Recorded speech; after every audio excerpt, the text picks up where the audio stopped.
Urs can swim. I can swim, Urs announced one evening as he stuck his head into Rumo's room with a towel draped over his head and shoulders. Rumo was sitting on his bed, tying up a bundle. I'm leaving Wolverton, he said. What? You heard.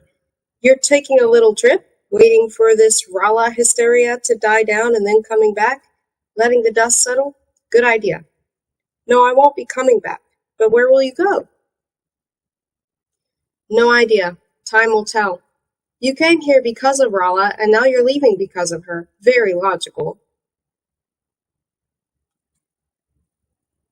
What else can I do? I'm the laughingstock of the entire city thanks to her. She saved your life. I wanted to save hers. It doesn't matter what you wanted. You'd be dead now, but for her. That might be preferable. Look at it any way you like. You're in her debt. You can't just run off like this. I can do as I please. Of course you can, but what's the alternative? Rumo sounded genuinely desperate. There's only one thing to do in a situation like this. Consult the Oracle. The Oracle? Ornt El Okro. He's got an answer to every question. Ornt? The cabinet maker, you mean? Ornt El Okro in demand. No one in Wolverton, not even the mayor, could say when Ornt El Okro had first arrived in the city, so it was assumed he'd always been there. He was an expert cabinet maker, but that talent wasn't the main thing that distinguished him from his fellow citizens. Ornt was exceptionally good at giving advice. His advice was sometimes right and sometimes wrong, but it always sounded at the moment when he gave it as convincing as the thunderous voice of a sacred oracle. So convincing did it sound that even those he'd wrongly advised in the past kept coming back for more. The mayor came to consult him on the administrative problems, the school principal on educational matters, chefs on their menus, girls on their tribulations with boys, and in one respect, they all behaved the same way. They acted as if Ornt's advice was the last thing they'd come for. They'd turned up with a broken chair or a door in need of gluing or a broken comb. Then, while Ornt was repairing the damage, they would stroll around the workshop talking about the weather and this and that until, sure as thunder follows lightning, they came out with something like, oh, by the way, Ornt, tell me, I've got a friend, girlfriend, colleague, assistant, chef, who's faced with the following problem. Ornt would listen, light his pipe, pace up and down, grunt several times, knock his pipe out, refill it, get it going again, and wreathe his head in clouds of blue smoke. From these his voice would issue, sounding as reassuring and confident, inspiring as the rumble of a cask of the very finest century-old Florentine wine being rolled down a wooden ramp by Trappist monks. Yes. Well, I'm the last person to give anyone advice, as you know, but the way I see it, your friend might do worse than... There would follow a spontaneous recommendation coupled with some advice on the best way of putting it into practice. People didn't come to see Ornt because they believed he would advise them correctly. They consulted him because he relieved them of something they feared even more than the prospect of their own funerals. They needed to make a decision. The Oracle. Oh, by the way, Ornt, you know my friend Urs? Well, he's having problems with a girl. Ornt listened, filling his pipe with great deliberation. Rumo spoke in a hurried, agitated voice. He recounted the whole story from beginning to end, said I several times instead of Urs, and croaked rather than spoke. His throat was so dry. Yes. Well, I'm the last person to give anyone advice, as you know, but... What was your friend's name again? Urs.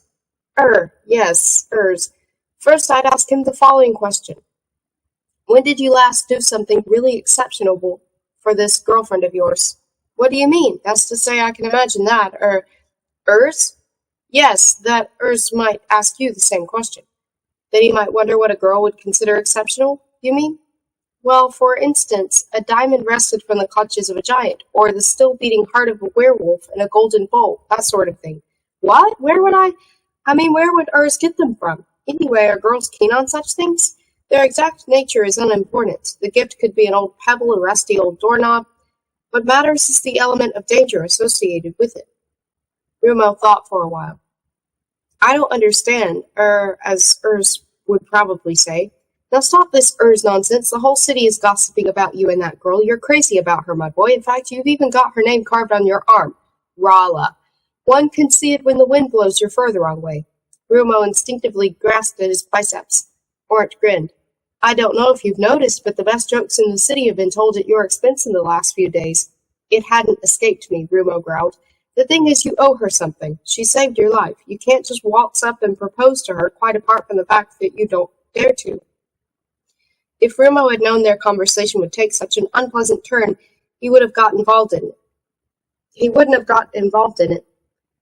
Urs and his daft ideas. He couldn't wait to sneak out of the city. In this situation, there's only one answer, said Ornt. You mean there is an answer? Yes, you need a threefold token. A what? Something that will win her heart, pay off your debt to her, and restore your reputation in the city. 3 problems. For that, you need a threefold token.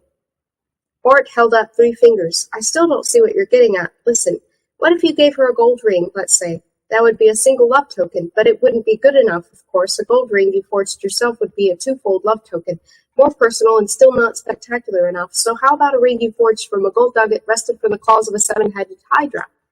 That would be a 3-fold love token, valuable, personal, and acquired at the risk of your life. You mean I've got to find a 7-headed hydra? That was only an example. There aren't any hydras whereabouts. It doesn't have to be a ring either. A diamond, a rusty doorknob. Doesn't matter what, as long as you risk death to get hold of it. You're asking me to present Rala with a doorknob? Ornt frowned. You really are slow on the uptake, my boy. Rumo hung his head. What I mean is, it's got to be associated with something you're particularly good at. Fighting? No, wood carving. Rumo deliberated. What should I carve? I can think of something. What? Tell me. Ornt cleared his throat. A casket made of Nern forest oak, with the leaf of a Nern inside it. Rumo knew that Nern Forest was somewhere near Wolferting. It had been the scene of the legendary battle of which Smike had told him, but he knew little more about it than that. Cabinet makers considered Nern Forest oak to be the finest wood in Zamonia. It's also the rarest, because only a few daring souls have ever managed to make off with some. It's guarded by the fearsome Nerns, so they say. What are Nerns? No idea. Leaf creatures, timber ghosts, no one knows for sure. Nern leaves are reputed to be blood red. Some say the Nerns are insects made of wood. Others claim they're carnivorous plants that can walk. Ornt gave a wry smile. They're said to have rosin in their veins instead of blood. At all events, Nern Forest is supposed to be swarming with the creatures.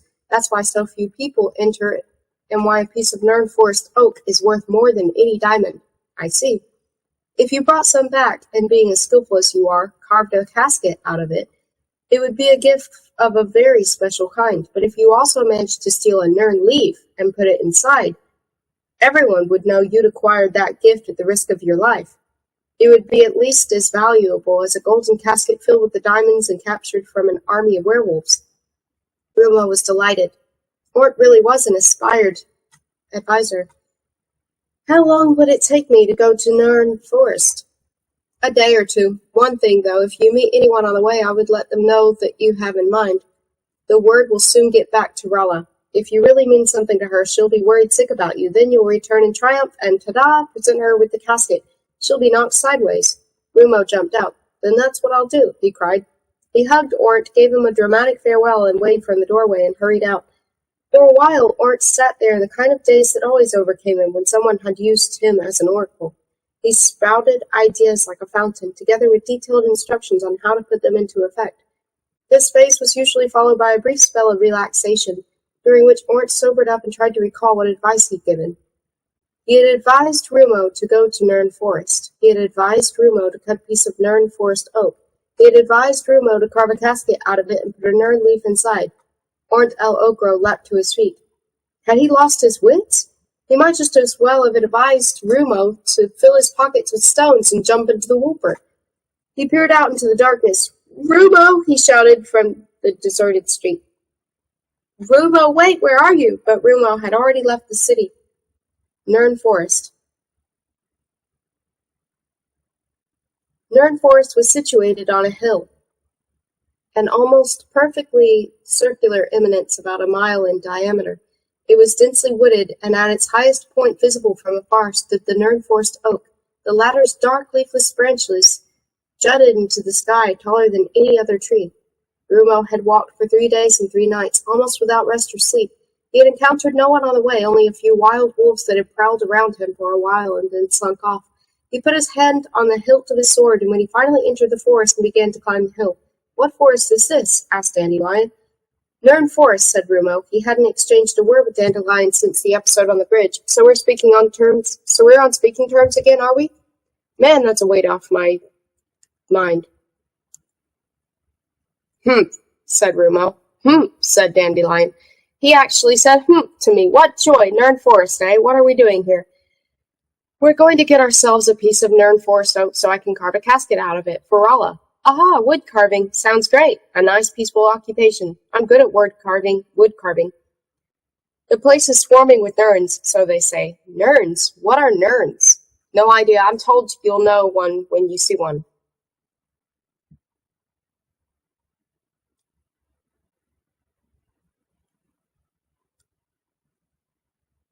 Okay, now it's not responding.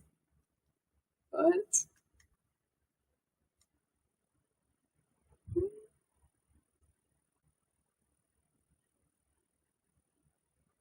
Okay, well, it just suddenly stopped working. I don't know why.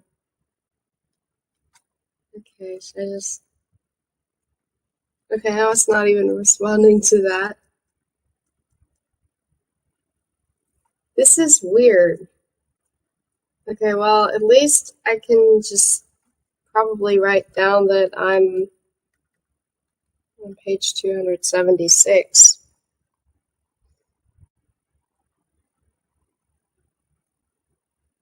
I'll just go ahead and write that down. Page 276 if anything happens.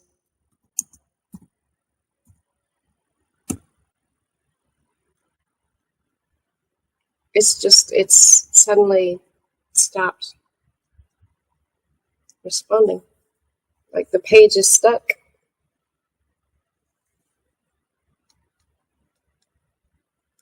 Like I'm clicking the buttons, nothing's happening.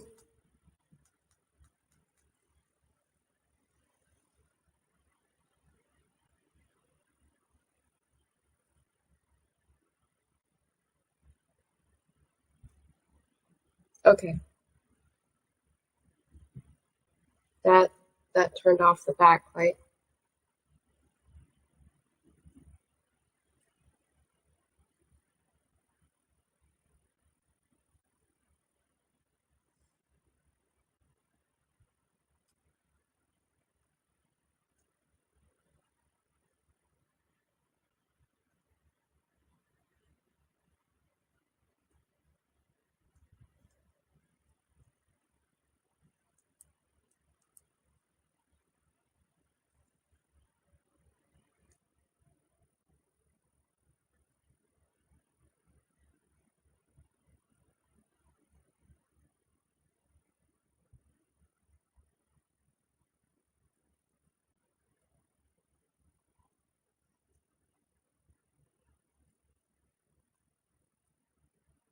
What if I press them both together?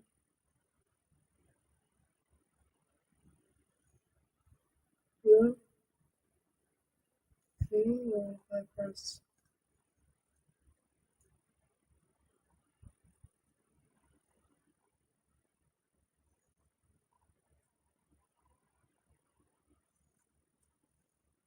What if I press this?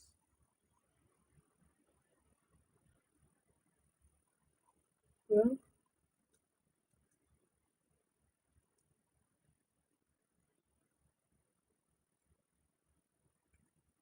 This is really weird.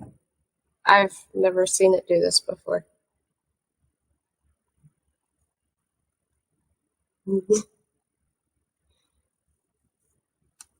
Um,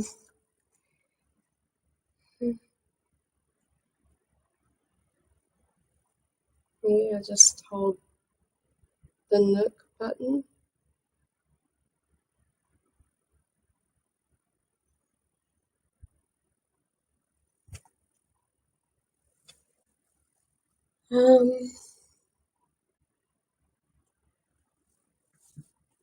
I'll go look for the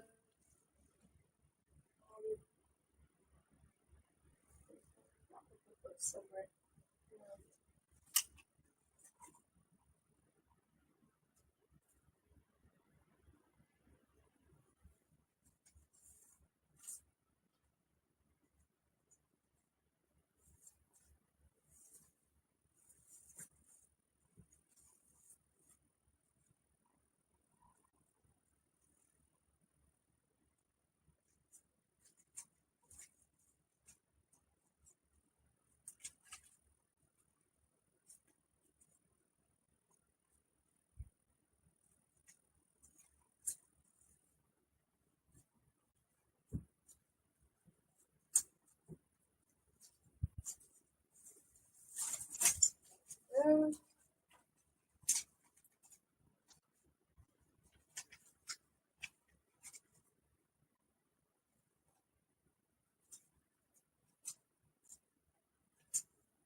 This is really weird.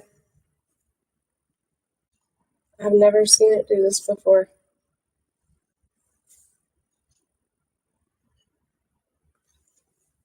So I guess I'll just be charging it.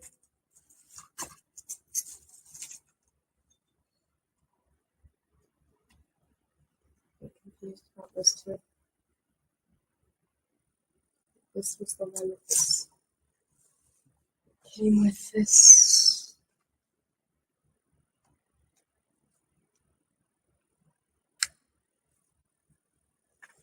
Let's see what happens. Okay, well, there's an orange light. That's promising, kind of.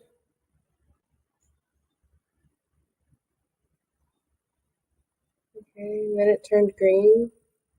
Alright, and now the page is blank. Okay, maybe that's just all I needed to do.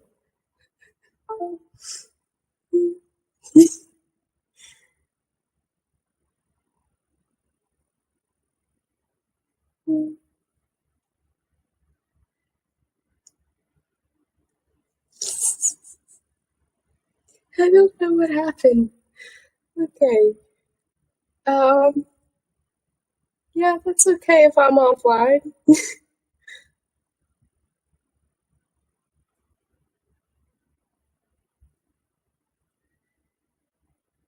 Just want to get back to Rumo.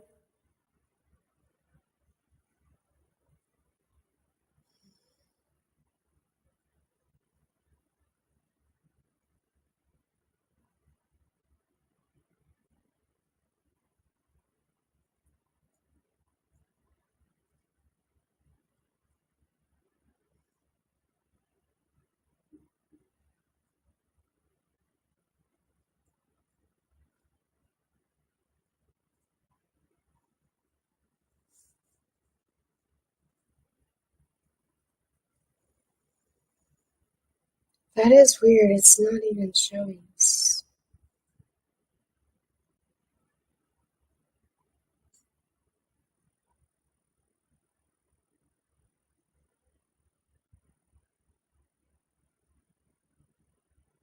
I just had a scary thought. Okay, so I'm just going to look for it.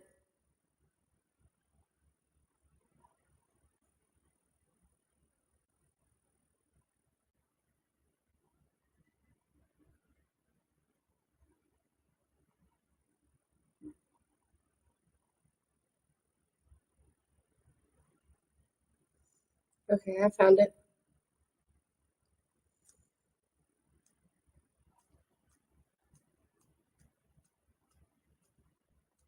Mhm.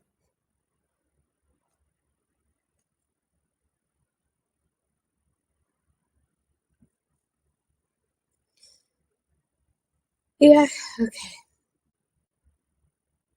Nerns? What are nerns? No idea. I'm told you'll know one when you see one. Pretty quiet here. Too quiet, that's what Prince Sangfroid would probably have said in the same situation, thought Rumo. The whole forest seemed to be holding its breath. He shut his eyes for a moment while slowly ascending the hill.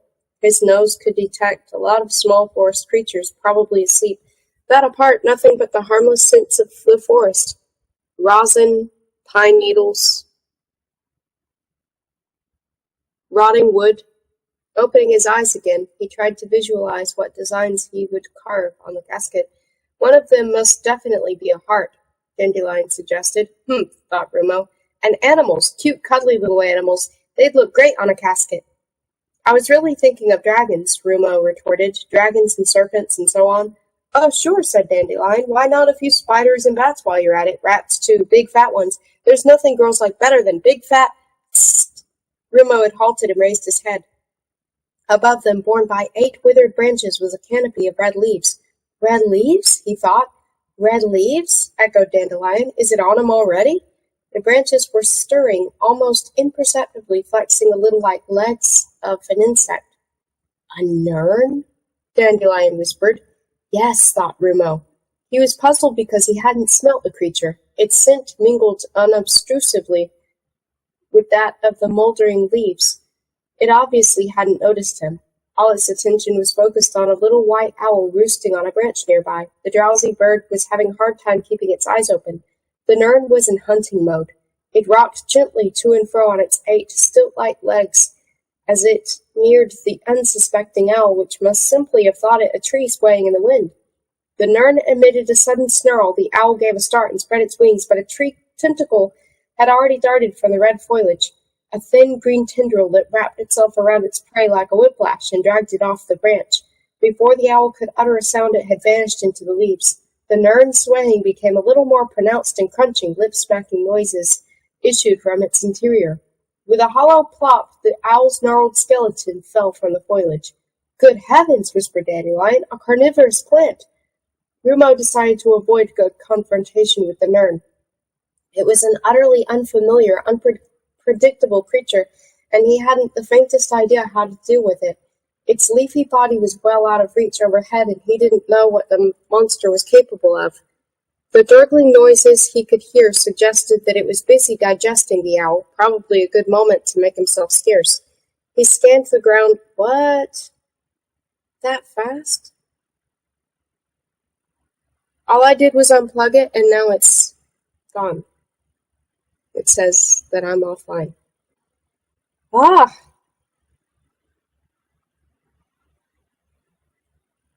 No, that's not the book I'm reading. It's trying to get me to read Damsel again.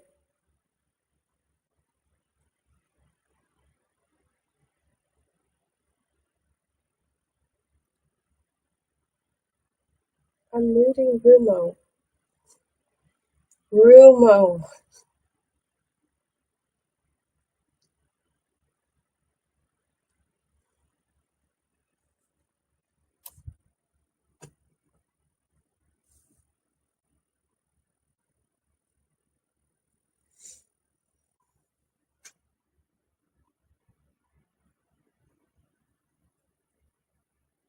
He didn't know what the monster was capable of. The gurgling noises he could hear suggested that it was busy digesting the owl, probably a good moment to make himself scarce. He scanned the ground for rotten branches in case he inadvertently trod on one. Very cautiously, step by step, he stole along until he was between two of the swaying legs. Then he trod on a leafkin. A leafkin was simply a little Nern, an infant Nern, so to speak. Superficially, it resembled a rust-red leaf. It was only when you turned it over that its 8 spindly little legs came to light. What proved Rumo's undoing was that leafkins could cry out. The tiny creature's shrill, piping squeak was loud enough to alert the adult Nern. The latter howled like a gale blowing down a chimney. Its timber joints creaked. Its legs bent at the knee. The canopy of red leaves moved lower. Rumo was suddenly enveloped in by a mass of yellow tendrils before he could draw Dandelion. Dozens of these tentacles had wound themselves round his arms and legs and hoisted him into the air. He found himself suspended between the Nern's legs. Then his bonds began to tighten as if the monster meant to slice him up like cheese. Another tentacle darted down and wrapped itself around his neck. It tightened until he couldn't breathe and his eyes were bulging from their sockets. "Use your teeth," thought Rumo. His jaws closed with a snap. He jerked his head back, and blood spurted from the lacerated tentacle. With a snarl, the Nern relaxed its grip, and Rumo fell to the ground. The monster groaned horribly and retracted its tentacles. Blood dripped from the red foliage.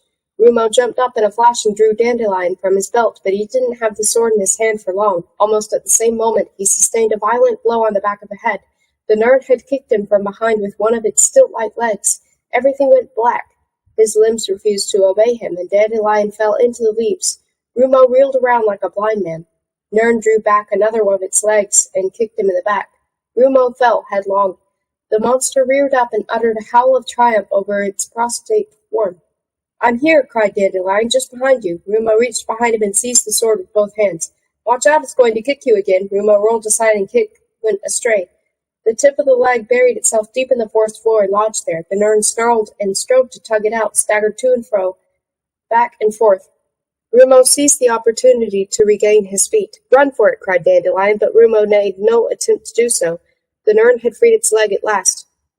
It rotated on the spot, taking aim at its adversary. Rumo stood beneath it with his sword at the ready. The monster took a few lurching steps to the rear, and they watched each other closely for several seconds. "What do you plan to do?" inquired Dandelion. "Now I want a Nern leaf," said Rumo. The Nern emitted a menacing snarl like one that had preceded its attack on the owl. Long streams of blood were oozing from its body and stained the forest floor red. It made a few indecisive movements, lifted various legs in turn, flexed its 6 hind legs, and leveled the tips of the front two at Rumo. Then it struck with all its might. Rumo had never moved so fast before. Even he was surprised by the speed at which he leapt aside. He saw the tips of the monster's legs bury themselves in the ground just where he'd been standing. They sank deep into the earth and stuck there. The forest rang with the Nern's furious howls. Rumo went over to one of the captive legs, raised Dandelion above his head, and muttered, "Two-handed slice," and brought the blade down as hard as he could. It severed the leg at a stroke. Blood spurted from the stump. The Nern gave a roar and buckled at the knees. Its leafy red body sagged until it was just above the ground. Rumo stationed himself beside it and raised the sword again. "Must you?" Dandelion said plaintively. Rumo slashed at the curtain of red leaves and stood back. The foliage parted to reveal a rent from which the Nern's intestines were spilling out onto the forest floor. "Ugh," said Dandelion. Rumo lowered his sword. He went up to the lifeless monster, plucked a red leaf from its robe of foliage, and put it in his pocket. "Hey," Dandelion protested. "I'm all smeared with blood. It's disgusting. Kindly clean me." Rumo knelt down, picked a handful of grass, and proceeded to wipe the blade. "Blood," said a voice in his head. It was deep and muffled like the tolling of a leaden bell. "I taste blood." "What?" Rumo stopped short. That wasn't Dandelion's voice. "Where am I? It's dark. Is that blood?" "Blood everywhere." Rumo finished wiping his blade clean. Was this a practical joke on Dandelion's part? Was he disguising his voice? "Hey, what's that weird voice?" Dandelion demanded. "Can you hear it too?" "Where am I?" asked the voice. "The last thing I can remember is the battle, the enemy's drums, the screams of the dying, the song of the swords in the night." "Oh dear," said Dandelion. "A demonic warrior. His brain. He's woken up." "Who has?" "I thought I was alone in here, but they must have forged a demon's brain into the other half of the blade. The first blood we've shed was woken it up." "Blood," groaned the voice. "Who are you?" asked Rumo. "I'm Crindle the Cleaver, demonic warrior and certified swordsman, grade 1. The voice barked in military tones. Rumo gave the blade of his sword a lingering stare. "Not another voice," he groaned. "I don't think I can stand it." "Neither can I," groaned Dandelion. "This is awful." "What is?" asked Rumo. "Crindle is. His thoughts are getting mixed up with mine." "Oh, you can read his thoughts?" "They aren't thoughts. They're a horror story in themselves."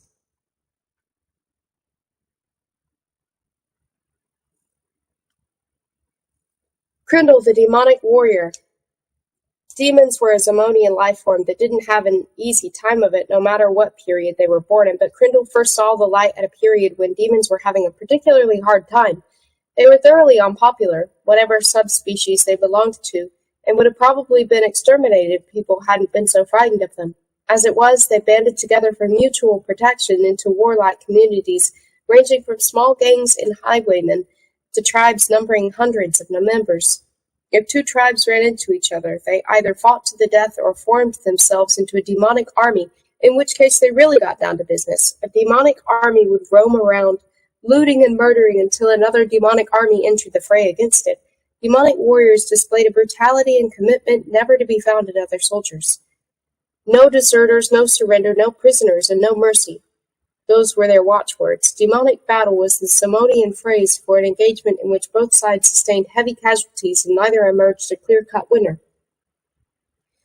Crindle exemplified all of the worst characteristics of his kind. He was hideously ugly, extremely bloodthirsty, boundlessly vindictive, infinitely evil, and absolutely honest. Really evil demons could get by without lies or deceit because they were so obviously evil that there would have been no point in trying to disguise the fact. Crindle had no desire to please anyone, so he wasn't ambitious, and he hated everything, so he wanted nothing, except to kill and sooner or later to be killed himself. Crindle was a demonic warrior par excellence. He had roamed around Simonia even as a child. Like all demons, his parents had thrown him away at birth.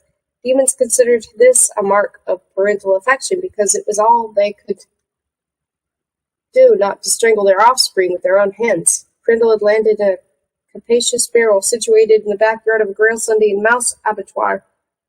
Specializing in the sale of mouse bladders, this big barrel was used as a container for the scraped carcasses of Ornean piddle mice that were carted away at the end of every month. So Crindle spent the first month of his life amid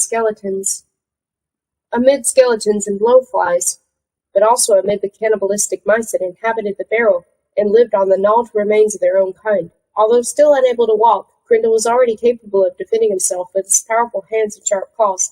He strangled one cannibalistic mouse after another, bit off the creatures' heads, and drank their blood.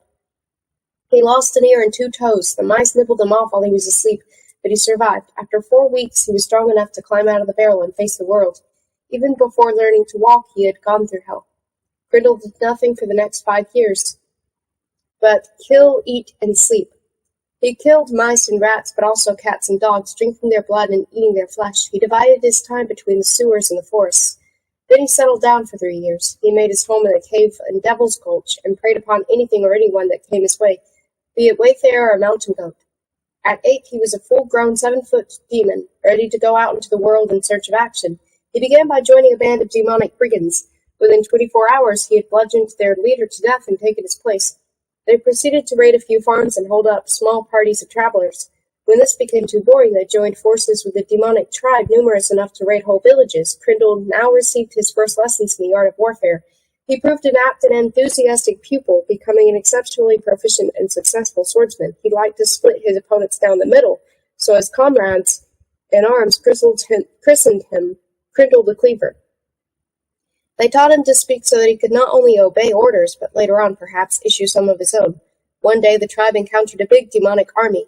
They were given a choice before joining it, or being impaled on sharpened stakes. A few particularly pig-headed individuals opted for impalement, but Crindle and the others joined the army. Now came Crindle's golden years. Although less of a free agent than before, he could pursue his obsession with killing to the full. His army attacked towns, fortresses, and convoys.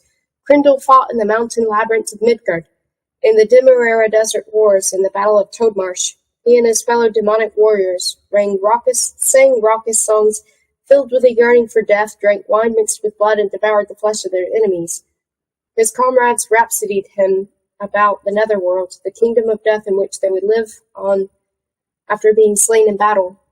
Its amenities included huge dishes of meat and bowls of wine and blood from which they would be able to drink in perpetuity, to the accompaniment of screams from their slaughtered enemies, forever impaled down there on stakes of red-hot iron. It was a wonderful day, the day Crindle died. The army had engaged in a superior force of yetis in a simultaneous blizzard and hailstorm. The unrelenting roar of the wind mingled with the crunch of splintered bone, and the snow was sodden with blood. Never had Crindle killed so many adversaries in a single day. Frozen stiff in a snowdrift full of severed limbs, he proudly and exultantly raised his voice in song. Blood, blood, blood, let the blood like water flow. Death, death, death, my foes lay low. And he swung his sword in time to the song. It thrust and sliced severed arms and legs from torsos, and sometimes it split an enemy in half, right down the middle, for Crindle was Crindle the Cleaver. Then the storm subsided, the snow stopped falling, and out of the steam that was rising from the acres of spilt blood stepped a gigantic warrior, swathed from head to foot, in a black cloak, and armed with a huge scythe. "Are you Death?" Crindle asked eagerly. "No," said the dark figure. "Don't mistake the message for the messenger. I've only come to bring you death. What is your accursed name?" My name is Crindle the Cleaver." Crindle tried to hurl himself at the newcomer, but his feet were stuck fast in the frozen blood and snow, so he hurled his sword instead. However, the battle had left him so weak and weary that the warrior evaded it with ease. "How do you do?" said the warrior. "I'm Skulp the Yeti, known as Skulp the Scyther." So saying, he drew back his scythe and severed Crindle's head from his body. The head fell into the snow and gave a last smile and said, "Thank you," and closed its eyes. Crindle was dead.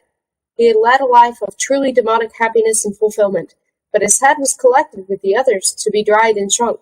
Having passed through numerous hands the length and breadth of Samonia, it would end up in a smithy where demonic swords were being manufactured from demon range ore.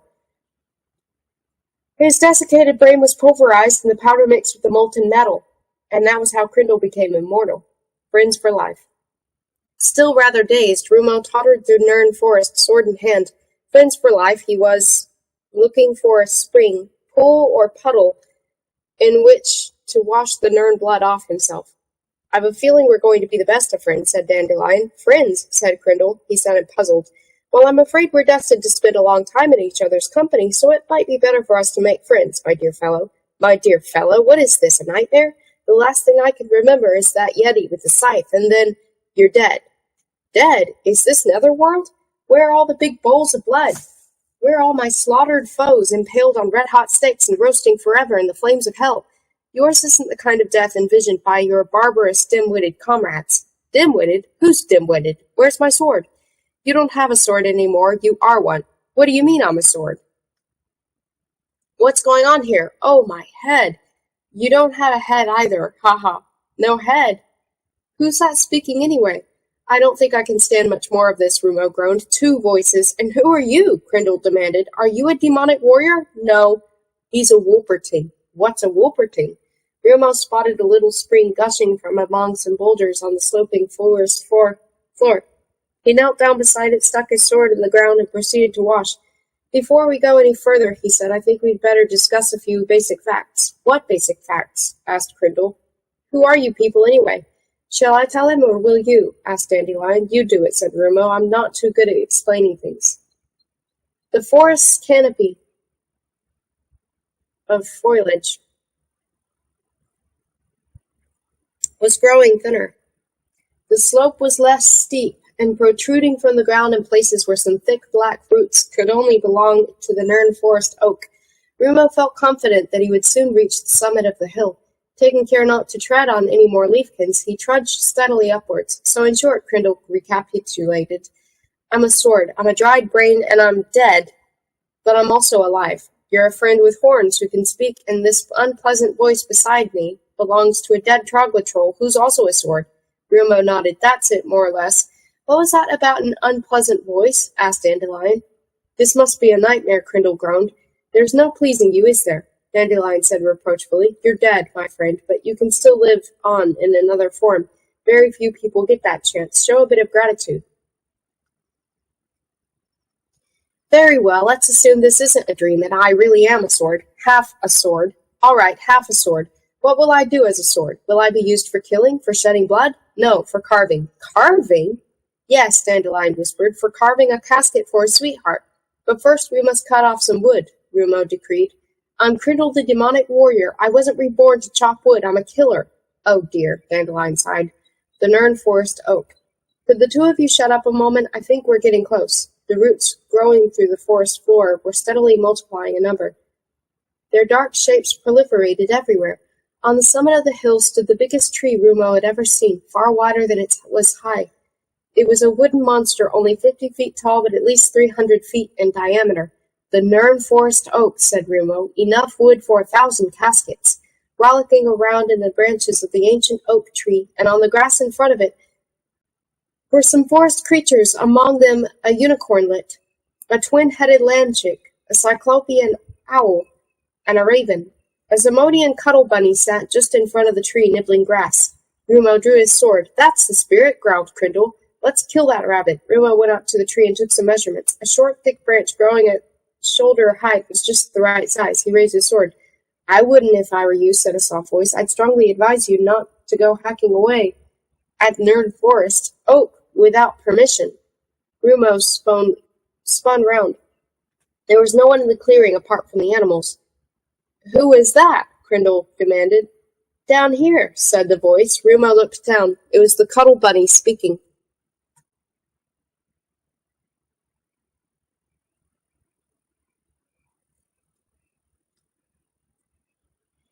"Nobody hacks away at the Nern Forest oak without official permission," it said, scratching its ear with a forepaw. "That rabbit!" cried Crindle. "It's being provocative. We must kill it." Rumo ignored him. "Are you the guardian of the Nern Forest oak or something?" he asked. "No, I'm not the guardian of the Nern Forest oak. I am the Nern Forest oak," the cuddle bunny said with a touch of pride. "I've ended up in a madhouse," groaned Crindle. Rumo looked puzzled. "You are the Nern Forest oak?" "Well, it's a trifle hard to explain. Mind if I go back to the beginning?"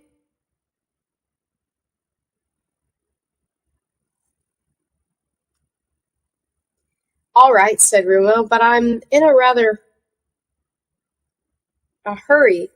I have to carve a casket for my sweetheart." The Cuddle Bunny stared at him wide-eyed, then hopped off into the forest without a word. "Hey," called Rumo, "where are you going?" "There, now it's gone," Crindle complained.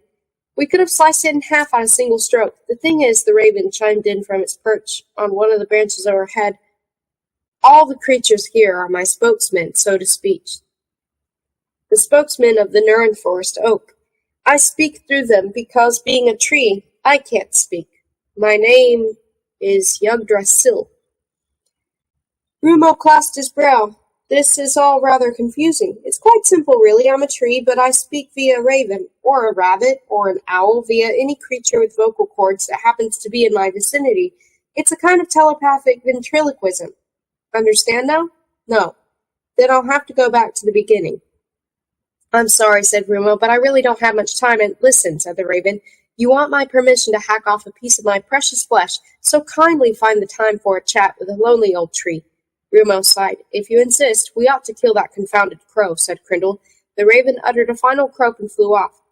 A big, fat, checkered toad hopped over to Rumo and sat down at his feet. It reminded him unpleasantly of his chess lessons. "At first, I was just a tree," the toad began in a sepulchral voice.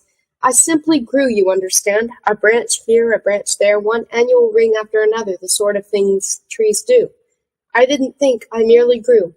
That was the age of innocence." The toad clambered awkwardly onto a thick, black root.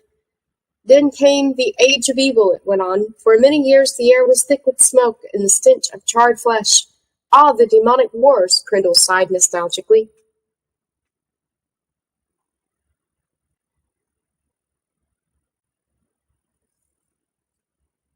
Many battles were fought, and one of them took place in this very forest. They went at it hammer and tongs, believe me. Heavy casualties, no winners, only losers. The forest floor was sodden with blood. Then silence fell, but not for long, because of the age of evil was followed by the age of injustice. The toad assumed a resentful expression. "I couldn't help it. I served as a gallows, not an episode in my career of which I'm proud. Take it from me, hundreds, no thousands, were hanged from my branches. Then it really went silent. That was the age of embarrassment. People were ashamed of what they had done in the ages of evil and injustice, and nobody entered the forest any more. The corpses suspended from my branches swung to and fro in the wind until the rotten rope snapped and they fell to the ground. Softened by the rains, they mingled with the blood and the soil. I assumed that this mixture of dead leaves, blood, and decaying flesh produced the Nurns, because the creatures suddenly sprouted from the ground and took to prowling around. They weren't here to start with, at all events. Not that I could help it. My roots, too, absorbed this blood and this cadaverous mush, this deadly fertilizer, and that was when I began to think." The toad shook itself, uttered a last cacophonous croak, and hopped off. A unicornlet climbed down the tree headfirst and continued the story in a piping voice. "Thinking and growing was all I did. At first my thoughts were of nothing but pain and revenge, probably because I'd inherited them from those who had been hanged. A tree could hardly avenge anyone, however, so I steered my thoughts in other directions. I'd been fertilized by many different brains belonging not only to warriors but to men of peace, to the physicians and scientists, poets and philosophers who had been the first to be strung up during the age of injustice. I thought of everything, in fact." The unicornlet darted back up the tree and disappeared into a knothole. Its voice, which now sounded hollow, might have been coming from the bottom of a well.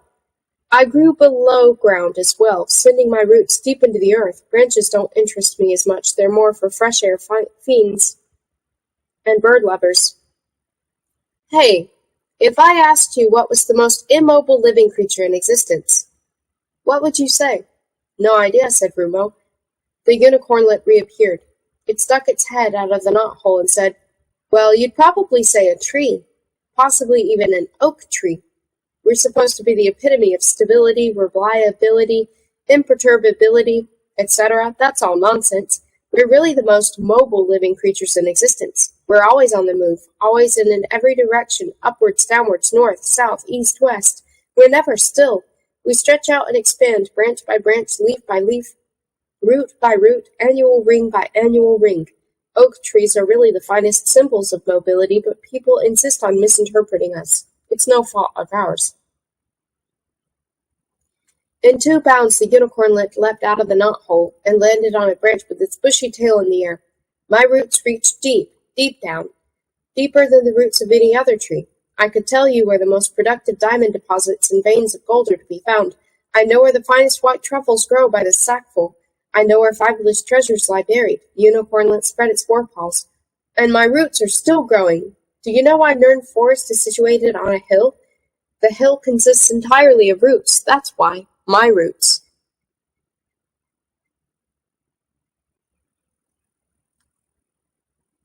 The little creature performed half a dozen swift leaps and disappeared into the upper branches of the oak tree. Rumo gazed about him in dismay. Then a mole came burrowing out of the ground at his feet and took up the thread. I realize that most people react to the word geology as they would say to the words carpet weeding, boring old soil and rock.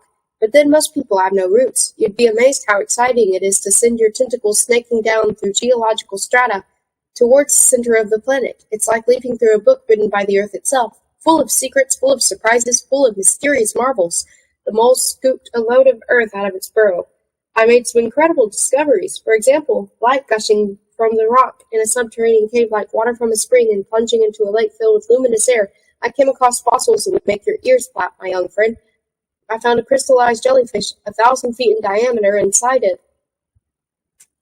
The half-digested remains of a huge dinosaur which itself contained a half-digested creature whose appearance defied description. A whole army of paleontologists could subsist on my scientific findings. Isn't it time you came to the point? Asked Rumo, if there is one.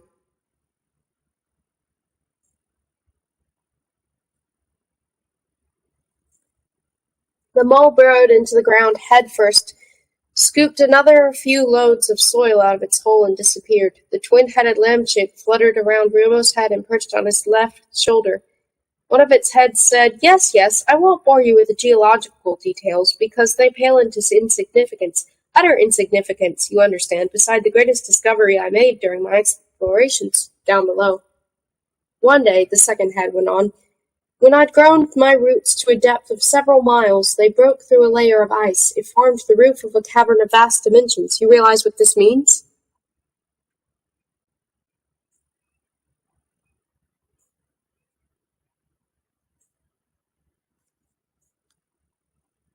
No, said Rumo. It means, the two heads said, speaking in unison, that this entire continent is merely a roof, a canopy concealing another, deeper world. Netherworld, hooted the cyclopean owl from the branches of the Nern Forest oak. Netherworld! The twin-headed lamb chick emitted a startled squawk and fluttered off. Netherworld, the owl repeated in a low voice. Make a note of that name. We're moving about on a thin layer of fragile ice beneath which lurks another, darker, more evil world. The owl swiveled its head round a full 90 degrees and back again. Then it opened its single watery, bloodshot eye and fixed Rumo with a piercing gaze. Believe me, I never cease to regret having sent my inquisitive roots down so far, but for this discovery my life would be more carefree. Ever since then I felt as if the earth may open up beneath my feet and engulf me at any moment. The owl regurgitated a few pellets, spread its wings, and flew off with a whirring sound. A leaf-colored Sylvano snake lowered itself from the branches right in front of Rumo, gazed at him hypnotically, and lisped, That was my story, and my story is my message. You may cut off a piece of wood now if you wish. I badly need pruning in any case.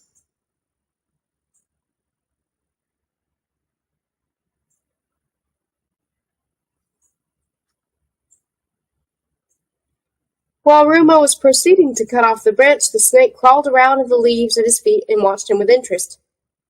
A casket for your sweetheart, it hissed. Well, I imagine you're a great success with the ladies, a well-built youngster like you, Rumo blushed. I'm not, to be honest. Come, you lady killer, said the snake. Carving a casket out of Nern Forest oak? How romantic can you get? You're a crafty one, I must say. It wasn't my idea. Ah, said the snake, false modesty. So that's your game, is it? Still waters run deep, etc. I'll bet your still waters drown the girls in droves. It's me that's done the drowning up to now. Rumo growled, doggedly hacking away at the branch. You're all right, youngster, said the snake. You aren't a show-off, or you'd have told me how you killed the Nern. You know that? I know everything that happens in my domain, and a lot more besides, my friend. I've had a lot of time to think, so if there's anything you want to know, ask away. Many thanks, said Rumo, but no. Really not? Nothing on your mind? Rumo reflected. Wait, yes, there is something. Out with it. What grows shorter and shorter the longer it gets? Life, my friend, life, replied the snake. That was too easy. Rumo felt an utter fool. Of course, he could have thought of that himself. You should have asked me where to find the biggest hoard of buried treasure. Thanks, but I've got all I need. Rumo tugged at the branch and snapped it off. Ouch, said the snake. Still, you couldn't carve a casket for your sweetheart from finer wood. This was really generous of you, Rumo said. I'm afraid I must be going now. A pity, the snake said with a sigh. I enjoyed our little chat. All the best, then. Perhaps we'll meet again. You never know, Rumo said as he plodded off with the branch under his arm. Many thanks. Watch out for those confounded nerns.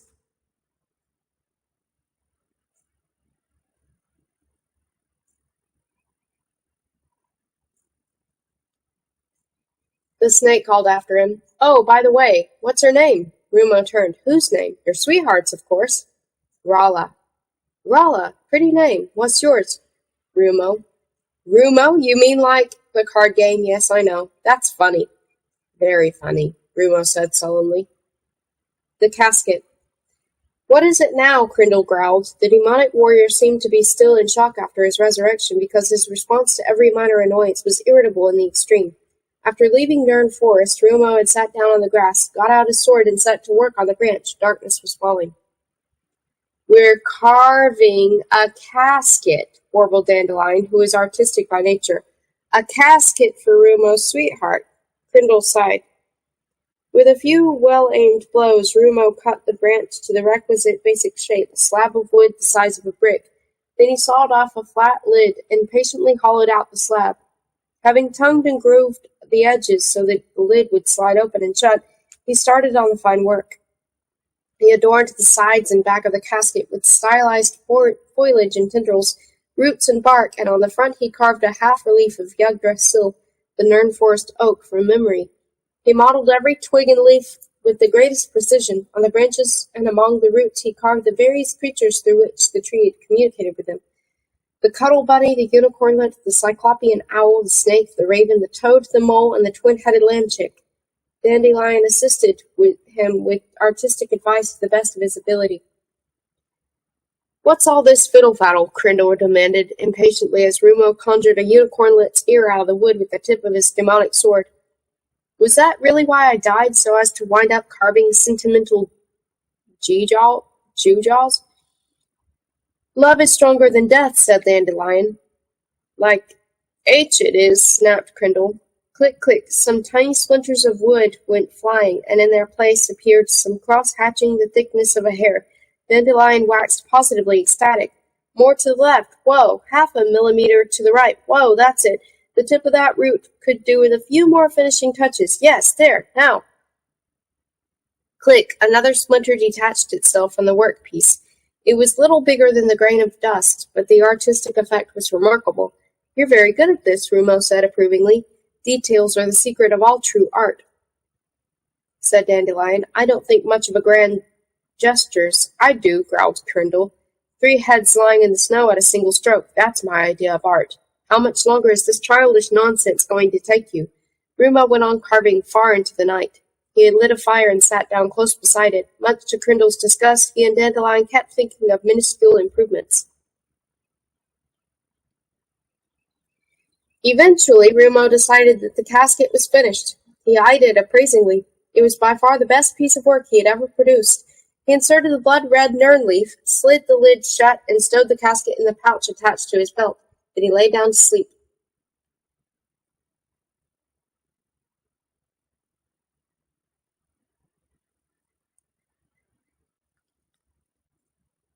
Unpleasant smells.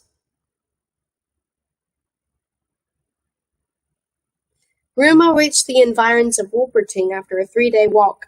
He patted his pouch to reassure himself that the casket was still there. Genuine Nern Forest oak, hand-carved with a nern leaf inside it. A powerful 3-fold love token calculated to win the heart of any girl. We should do this more often, said Dandelion. Carve pretty things, I mean. I'm fond of creative activities. I'm not, Crindle grunted.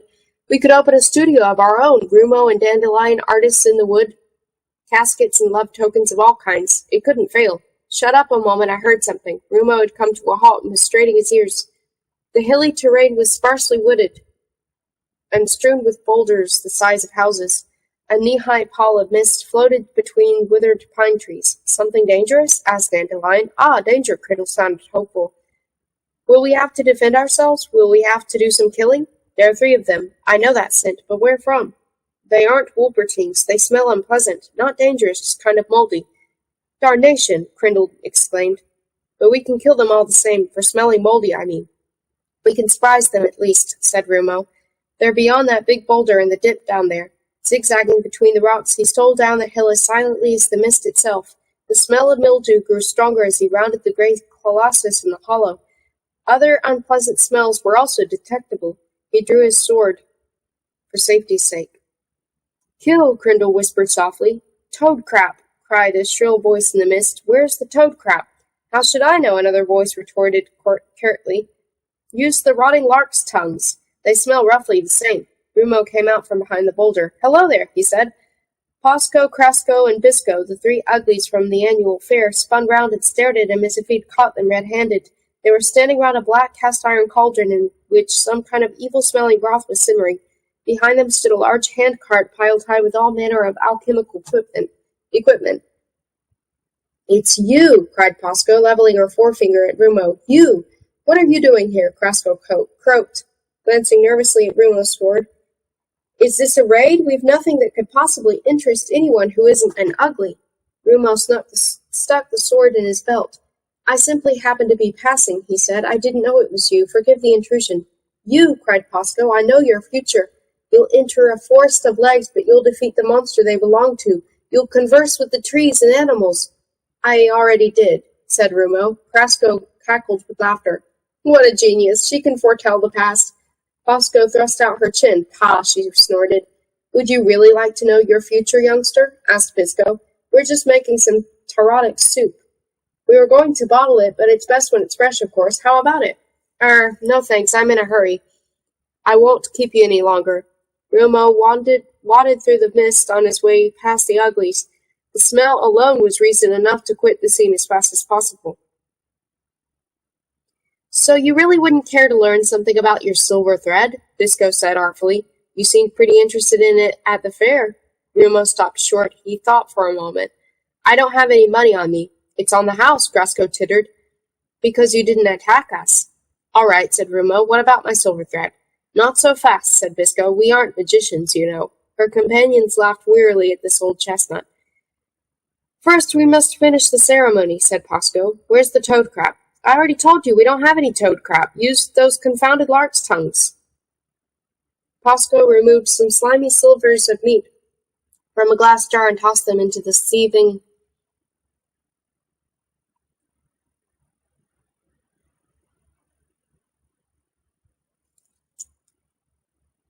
cauldron. A sulphurous yellow cloud of steam arose. Rumo recoiled a step, and the uglies broke into a dramatic croaking chorus. Failure or prosperity, untold wealth or bankruptcy, perfect wealth or malady, wisdom or insanity, which of them will come your way? Will it dawn your lucky day? Will the future you dismay? Time will tell, but who can say? We uglies can. We look straight through the mists of time, so do not rue our prophecies, they all come true. We see them in our bitter brew. Crasco looked at Rumo and said, All we mean is, what will be, and there's nothing anyone can do to... I understand, Rumo said impatiently. Now could you... The uglies bent over the seething mush. Rumo shuffled from paw to paw. Why, he wondered, did he allow their hocus-pocus to unnerve him? Hers had probably been right. It would have been better to give the uglies a wide berth. They were now poring over their cauldron as though mesmerized. They're deliberately keeping you on tenterhooks, Dandelion whispered. We ought to kill them, muttered Crindle. Well, Rumo asked the hideous trio.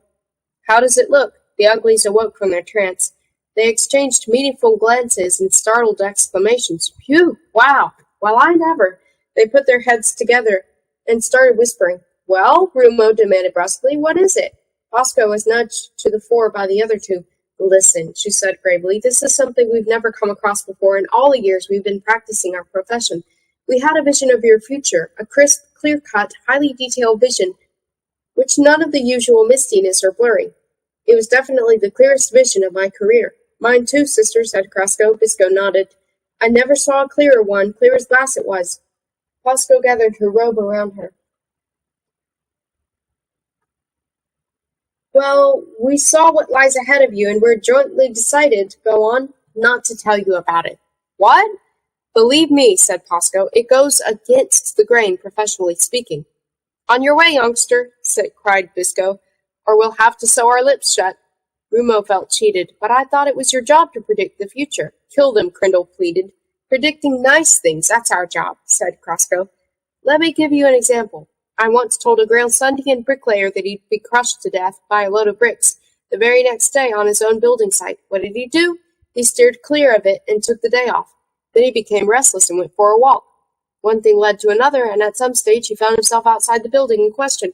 There weren't any bricks around to fall on anyone, and his mates asked him to lend a hand if he wasn't doing anything. All the bricks had already been laid, so what could go wrong? He entered the building site, and at that moment, crash! A load of bricks came hurtling down out of the blue and landed on top of him. No one ever discovered where they came from. Crasco raised her spindly forefinger. What I mean is we can foresee the future but not influence it. That's a curse, not a blessing. And that's why we only predict nice things, because we feel responsible for the bad things once we've said them out loud. It's even worse if people actually hold us responsible for them, Bisco said darkly. Uglies have been burnt at the stake before now. Rumo drew his sword. That's right, said Crindle. High time you cut off their ugly heads. Listen, Rumo said impatiently. I never asked you to look into the future. You insisted on doing so. Now I want to know what you saw. Don't compel me to use force. He brandished his blade into the air. The uglies hastily retreated. They gathered round again, put their heads together, and did some more whispering. Then Pasco stepped forward. Very well. We'll offer you a compromise. We'll foretell your future, but we'll disguise our prophecies a bit, and change the order in which they occur. All right, Rumo said with a sigh, replacing the sword in his belt. Pasco began. She gazed skywards and raised her arms above her head. You will enter a forest of legs. Is that your favorite prophecy? Asked Rumo. That's the second time you've told me. Then it'll happen again, darn it, Pasco snapped, and this time the legs will be longer. Crasco stepped forward. You will walk across a lake dry-shod and cross swords with living water, she cried dramatically. I'm darned if I'll walk across a lake, dry-shod or not, said Rumo. I can't swim. Now it was Bisco's turn to step forward. You will seek the heart of death on legs, she said, solemnly, but you will find it only in darkness. Said Rumo. That was really well disguised. One more thing, said Pasco. You may be a H of a fellow with your sword and so on, but you don't know the first thing about girls. Rumo flashed. Is that another prophecy? No, just a general observation. Go now, youngster, said the Pasco. And be quick about it. Bad things are in the offing. We can't say more. Beware of rahooks. Rahooks, said Rumo. What are rahooks? Sorry. Beware of rawhawks. Rawhawks? Cried Rumo. What are rawhawks? Hold your tongue, Pasco, Crasco hissed. Go, youngster, go. Be off with you, said Bisco. The uglies went into a kind of frenzy. They overturned the cauldron with a concerted effort, and the yellowish mush seeped into the ground. Then they proceeded to gather up their odds and ends and load them onto the handcart. Rumo paid them no more attention. He strode off without another word. Far too quiet. What was that all about? Dandelion asked when they had gone some way. Rather unprofessional of them. I told you, said Crindle. We should have cut off their ugly heads. Rumo was walking fast. He wasn't really worried, but it couldn't hurt to put on speed. Those scarecrows had dashed his spirits. The sun was already low in the sky by the time he reached the brow of a hill from which the Wolperton could be seen in the distance. Scraps of glowing red cloud were drifting over the city. Rumo paused to take scent. He shook his head in surprise and sniffed again. There was an acrid, though thoroughly unfamiliar smell in the air, and it was quiet, far too quiet, as Prince Sancfroid would have added. At this range, his sensitive ears should have detected the noises of the city, a ringing anvil or a tolling bell.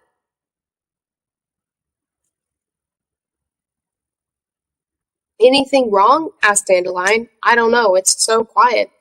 He could make out the city wall, which was already bathed in shadow, and one of the great gates. No one was going in or out, no one crossing the drawbridge over the moat. That was unusual, too. Rumo paused again and shut his eyes. The silver thread, it wasn't there anymore. He broke into a run. What's the matter? Rala has gone. What do you mean? She isn't in the city. I can't detect her scent. Perhaps she's gone for a walk outside the walls. Perhaps she's dead, remarked Crindle. Crindle? These things happen, that's all I meant. A terrible accident, a brutal murder. Crindle, please. The portcullis was lowered, but there was no sign of a sentry. Rumo's cries went unanswered, so his only recourse was to climb one of the watchtowers. He squeezed through a loophole, descended the stairs, and entered the city. Not a Wolpertine to be seen. The street just inside the city wall, usually such a hive of activity, was deserted. Rumo felt sick. The acrid stench was so strong. Where has everyone gone? Maybe there's something on, an assembly or something. Maybe they're all dead, Crindle suggested helpfully. Rumo combed the streets. Not a single Wolpertine came his way. There were no signs of life, no sounds, no familiar smells. Most of the front doors stood open, and one or two window panes were smashed. Whether or not these were traces of a fight, Rumo saw no blood, no dead, no wounded. It looked as if the inhabitants had quit the city in a hurry. Hoth Street was deserted. Rumo's front door was ajar. He raced up the stairs and flung open the door of Urz's room. It was empty. No signs of a struggle there either. All the furniture was in its usual place, but the acrid smell was omnipresent. Rumo ran through the deserted streets to Rala's house. He halted several times, convinced that someone was following him, but it was only the ghostly echo of his own footsteps. Rala's house deserted, the school deserted, Ornt's workshop deserted, City Hall deserted. Rumo crisscrossed the entire city, searching every street, every alleyway, every square. He shouted for Urz, for Rala, for Ornt, for anyone. Hello, hello, he called, but there was no response. It was as if everyone in Wolpertine had vanished, as if they had dissolved into this foul miasma. In the end, he abandoned the search. I expect they're all dead. Crindle, why do you keep saying that? These things happen to cities. Demonic armies attack them and carry off the inhabitants. I've seen it often enough.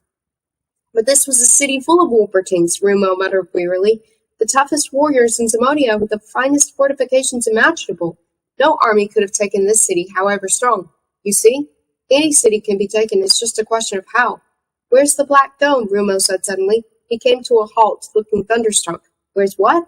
They had reached Black Dome Square. It was empty. The dome had disappeared, and in its place was a huge, round, gaping hole in the ground.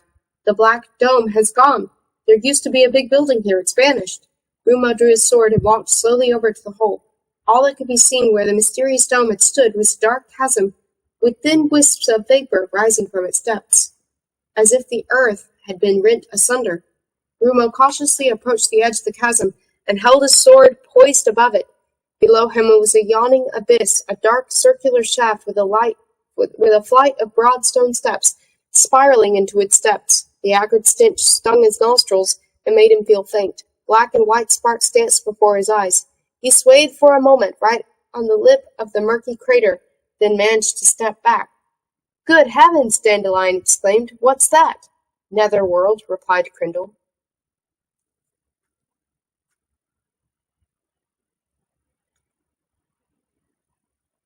Netherworld.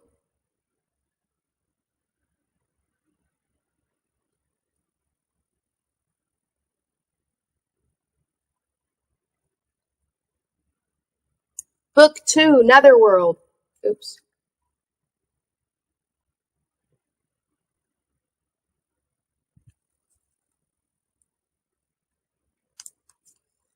Skull the Scyther.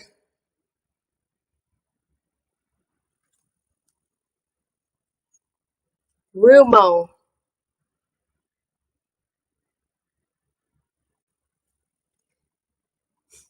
Rumo spent a long time wandering aimlessly through the city. The acrid stench had driven him away from the chasm that had once been spanned by the Black Dome, but there was nowhere he could have found peace of mind. Every house, every street and square reminded him of the city's inhabitants, of his friends, and of his own kind. Above all, everything reminded him of Rala. He was in shock. His mind refused to accept what his senses told him, that the whole of his existence had vanished without trace from one moment to the next. He dared not halt and come to terms with the silence that had taken possession of the city. Even his footsteps on the cobblestones, even his labored breathing and the sounds he made when opening the doors and searching deserted rooms, were preferable to this dismal and depressing silence. It was long after nightfall by the time he recovered his composure. He felt ashamed of having wasted so much time roaming aimlessly around, So he set off for Ornt El Okro's workshop. There he found all he needed, a pitch pine torch and a tinder box, some dried meat and a water bottle. He stowed the meat in his pouch, filled the water bottle and secured it to his belt, picked up the torch and the tinder box, and returned to the Black Dome Square. "What do you have in mind?" asked Dandelion.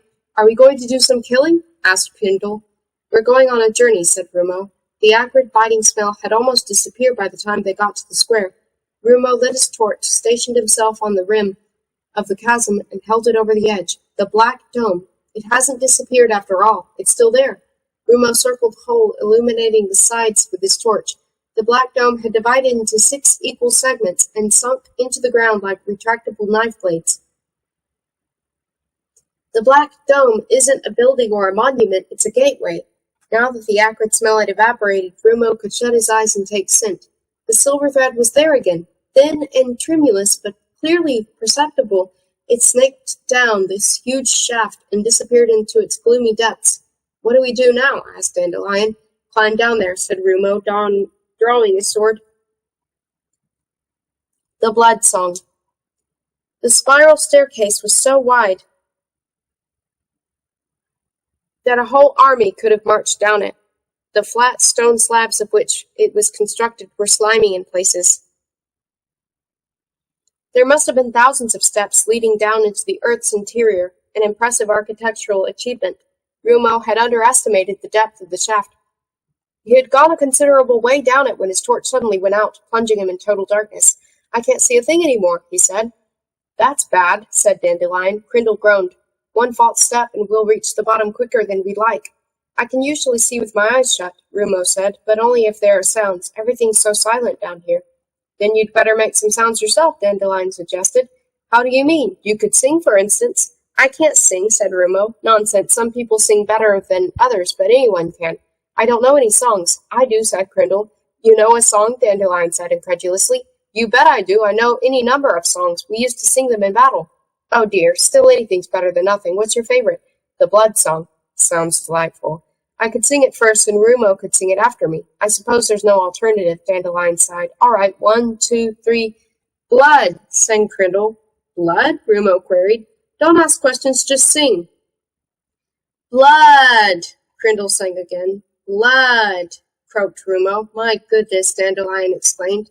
"You really can't sing." "Well, are we going to sing or aren't we?" "Yes, of course. Once again, blood." "Blood," Rumo sang loudly and discordantly. He shut his eyes. "Blood, blood, blood, blood, blood," came the echo. Rumo's inner eye saw the shaft become suffused with a ghostly wavering green glow that faded and eventually went out. "It's working," he said. "I could see the echo." "Splendid. Carry on." "Blood, blood," Crindle sang fervently. "Blood must spurt and blood must flow. Blood, blood. Let blood gush from every foe. Blood, blood. Blood as far as I can see. Blood to all eternity. Blood, blood," Rumo repeated half-heartedly. "Blood must spurt and blood must flow. Blood, blood. Let blood gush from every foe. Blood, blood. Blood as far as I can see. Blood to all eternity." Rumo had clamped his eyelids shut.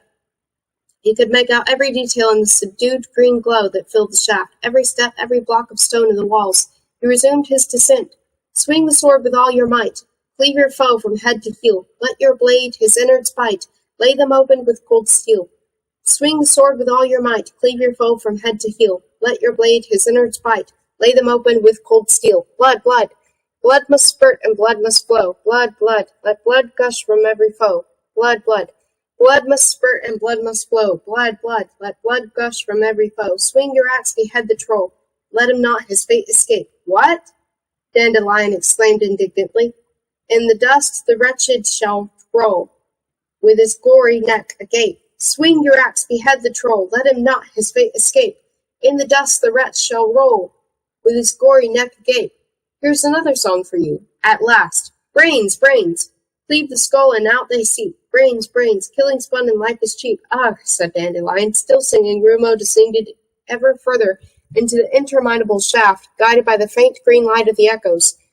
Steps were missing here and there, or separated by gaping cracks, or covered with evil-smelling slime or moss, but the staircase itself had been carefully constructed. It spiraled down into the ground for miles.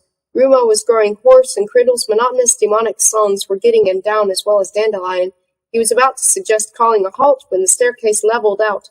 It led through a huge stone gateway and into a tunnel. Opening his eyes, Rumo saw a faint blue glow that seemed to be coming from the far end. "We've reached the bottom," he said. "I can see a light." "A light?" said Dandelion.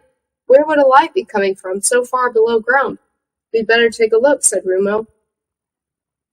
The floor of the tunnel, too, was covered with puddles of stinking slime. Water dripped from the roof, which was invisible in the darkness overhead. Occasional squeaks could be heard in the gloom, possibly made by rats or bats. The blue glow at the end of the tunnel became brighter with every step. "This is a curious place," said Rumo. "I wonder who was responsible for it all." "Positively creepy, I call it," said Dandelion. On emerging from the tunnel, Rumo lost his sense of balance for a moment. He was standing on a rocky plateau from which a series of terraces led down into an immense valley of blue-black rock, dotted with murky pools and wreathed in delicate wisps of luminous mist. Hundreds of feet overhead loomed a stone sky from whose monstrous great stalactites water dripped incessantly. The whole landscape was bathed in shimmering bluish light. Rumo marveled at this unusual sight. Even the drips that fell from the stalactites and collected in the pools were glowing so that it seemed to be raining blue light. Black winged creatures, possibly birds, possibly bats or worse, were wheeling above the subterranean valley. Rumo drew his sword and held it up to give Crindle and Dandelion a better view of this weird panorama. "Well, I'll be," whispered Dandelion. "Where's the blue light coming from?" asked Rumo. "Probably from a phosphorescent fungus of some kind," said Dandelion. "I've often seen this kind of thing in caves. I was a troglotroll, don't forget. It's netherworld," said Crindle. The rocky terraces, which had been worn smooth by the drips from Oil Lake above, were slippery and offered few footholds. One false step might have ended in a breakneck glissade, but Rumo climbed down with care and reached the valley floor unscathed. The mist seemed denser and more luminous down below. The blue water fell in a fine drizzle, and Rumo could see and smell that the murky pools were filled with viscous oil. The smell of this subterranean landscape was unlike any he had met before. It was strange and mysterious, noisome and dangerous. He shut his eyes. The silver thread was dancing in the middle of the vast cavern, but its extremities were hidden in the blue mist beyond. He decided to follow it. The pools of oil became more numerous, and their smell more intense, and Rumo had to steer clear of them more and more often. Seated beside many of the pools were furry little creatures with hooked beaks.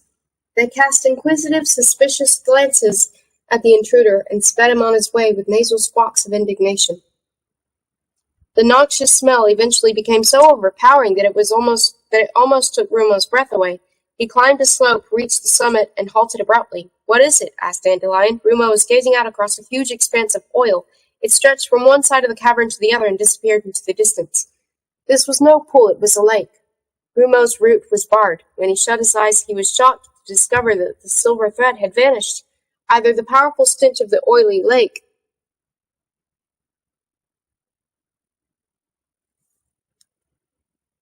had overwhelmed it, or it had snapped. Undecided what to do, Rumo paced restlessly up and down the shore. Swaths of blue mist were wafting across the lake, glowing and pulsating like a living creature.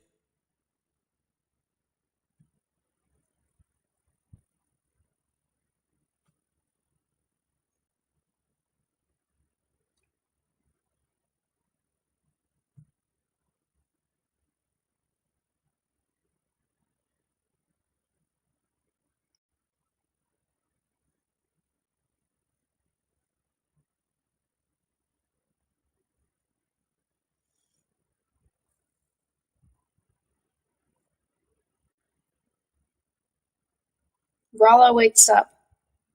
The first thing Gralla noticed when she opened her eyes was an acrid smell. It was pitch dark, but something must have woken her in the middle of the night. All she could remember was falling into bed with limbs like lead. She could hardly move her arms. She'd spent so long giving swimming lessons in one of the small lakes outside the city. She had at last returned home to find Ort El Okro, the old cabinet maker, standing outside her door. He looked as if he'd come to tell her something, but he merely said good evening and vanished into the dusk. Why had people been behaving so oddly towards her in recent days? There was nothing she regretted more than that dive into the river.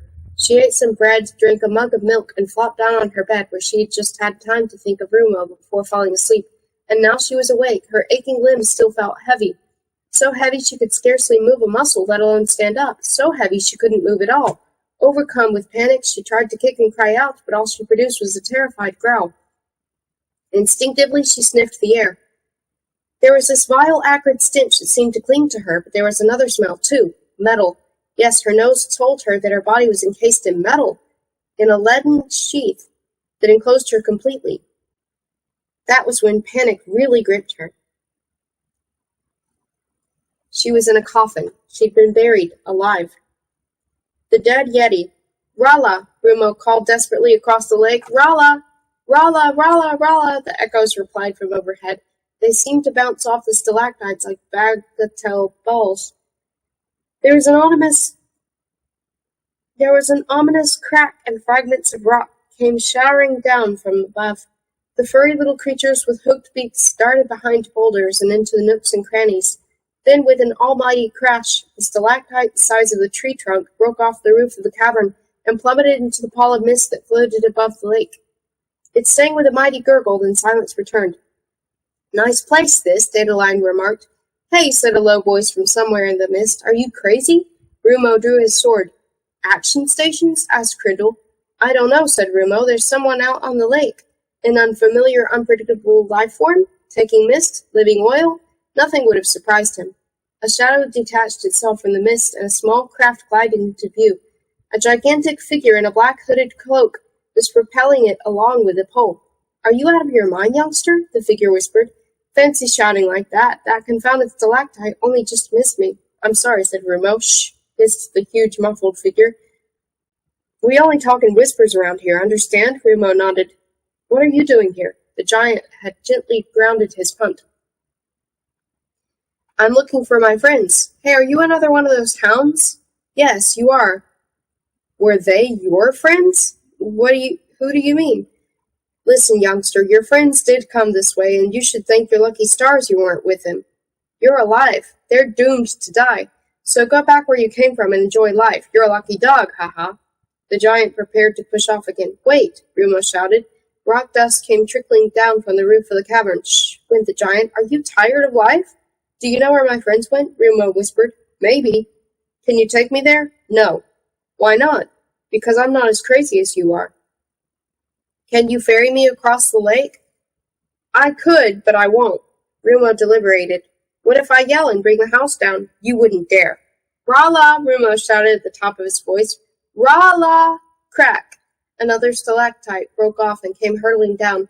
It landed in the lake with a muffled splash, sending ripples across its oily surface. The giant winced. Climb aboard, he hissed, and for heaven's sake, pipe down. You really are suicidal. Rumo leapt aboard. Sit down and keep quiet, the giant whispered. Rumo complied. The giant pushed off. Silently they glided into the luminous mist. Did you see them? Rumo whispered. I may have seen a pack of hounds being transported across the lake by Frahawks. Maybe they were unconscious, suspended in nets. Then again, maybe not. Frahawks? Did I say Rawhawks? Maybe I did, maybe not. Can you take me where my friends are taken? Maybe, no, that's impossible. Did you know I can sing? Not very well, but nice and loud. The giant grunted. Blood! Rumo belted out. Blood! Blood must spurt and blood must flow. The stalactites creaked like icicles thawing in the sun. Stop that, you idiot. I can't take you there. It's too far. I'll ferry you across to the other side, but that's all. After that, you'll have to manage by yourself. All right. They glided along in silence for quite a while. Then the giant said, Tell me, how come you know that demonic song? Where have I heard it before?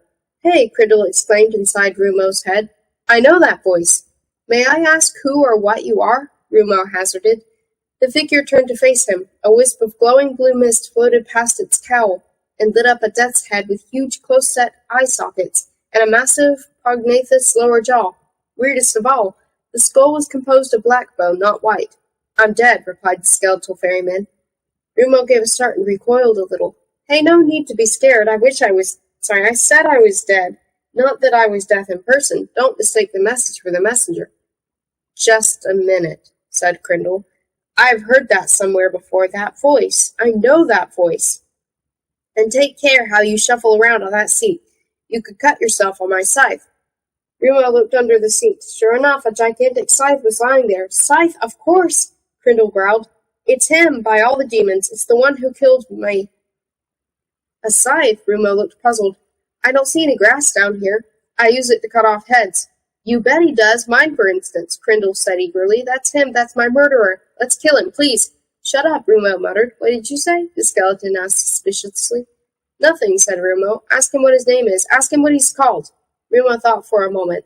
How could someone they'd encountered down here have killed Crindle centuries ago up there in Overworld? What's your name? He asked. My name, grunted the ferryman. They call me Scullop the Scyther. I knew it, roared Crindle. Scullop the Scyther, punting around down here, cool as a cucumber? Incredible. He's a cold-blooded murderer. Draw me and let's kill him, please. And what's your name? Asked Scullop the Scyther. Rumo.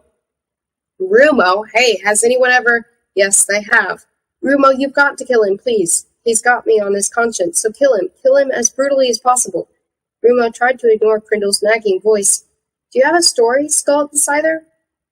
He asked. Everyone does, Scullop replied, and mine is good for a couple of laughs. May I hear it? Rumo asked politely.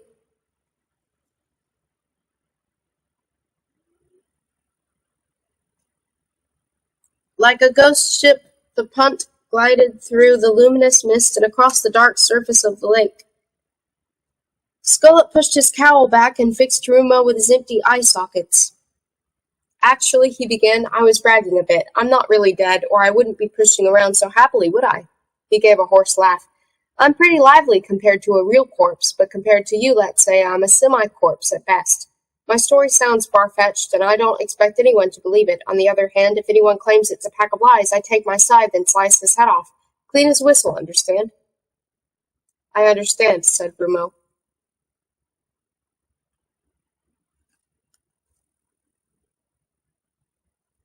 The story of Scullop the Scyther. It all began like this. We were an army of wild yetis from the Gloomberg Mountains, and we roamed through Zemonia, spreading panic and consternation, the way yetis do when they're young.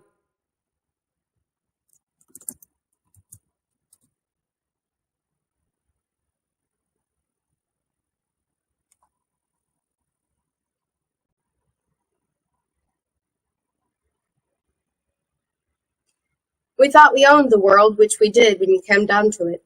Rumo stared out across the lake. All the colors of the rainbow were represented on its oily, iridescent surface.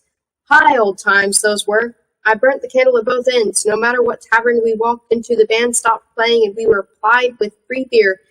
Who could have stopped us? We were on our way to Lindworm Castle because in those days, besieging Lindworm Castle was the thing for warriors to do. I know, said Rumo. You've heard the story, eh? Yes, you weren't a proper warrior unless you besieged Lindworm Castle. The place was said to be rich in loot of all kinds. The Lindworm diamond, as big as a house. Gold mines in which nuggets could be dug out of the walls with your bare hands. Caves full of gems. Hey, you dozy Lindworms, we shouted when we reached the castle. We're now going to come up and kick your fat saurian backsides. Scullop chuckled. And then they tipped boiling pitch over you, Rumo said softly. You heard that too, eh? Scullop looked taken aback. Yes, those GD lizards showered us with pitch. Some mess. But we were yetis. We weren't going to be driven back into the mountains by a few bucketfuls of boiling tar. Hey, you marmot eaters, you lily-livered pin-pushers, we shouted. Is that the best you can do? And then they tipped molten lead over you, said Rumo. H's bells, you really are well informed. Who's telling the story, you or me? Rumo made an apologetic gesture. Sorry, he said. Scullop threw his weight against the pole and punted on. Now I've lost my thread. They poured lead over you, Rumo prompted him. Yes, precisely, molten lead. That was another kettle of fish altogether, believe me. We lost half our number. And that was when our luck started to run out. Rumo tried to look sympathetic. So we beat a retreat, and now the really heartbreaking part of my story begins. Take it from me. Scullop grunted with exertion as he pulled the punt around a rock protruding from the lake. We marched on through Zemonia, zigzagging a bit. Why zigzagging? Because our courage deserted us whenever we came across anything remotely resembling a castle or a fortress. In fact, many of my men used to burst into tears. Well, an army of sobbing yetis isn't a very edifying sight, especially when you happen to be in command of it. We badly needed a victory, you see, just one successful conquest. Anything would have done, or the army of the wild Yetis would soon be a thing of the past. And then we suddenly found ourselves on the borders of Nairland. Do you know Nairland? Nairland consists of cogitating quicksand, so I've read, said Rumo. You mean you're one of those eggheads who can read? No wonder you're a bit cracked, said Scullop. But you're right about the cogitating quicksand, although I didn't know it at the time. So he came to the borders of Nairland, no opposing army, no fortifications, nothing. Just sand. I was about to give the signal to advance when I heard a voice in my hand. Don't, it said. I'm quicksand, cogitating quicksand. I'll swallow you up. Scullop uttered a scornful laugh. I thought it was a trick, of course. We'd heard reports of great treasures buried in a volcano in the middle of Nairland with no wild young Yetis was going to be bamboozled by a voice inside his head. So I marshaled my army in line abreast and gave the order to advance. Scullop leant on his pole for a moment. Well, we sank into the quicksand, every last one of us, one step and we were done for. Not a pleasant experience, believe me, suffocating in quicksand. He punted on. But that wasn't all. Oh no, quicksand doesn't just kill you. It does a really thorough job on you. It scours the flesh from your bones. He sank deeper and deeper in the grains of sand, wore away our faces, forced its way up our noses and into our skulls, and then it started all over again. Although we were well and truly dead, we regained the power of thought. My skull is still full of cogitating quicksand. The Yeti shook his head gently, and Rumo could hear the sand rattling around inside. I've no idea how far we sank, or through what subterranean channels or tunnels, or for how long, but to me it seemed like an eternity. Being buried alive is nothing in comparison, and then, at long last, we came out in this cavern. We fell through a hole in the roof and landed in this confounded lake, all of us, or as many as were left. The oil had soaked our bones and made them black and supple. I don't know what's in the stuff, but it certainly contains plenty of energy, liquid energy. It's full of life from ancient times, so now we're dead but still alive in a way. We're undead, you could say, neither one thing nor the other, with our skulls full of thinking sand. Rumo was dumbfounded. Even Crindle had fallen silent. The Yeti's fate seemed to have impressed him too. To keep ourselves occupied, we carved some boats out of big seams of coal, and we've been punting around here ever since. Not that many passengers come our way. Well, that's my story, up to date, at least. It's a really good one. I told you so, didn't I? And the laughs are on me. The mist, which had thinned a little, was now floating above the oil in a thin, blue, shimmering layer. Not far away, Rumo saw some other punts gliding around, manning by cloaked figures of similar size. My men, Scullop said proudly. My undead men. Where exactly are we bound for? Asked Rumo. The far shore. You want to get to Hell, don't you? Hell, what's that?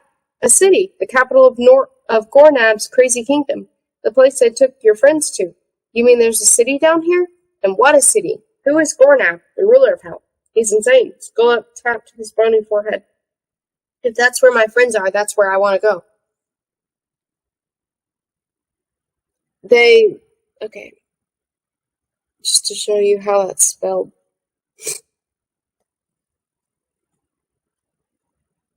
I thought as much. You really are a screw loose. Scullop chuckled. Hey, he called. Look, boys, I've got a customer. Shh, said Rumo, cocking his finger. There aren't any stalactites here. Scullop looked up at the roof, which was black and smooth. We can talk normally now. The other craft drew nearer. The figures in them resembled Scullop and wore the same cloaks. Black skulls were visible under the cowls, and lying in their punts were heavy weapons, swords, clubs, axes. Rumo began to feel uneasy as they converged from all directions. He put his hand on his sword hilt. Kill him, whispered Crindle. This youngster actually wants to go to Hell. Scullop told his men with a laugh. What do you think of that? A good idea, one of them called back. Almost as good as marching us into a quicksand. Yes, called another. Follow me, he said. Follow me, boys. We're going to be rich. The Yetis hooted with derision. That's what I have to listen to all the time, Scullop growled. You make one mistake, and hey, youngster, someone called. Be careful you don't run into any Vrahooks on your way to Hell. Shut your trap, Akko, snapped Scullop. What are Vrahooks? Rumo asked. Listen, said Scullop, bending over him. I realize you don't want to be dissuaded from going to Hell. You're stark raving mad, but still, if I told you what Vrahooks are, you'd reconsider your decision. Well, shall I tell you what they are? No, said Rumo. I can't put him off, men, Scullop called. He's got guts, the sort of guts we haven't got anymore. The youngster's crazy, that's all, Akko called back. Ever since I've had a noodle full of cogitating quicksand, I think twice about everything I do. And the last thing I'd do down here is visit that crazy city of my own free will. You see, said Scott, we think too much. We've turned into a bunch of yellow bellies.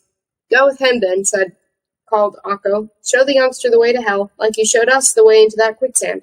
Scallop hastily punted on. Stupid idiots, he grunted. Talk about bearing a grudge. Sorry, youngster, Akko called after him. We may be dead, but we aren't tired of life. His cronies laughed. Did you hear that? Said Scallop. They're dead, darn it all, and none of them would be mad enough to go to hell. There's no mercy down here. No laws either. Insanity reigns supreme in hell. It's Gornab's monumental madhouse. The far shore of the lake came into view. Rumo fidgeted impatiently. How do I get to hell from here? There are various routes. I honestly don't know which to recommend. They're all so dangerous. You could go via Gornab's Echo, but it's a very long way round, and that's where you'd be likeliest to bump into some roaming Rawhuts. You could also go via the Frigga Caves, but they're terribly cold and said to be infested with ice magogs. There are some secret passages through the roof of Netherworld, but you have to know your way around extremely well if you don't want to get lost. Your best plan is to keep going straight ahead, because in Netherworld all roads lead to hell. Don't ask me why. It's just a question of how far you get. Down here, there are only two directions, straight ahead or straight back. I'm not going back, Scullop sighed. The punt grounded and Rumo leapt ashore. All right, said Scullop. What will you do if you get to hell? I'll go in and rescue my friends. Then I'll give Rala the casket. Who's Rala? What casket? Rala is, well, my sweetheart, Rumo said hesitantly. I've carved her a casket out of Nern Forest oak. Oh no, Scullop laughed. Better and better. A casket, eh? And that's why you're going to hell all by yourself? With that cheese knife of yours? Kill him, I beg you, Crindle whispered again. I've done similar things before now, cheese knife or no cheese knife. I'm sure you have. I like you, my boy. Scullop grinned. You really are screw loose. Many thanks, said Rumo. That wasn't a compliment, it was an insult. I wasn't thanking you for the insult, said Rumo, just for ferrying me across. Scullop laughed, then he pushed off and disappeared into the mist.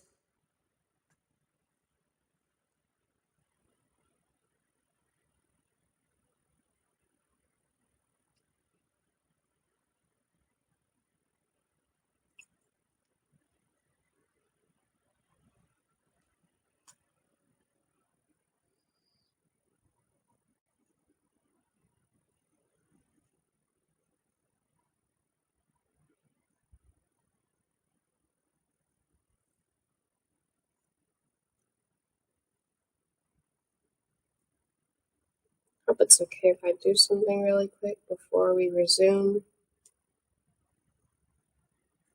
Also, I should check to see. Oh, it's actually good on battery right now. Okay, so there are some things we want to do briefly. I don't think it'll take too much time, don't worry.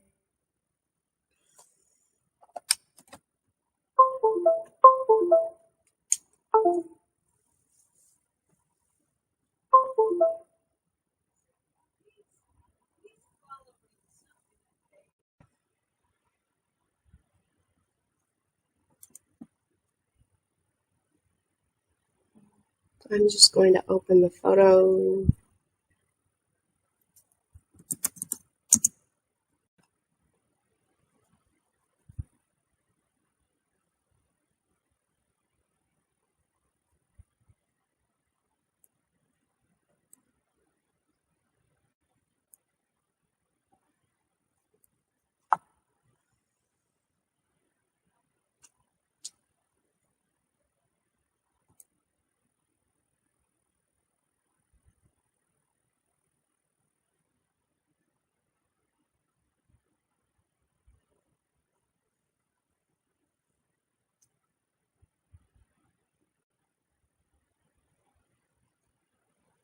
Yay.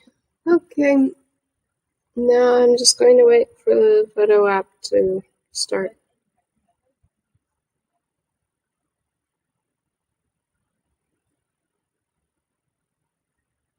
And it just froze.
Okay, that scared me. It said my connection was unstable. Um, and it actually became unstable right before the app loaded. It's actually not fully loaded yet. Hmm.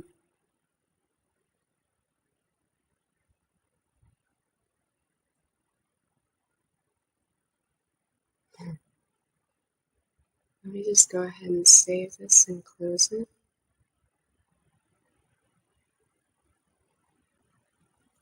There we go.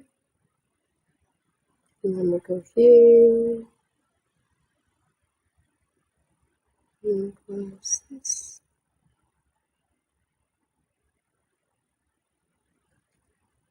Let me make sure. Okay, so there's only one of those open right now. And then I just wait. Okay. Import. Import.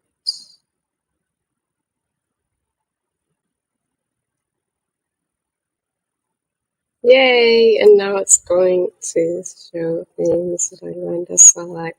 I'm going to import. Yay! It won't be crazy long.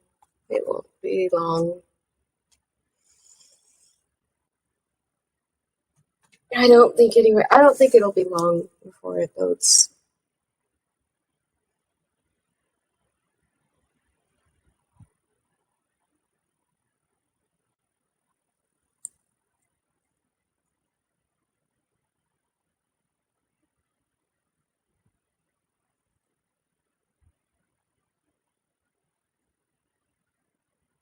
I'll come right back.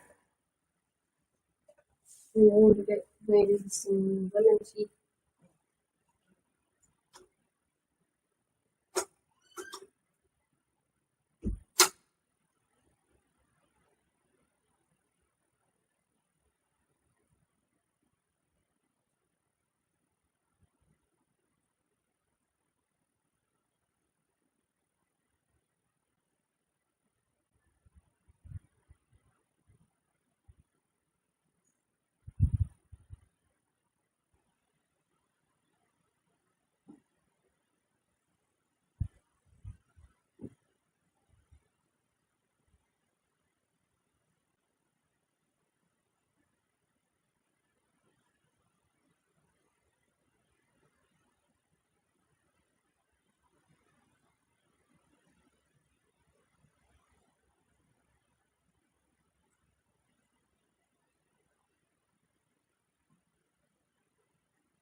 Okay, good.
Okay, now I'm just going to be importing those, and I'll go ahead and go back to reading.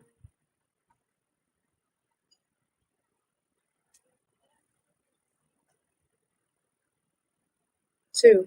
L. Urs hadn't been surprised when Rumo failed to appear for supper. It was a common occurrence lately. Rumo avoided other people's company and preferred to spend his evenings roaming the deserted side streets of Wolvertine. He usually returned home late and flopped into bed right away. Urs hoped that his advice to consult Hornt El Okro would bear fruit. His life had become devilishly complicated since he'd got to know Rumo. What with their strenuous fencing lessons in the woods, their interminable conversations at night, their fracas of a wolf, and his duties as municipal friend, everything had been much more eventful before Rumo appeared on the scene. More tedious as well, granted. But Urs was fond of tedium, he even cultivated it. That was why he took advantage of this Rumo-free evening to indulge in a little civilized tedium. One essential was a supper requiring protracted preparations in case a pot-roasted joint of beef which had patiently studded with dozens of cloves of garlic and braised for several hours until tender. Should he read a Prince Sankroid thriller while eating? No, far too exciting.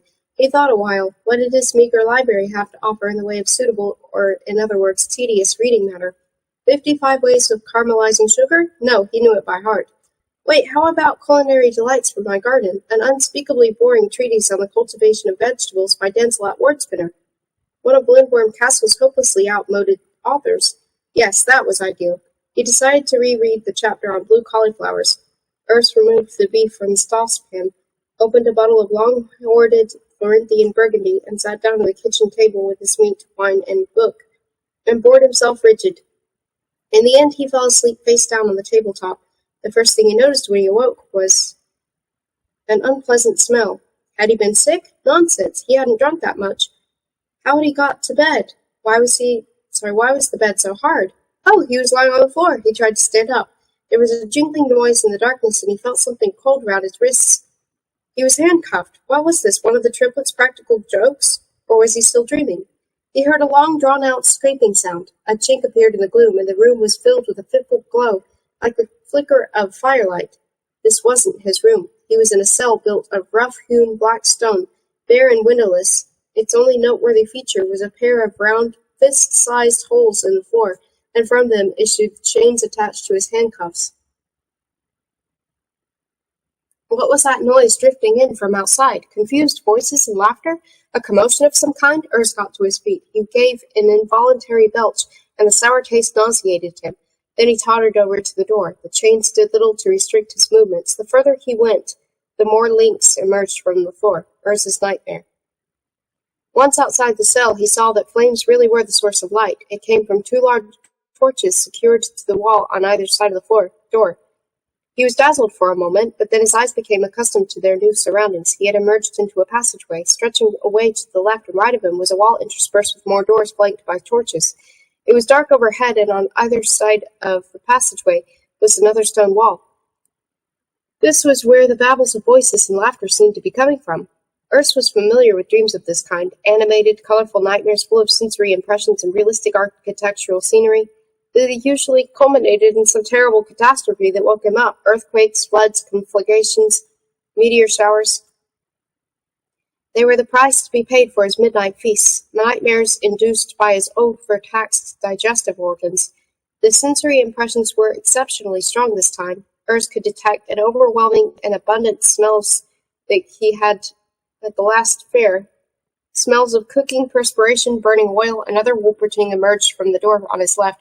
Urs knew him, but only vaguely, so he couldn't remember his name. He was also wearing handcuffs and looked equally bewildered. "Urs, is that you?" he said. Urs shuffled towards the opposite wall with his chains scraping along the ground behind him. At every step the babble of voices became louder, the smell stronger, and its uneasiness more intense. What lay beyond the wall, and anyway, was it wise of him to try to find out? Wouldn't it be better to slink back into his cell and stick it out until he woke up? The theater. Urs peered over the wall.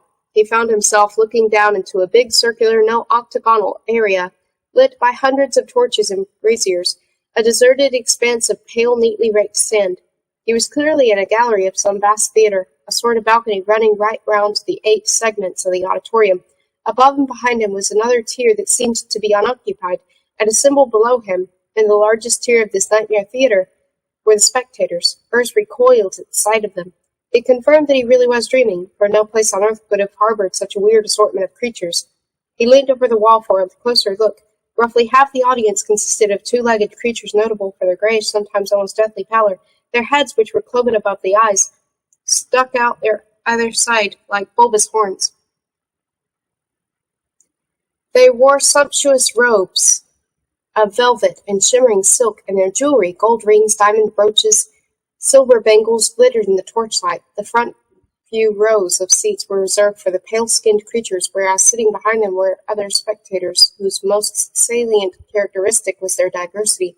Many of them were as small as dwarfs, others at least 10 feet tall. Some were covered with green scales, others had red, yellow, or blue skin. Urs saw ape-like creatures with wings, midgets with crocodilian heads, hoglings with elephantine trunks. Their one common feature was the fact that they belonged to a wide variety of life forms. The audience, which included a scattering of bloodums, yetis, turnip heads, voltigores, and other boorish creatures, must have numbered thousands. This was certainly the weirdest place Urs had ever been to, whether sleeping or waking. Immediately opposite him, on the far side of the arena, and within the pale faces tier, was an enclosure that attracted his attention. Separated from the rest of the audience by a balustrade and a cordon of bloodum mercenaries, it was a box occupied by only 2 persons.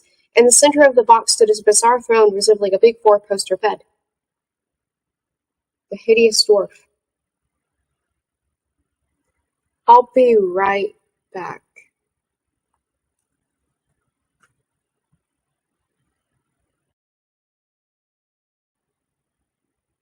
That didn't work.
The hideous dwarf.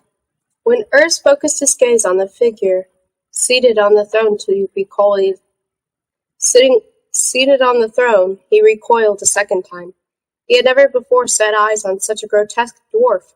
The head was far too big for the body, the eyes too small for the head, the arms and legs too muscular for the puny chest, the neck too thin to bear the weight of the massive cranium, the nose too long and tapering for the bulky chin, the hands too fine-boned for the dwarf's generally uncouth appearance. Most horrifying of all was his mouth, which wore a ghastly ear-to-ear grin that might have been incised into his face at birth by a single sword stroke. Although he was utterly unlike any other creature in the theater, his pale skin indicated that he was one of the life forms that occupied the best seats, and the fact that he was sitting on a throne might even signify that he was their king.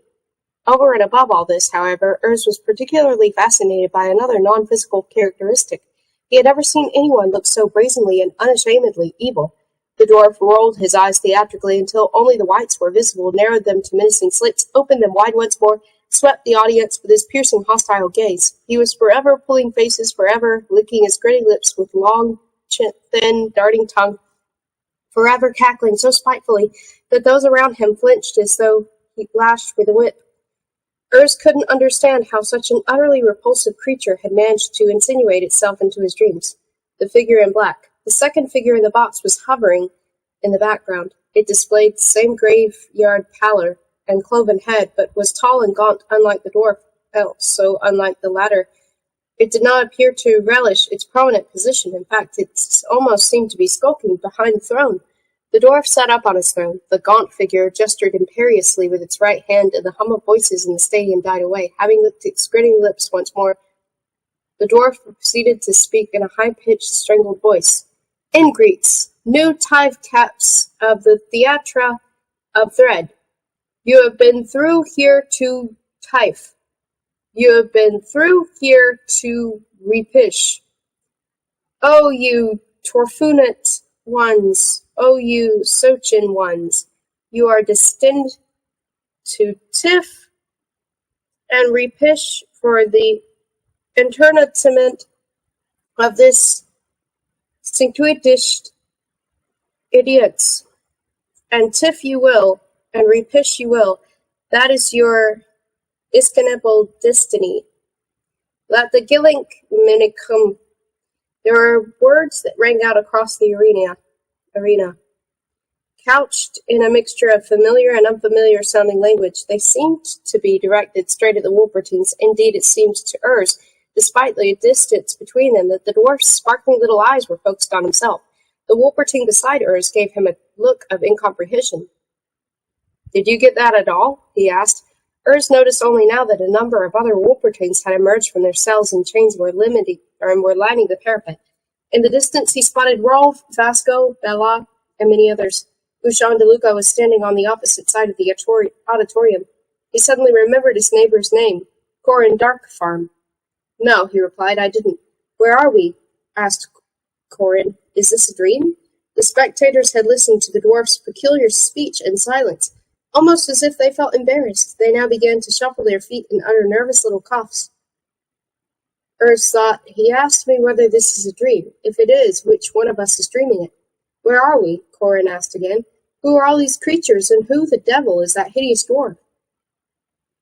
The story of Gornab the 99th. Gornab, Aglan, Azadarko, Bing, Alel, Atuna, the 99th was, as his name unmistakably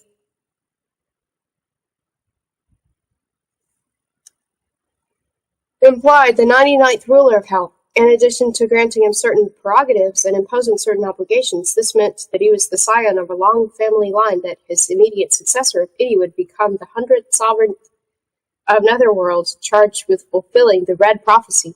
The Red Prophecy was an ancient inscription on a weather-worn pumice stone wall in the center of Hell. It was inscribed in the blood of the great alchemist and prophet Yoda Bang Tagd, who had lanced an artery with the tip of a goose quill and written until he was quite literally bled dry. A great prophetic vision having appeared to him just when he was inkless and far away from his study, he was obliged to use his own lifeblood and died in the fulfillment of his martyr's duty.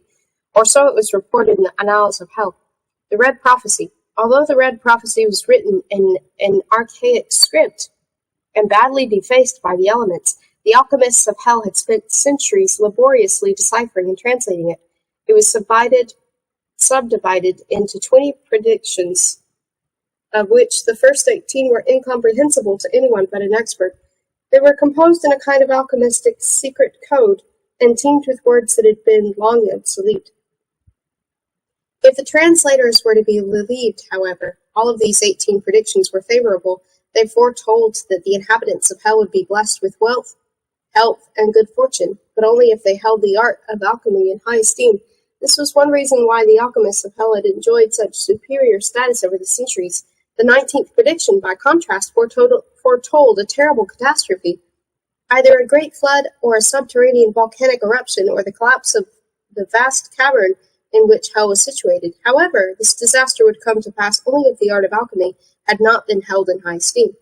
That was the other reason why the alchemists of Hell ranked so highly there. The 20th and last prediction took the form of a command to be obeyed on pain of an all-consuming epidemic. The 100th ruler of Hell shall leave the city together with his army and all the Vrahloks, and conquer Overworld. He will then be Gornab of Gornabs. Gornab Aglan Azadarko Bang Elel Atuna the 99th was far from displeased at being only the 99th ruler of Hell and not the 100th. He had no desire to leave Hell and conquer Overworld. He had no desire even to quit his throne. His royal duty to preside over the theater of death was quite fulfilling enough for him. Indeed, it sometimes proved too much for him, but he enjoyed watching people fight, kill, and die, and he reveled in his subjects' applause. He had the best job in Netherworld. He was the king. All things considered, Gornab was a contented monarch. It has never been ascertained whether the city of Hell took its name from the Hellings, its pale-skinned inhabitants, or whether the Hellings took their name from the city. The first ruler of Hell was Gornab Alglan Azadarko Bang Elel Atuna I. That much is an established historical fact. He reigned at a time when the city consisted of a few caves hewn out of the rock with stone axes, and when its inhabitants sustained themselves by digging fat lava worms out of the soil or eating deceased members of their own species.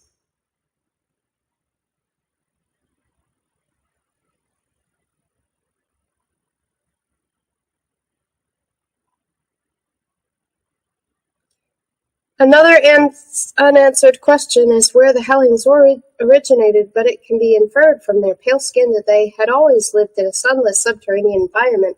Historians surmise that the Hellings' ancestors could perceive neither light nor color, and that they had antennae instead of eyes. This would account for the horn-like excrescences on their heads, which are simply atrophied antennae. These, however, are no more than conjectures.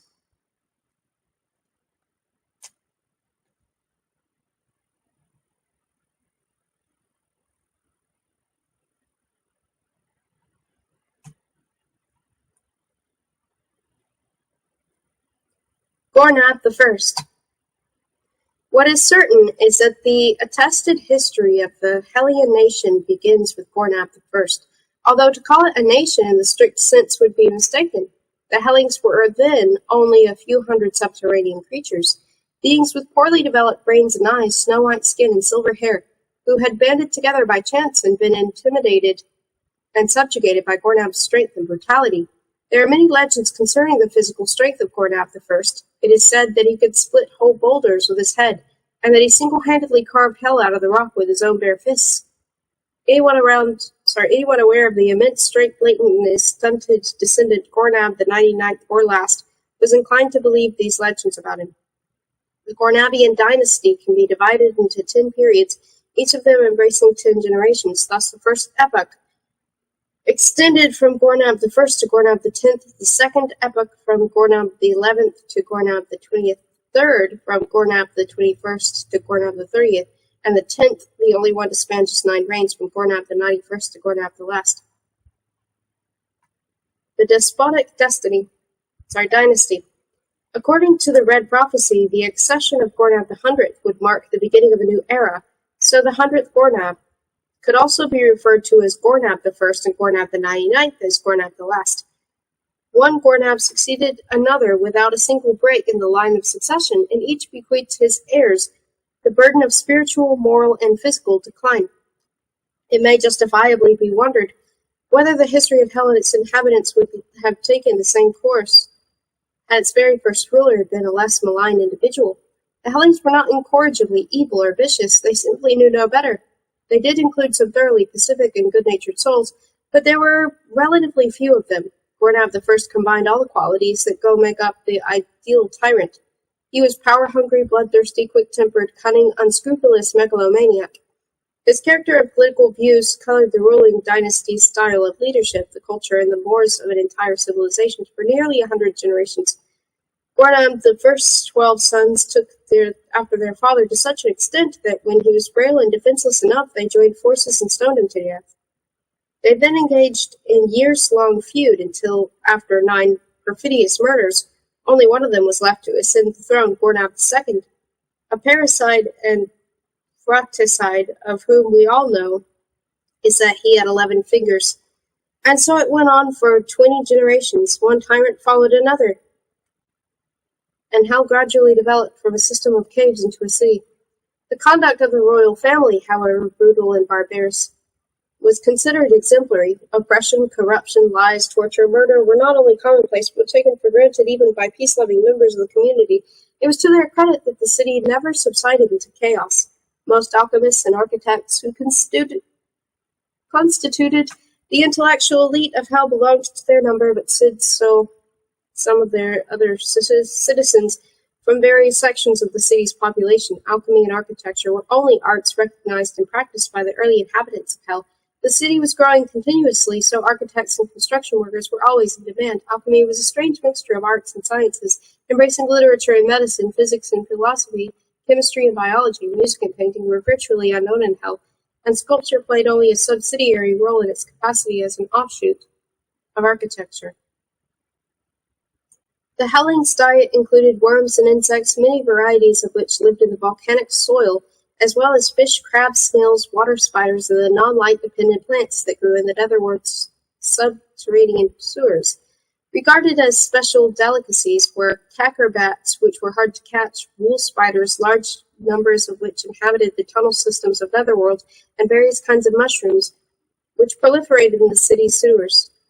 There was such a wide variety of subterranean species that food never ran short, one reason for the city's steady expansion. The discovery of Overworld.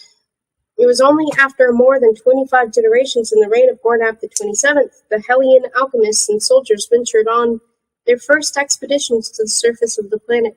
Shafts of volcanic origin had been discovered at an early stage, but it was a long time before anyone dared to explore them. The wildest theories prevailed concerning the perils of Overworld, that its atmosphere was poisonous, for example, and that every kind of monster lurked there. The explorers were all the more surprised to find breathable air in Overworld. However, the pale-skinned Hellenes found sunlight hard to endure, so they made their excursion by night. They covertly observed Overworld's inhabitants and their habits, and when they returned, wrote sensational accounts of them for Hell's Alchemistic Academy. Because living in sunlight was unthinkable, and the Hellenes had deep-rooted fear of the unknown, they refrained from making direct contact with the Overworlders, and confined themselves to scientific observation. Their visits to the surface had not gone unnoticed. They themselves were watched by disreputable denizens of the night who dogged their footsteps and tried to follow them when they returned to their subterranean city. These adventurers, mainly bandits and mercenaries, were the first overworlders to explore the secret routes to Netherworld. Many of them died in the process. They fell into chasms, were devoured by subterranean beasts, or froze to death in the frigid caves. But some of them found their way to the hell and entered the underground city. The treatment they received was understandable. They were taken prisoner, tortured, and finally, since no one understood their language, put to death. But the legend of Netherworld inexorably spread among the lawless members of Overworld's population. The thin trickle of fearless individuals, mostly escaped prisoners or others who had little or nothing to lose, never ceased. As time went by, the Hellenes grasped that they could obtain valuable information about Overworld from these fugitives and adventurers without having to expose themselves to sunlight. They learned each other's language and began to communicate. In the end, even the most pig-headed Hellenes realized that the cooperation with the Overworlders could be mutually advantageous. They made a pact with the immigrants, they granted them asylum, and traded with them in return for a guarantee that Netherworld's existence would remain a secret known only to the circle of initiates. The population of Hell was not exactly enriched by these new citizens, almost of whom were criminals, smugglers, arms dealers, and mercenaries. To the Hellings, the newcomers were living confirmation of their own way of life. They were just as evil and unscrupulous, if not more so. At the same time, they triggered an unprecedented economic boom. The Hellings' dubious dealings with Overworld provided an entirely new source of income. The criminals acquired weapons in Hell with which to commit their atrocities on the surface, and some of their ill-gotten gains found their way back to the city. Slaves were imported into Netherworld and exploited there as cheap labor. These outside influences had an effect on Hellian culture, and in time Simonian gained acceptance as Hell's principal language. The city's wealth increased with every generation of rulers.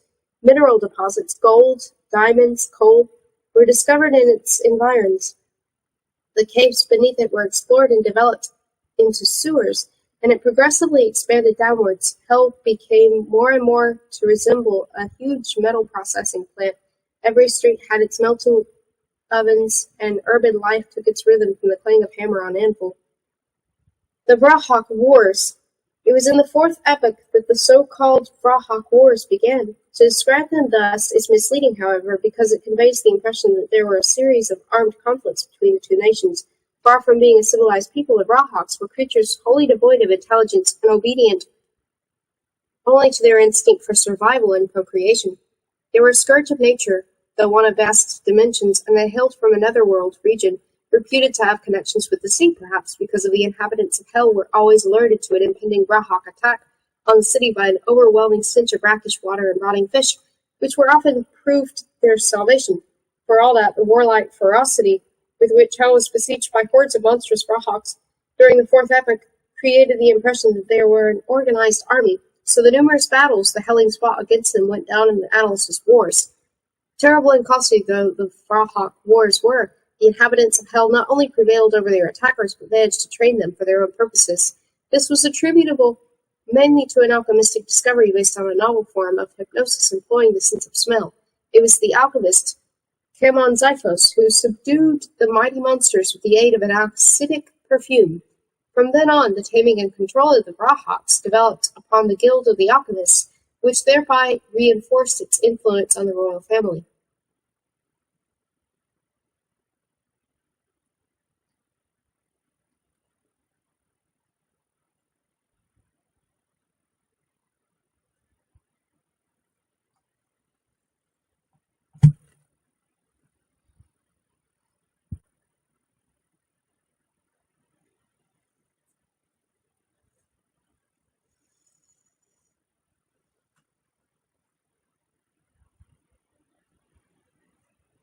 The birth of the homunculi. The momentous consequence of the Vrahak Wars was the creation of the homunculi. The plan to manufacture an artificial army to fight off the Vrahaks was another alchemistic idea. Having obtained a certain fluid from the subterranean oil lakes, the alchemists mixed it with various secret extracts and called it mother soup, the substance from which the homunculi were created. A gigantic cauldron of netherworld iron was set up in the center of Hell, filled with mother soup and heated over a huge fire. Pregnant netherworld creatures of the most diverse kinds, including speleotoads, osteocrabs, tubular hogs, and beaked weevils, caught in the caves beneath the city, were thrown into the soup and brought to the boil. As the expectant mothers disintegrated, so their cells mingled with the primeval oleaginous substances.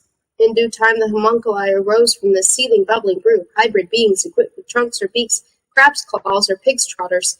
They reconstituted themselves out of the components of the boiled-up creatures referred to above, each in its own bizarre way. However, the homunculi were not successfully created until long after the Vrahaks had been conquered and tamed. Thus, mother soup was used for the production not only of soldiers, but also of an army of slaves that could be replenished ad infinitum.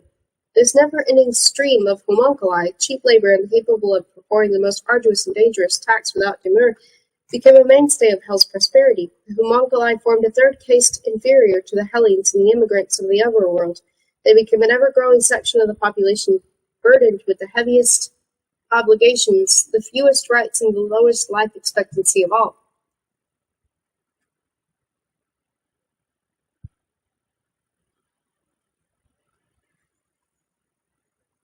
The Theater of Death.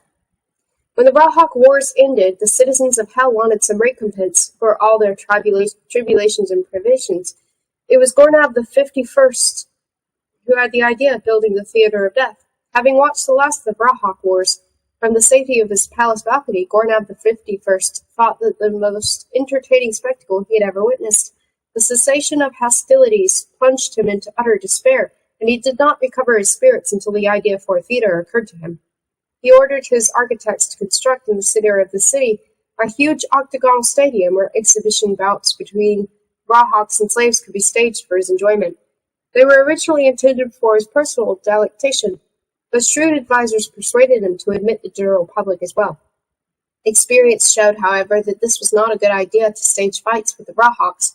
They were far too wild, became too enraged, broke the hypnotic spell of the alchemical perfume, and often turned dangerous. Although only the smallest specimens were sent into the arena, they were forever running amok. They trampled their keepers to death, devoured members of the audience, and on one occasion almost made a meal of Gornab the 51st himself. So fights involving Rawhawks were abolished in favor of a contest of the most multifarious kinds between slaves and homunculi, slaves and mercenaries, and slaves and wild beasts less difficult to control than Rawhawks. It was when Gornab the 51st discovered how much pleasure he derived from the bloodbaths in which Rawhawks did not participate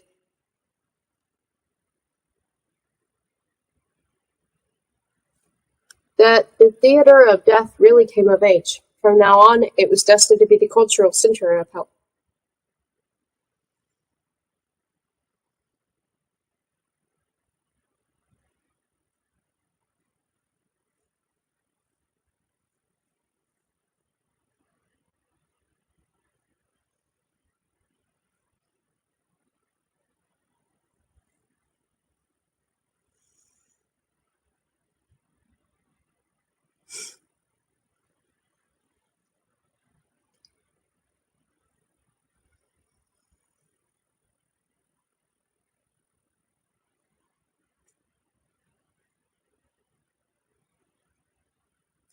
Degeneracy. Meanwhile, the moral and physical decline of the royal house took its inexorable course. The Gornabs became progressively smaller and more hideous, their sardonic grin broader. Henceforth, the hallmarks of the Gornabian dynasty included epileptic fits, bouts of hysteria, mania, and depression, and paroxysms of rage. No one would have dared to tell a Gornab to his face that he was insane, so the court physicians defined illnesses as virtues, hallucinations as flashes of inspiration, and attacks of St. Vitus's dance as transports of joy. They turned dementia into a cult. When their kings had a fit, they administered highly alcoholic stimulants designed to send them more frantic still.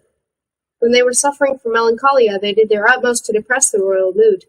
Still further, many generations of courtiers regarded it as modish to ape their sovereign's behavior, simulating paroxysms of rage and imitating their hysterical laughter. Ugliness and infirmity became the universal ideal of beauty, and anyone in hell who took pride in his appearance strove to look as ill as possible. Architects adopted this ideal. Symmetry was banned in preference and accorded to the use of ugly, organic, and misshapen building materials. Hell's architecture was characterized by skewed walls, humpbacked roofs, and houses sunk in the ground. Buildings were faced with the fossil scales of primeval fish or chitinous netherworld insects. Chimney stacks jutted skywards like demon's horns, gates yawned like gaping jaws. Windows resembled death heads' eye sockets. Other favorite materials were genuine bone, fossilized dinosaurs' teeth, petrified octopus tentacles, and crab's pincers. If a Rawhawk died, its armor-plated shell was gutted and converted into apartments. Color scarcely existed in hell. Anyone who walked along its leaden gray streets and encountered nothing but pale-faced, dark-robed hellies could be forgiven for believing that he was in a monochrome world. There was some light, of course, but subdued, flickering and never brighter than necessary. Sunken pools filled with phosphorescent, pulsating jellyfish served as streetlights. Smoldering torches and candles of black wax stood in the window embrasures. Ambrosier spurned in public places. Hell's murky, unhealthy atmosphere was aggravated by the everlasting smoke and soot. Although they were so sickly and shamefully abused by their physicians, nearly all the Gornabs were immensely long-lived. Even Gornab the First made it to 164, and he would undoubtedly have survived for a good while longer had he not met a violent end at the hands of his offspring. On average, the Gornabs lived for between 180 and 200 years and spent the entire time in a state of flourishing ill health.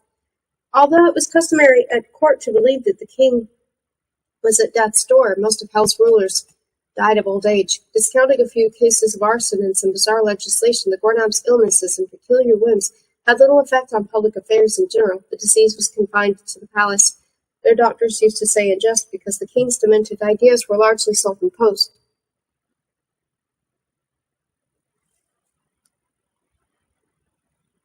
For a long time all went well, but then insanity found an outlet, as it were, in the person of Gornab the 62nd. In his case, mental derangement had consequences that would even affect the population of Overworld. It was Gornab the 62nd who, inspired by reading a children's book, ordained the construction of what became known as urban flytraps.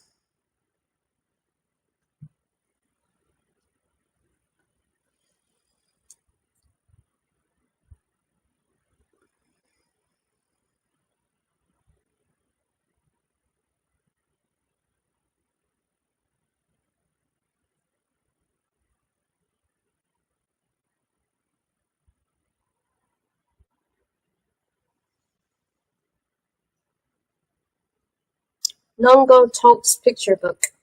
The alchemist Nongo Tolk, employed at the court of Gornab the 58th as a veterinary surgeon and tutor, had written a children's book intended solely for the scions of the royal house, which described the basic workings of the political system in a simple but graphic manner. Having lavishly illustrated this volume, he presented it to the king's son, the future Gornab the 59th, on his 10th birthday. Nongo's picture book gave a simplified view of the world that would not overtax a childish brain. He drew the king as big, black, immensely powerful cave bears, and their subjects as docile, loyal, obsequious albino rats. So the king's advisors and diplomats he portrayed as faithful glowworms, others as bloodsuckers and leeches. The city of Hell itself he represented as a cunning spider equipped with 100 legs and 100 eyes that lurked below the ground and bided in time and hiding until one day it made its way to the surface. Graphic illustrations showed the spiders spinning webs there in the shape of houses. Overworlders of all kinds made themselves at home in them until a spider reappeared and devoured every last one. This episode was meant to symbolize, for the Crown Prince's benefit, the fulfillment of the Red Prophecy. The book had no effect on Gornab the 59th. He merely glanced through it, burst into tears at the sight of the spider, and tossed it into his overflowing toy cupboard. The following two Gornabs were unimpressed, for the precious hand-illustrated volume was passed down from one generation to the next until it fell into the hands of Gornab the 62nd, when he was already middle-aged.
Gornab the 62nd. The latter king's insanity assumed largely manic forms. He was bubbling over with crack-brained schemes. On one occasion he forbade the inhabitants of Hell to speak for a year. They were only allowed to whisper. Another time it was all his courtiers could do to prevent him from marrying a fossilized fish. He painted, composed music, and wrote poetry, with equally terrible results in all three disciplines, and was always in search of ideas for further atrocities. One day, while rummaging through the royal library, he came across Nongo Tolk's picture book. Its impact on his deranged mind was total. Gornab the 62nd would be the first king of Hell to translate the pictures in the children's book into reality. The art-loving monarch's greatest passion was architecture and the construction of monumental buildings. Hell was strewn with empty palaces commissioned by Gornab and built to his own designs, but the city's subterranean location naturally cramped his style. Gornab the 62nd yearned to extend his architectural activities to Overworld, but his advisors had always managed to dissuade him.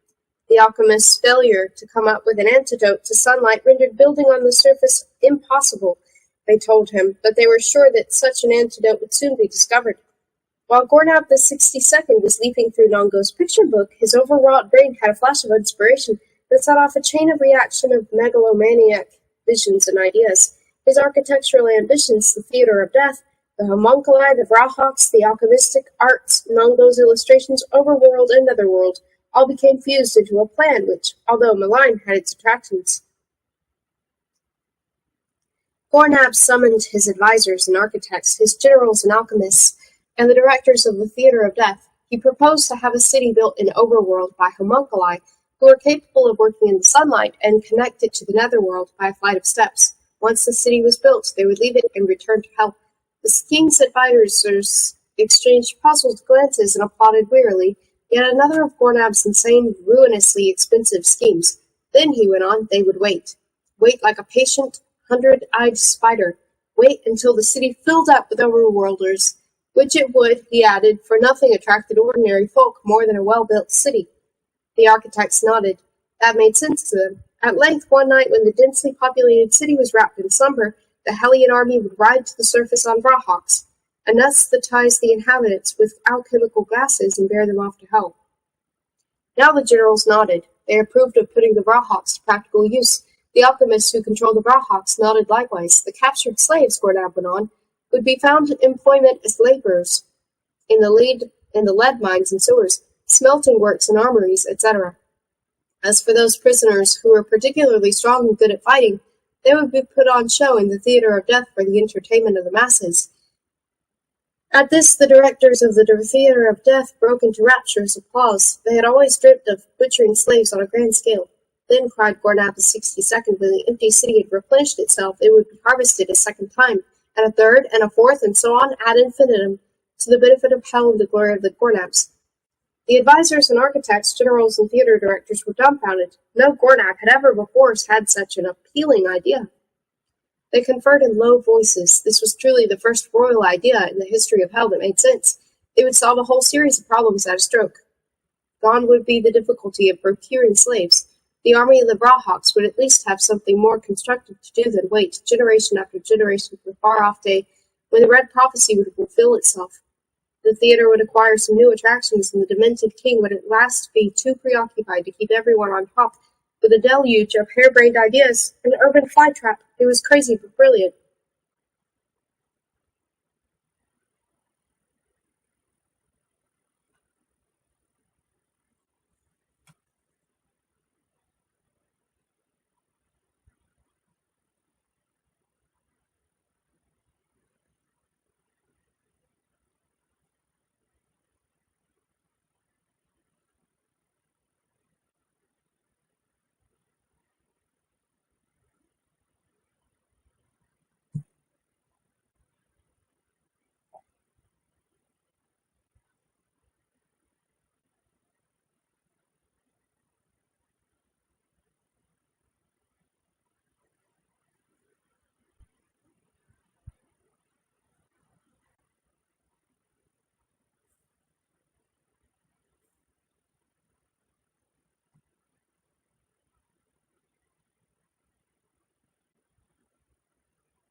Okay.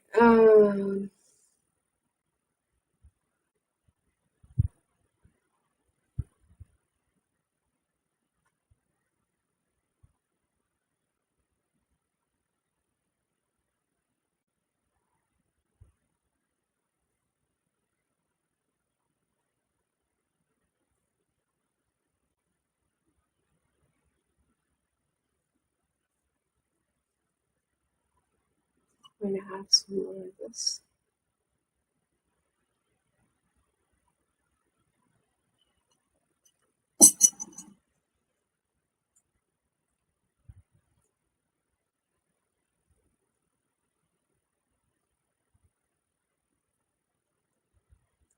The urban fly traps.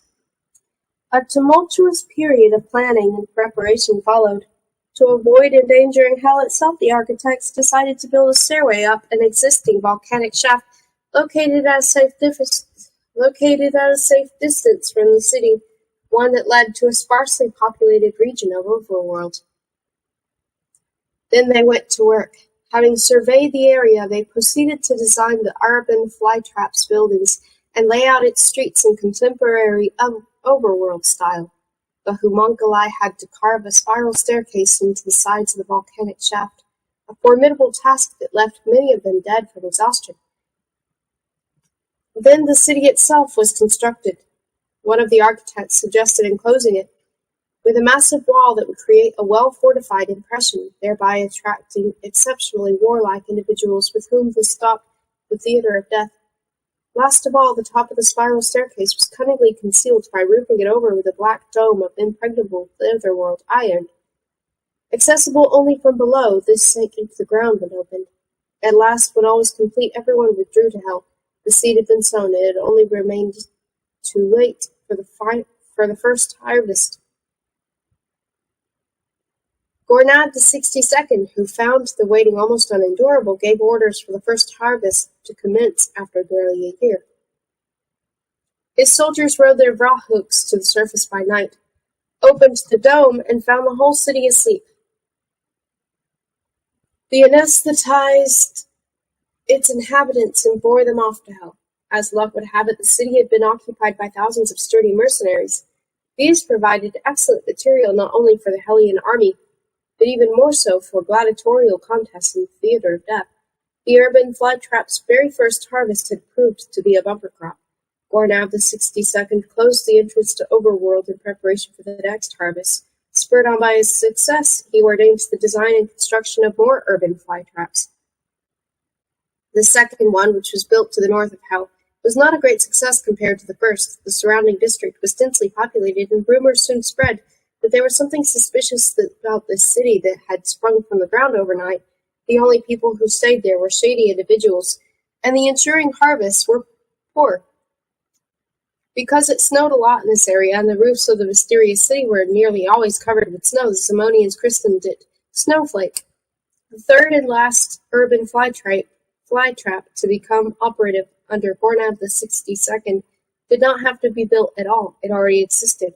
The impatient king had his time called for a different type of city to be built, one that didn't necessitate waiting until it was ready for harvesting, but could be raided like a larder regularly as required. The jelly fog. The architects and alchemists racked their brains over this task until someone suggested simply using an existing city. The alchemist who put forward this idea already had one in mind, namely Merkholm in the northwest Simonia. Merkholm? Gornab had asked. What's so special about it? Merkholm, your majesty, the alchemist replied humbly, would make an ideal urban flytrap. It's inhabited by the notorious Merkholmers, a bunch of bandits and smugglers with whom Hell has been in contact for centuries. There are volcanic shafts connecting it to Netherworld, and last but not least, its isolated position is an advantage. Then there's the jelly fog. The jelly fog? Said Gornab, who was always interested in scientific phenomena. A jellyfish composed of fog? That's one way of putting it, your majesty. Merkholm is internally swathed in a blanket of fog that lies over it like a giant jellyfish. Having studied this said fog for a considerable time, I'm firmly convinced that it's a living creature, not a pall of vapor. It probably comes from the sea, and its body is no more substantial than mist. It may genuinely be a gigantic variety of jellyfish. Why are you convinced that it's a living creature? Asked the king. Its sulfidic density is too high for a meteorological phenomenon, the alchemist replied. What's more, it displays rudimentary signs of intelligence. It responds to music and makes noises. Ordinary fog doesn't do that. And what does it have to do with our urban flytrap? Well, your majesty, I couldn't help thinking of our conquest of the Brahawks. They too are powerful sea creatures of rudimentary intelligence, so we might be able to hypnotize the Merkholm jelly fog with our alchemical gases. We know that these have a mesmeric and aesthetic effect on most life forms. We use them when harvesting our urban flytraps, after all. By enriching the jelly fog's sulfidic circulation with our gases, we would transform it into a gigantic trap. It would hypnotize and immobilize all who entered its orbit, ready for us to come and collect them. Said the king. You're an idiot. Why? Because our allies, the Merkholmers, would also be poisoned. Another bright idea like that, and I'll have you cut into a dozen pieces. The alchemist flinched. Your pardon, Majesty, he said quickly, but there's an answer to that problem too. As you know, we immunize our Vrahawk riders against the gas by habituating them to it gradually. We need only do the same to the Merkholmers. They're rapacious enough to go along with the idea, so saying, he bowed low and fell silent. The scheme was crazy enough to appeal to Gornab right away.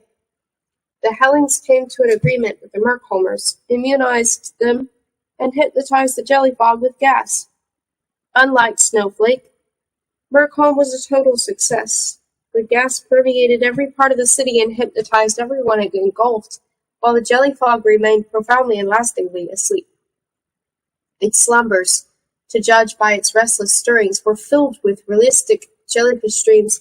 It flickered and whispered, thickened and thinned, but it always remained in the same place, in the internal pall of vapor that enveloped the city of Merkholm, converting it to a vast and inescapable trap.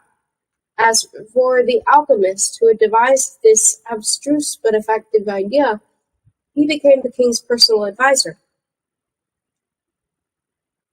For the most successful urban flytrap of all was the first to be built at Gornab the 62nd's behest. It changed its name more than once over the centuries, becoming successively known as Toadville, Moomyville, and Burtville, and the life forms that inhabited it until the Hellings harvested them. One day, a Zamodian named Hoff passed by, entered the city, and found it completely empty of everything but an acrid smell. Being a Wolperting, he called the river that flowed through it the Wolper. The city itself he christened Wolperting, and proceeded to populate it with his own kind. A king who builds fake cities and enslaves or kills those who become trapped in them would elsewhere be regarded, no doubt, as a madman. And Heli was considered a resplendent figure, even though he sometimes stood naked on his palace balcony and loosed off flaming arrows at his subjects. Gornab the 62nd was a Hellian monarch whose ideas had opened the floodgates to overworld. Gornab the Less.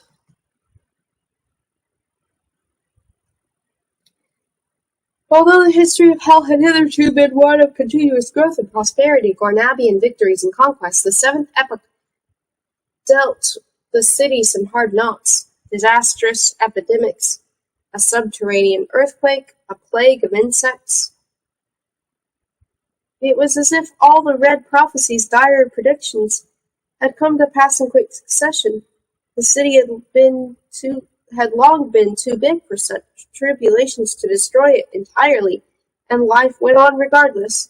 The alchemists devised ways of combating the epidemics. The buildings devastated by the earthquake were replaced with even stouter ones, and the insects were exterminated, but the city's uninterrupted growth had been halted. A process so gradual that even its rulers failed to notice it.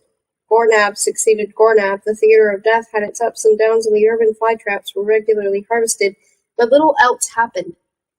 During the 8th and 9th epochs, stagnation gave way to decline, and the Gornabs lapsed into apathy. All that still interested them was cultivating their bizarre ailments and presiding over shows at the theater. Increasingly riddled with corruption, the city eventually subsided like its kings to a state of torpid lethargy. Born-out the 99th personified all the blunders and atrocities the city hell and its rulers had ever committed. The most extravagant and self-indulgent being in Netherworld, he was as crooked, warped, dishonest, stupid, and malevolent as any living creature could be. Just as he mistook ugliness for beauty, so he mistook cruelty for art, hatred for love, and pain for pleasure. He also mistook just about everything else, right for left, up for down, good for bad, backwards for forwards. He even misplaced the syllables in the words he uttered.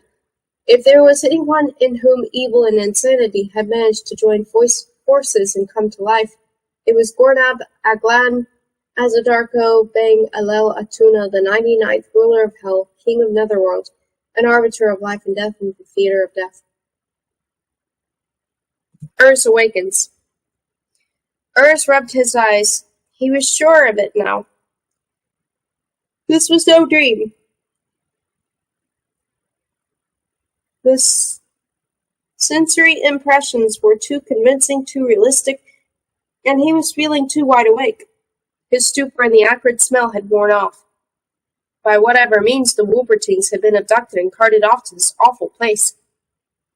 "Are we in hell?" asked Corin. "How did we get here?" "No idea," said Urs. "What do you think they intend to do with us?" Questions, Urs sighed. "How the devil should I know?" "I'm only trying to get things straight in my mind," said Corin. "Until just now I thought this was all a dream." "So did I," said Urs, "but it's too unpleasant to be a dream." He redirected his attention to the royal box. The spectators were also gazing expectantly at the hideous dwarf on the throne. The tall figure behind the king slunk restlessly to and fro, trying to make him as comfortable as possible. He handed him bowls of fruit and golden goblets of wine, plumped up his cushions and fanned him. Now and then he bent down and whispered something in his ear, whereupon the dwarf would utter a discordant bleat of laughter. Despite the dark-robed figure's obsequious manner, Urs sensed that he was the second most important person present. Frithtar's story. Frithtar, chief political and strategic advisor to Gornat the 99th, belonged to a family of diplomats with a long tradition of service at the royal court. He made a more elegant impression than hideous, thick-set Gornab. Tall, pale, and slim, he kept his gestures and facial expressions to a minimum, but he cut a good figure only when compared with his grotesque king. In any other surrounding his demonic features, hooked nose and projecting teeth would have made him look like a veritable scarecrow. Anyone who believed that Frithvar was a grey eminence who operated a crazy puppet from behind the throne, but was grossly underestimating the demented monarch. Gornab the 99th was the living manifestation of many evil minds, and heir to the most unscrupulous tyrants. Nearly 100 generations of pathologically bloated egocentricity had rendered the Gornabs hypersensitive to any form of conspiracy. Those who opposed one of them opposed them all, and no matter how carefully and shrewdly they disguised their intentions, they could not conceal them altogether. Gornab the 99th was mad, ignorant, brutal, and morally depraved, but the ghosts of his ancestors stood solidly behind him. They helped him to sniff out any plot, however cunning, and anyone who incurred the collective wrath of the Gornabs was doomed to die. Frithtar knew this only too well.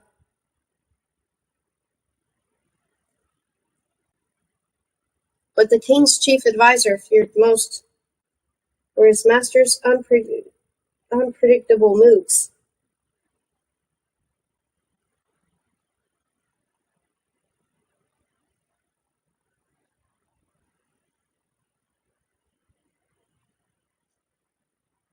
Despite his small stature, Gornab possessed immense physical strength, especially in his arms and jaw muscles.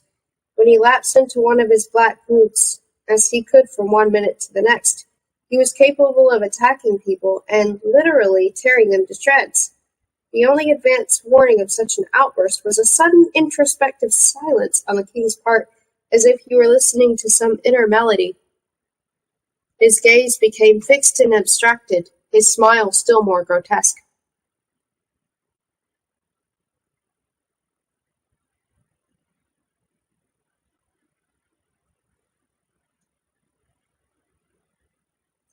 The distorting mirror. Frithtar himself had evaded these paroxysms by a hair's breadth on 3 occasions. He had leapt aside just in time, thereby exposing another victim to the king's maniacal fury. No, diplomacy and cunning machinations would not have done the trick on their own. Frithtar had to work hard and tirelessly in order to secure the influential position in which he eventually found himself. Only well-nigh supernatural patience had enabled him to become indispensable to Gornab. To become a mirror that made the king look handsomer than he was, an echo that sounded more intelligent than the words he actually spoke, a shadow more graceful than his own stunted figure. When Gornab said something, Frithtar repeated it in more subtle language. When he asked a question, his advisor phrased the answer as if the question had already supplied it. And then Gornab uttered his unintelligible gibberish. Frithtar automatically translated it. In addition to everything else, he was constantly at pains to remain one step ahead of his master. Such was the Herculean task which no one in hell but Frithtar could have performed, and which made him irreplaceable. His real triumph was that the king failed to acknowledge this achievement, indeed, that he never even noticed it. This rendered Frithtar's machinations undetectable even perhaps by the ancestors that lurked in Gornab's sick mind. Yes, Frithtar really was the second most important person. Not only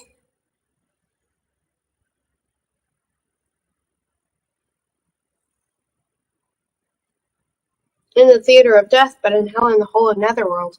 He had been assigned to the king as a playmate in his boyhood, and from this he had developed a relationship that verged on the symbiotic.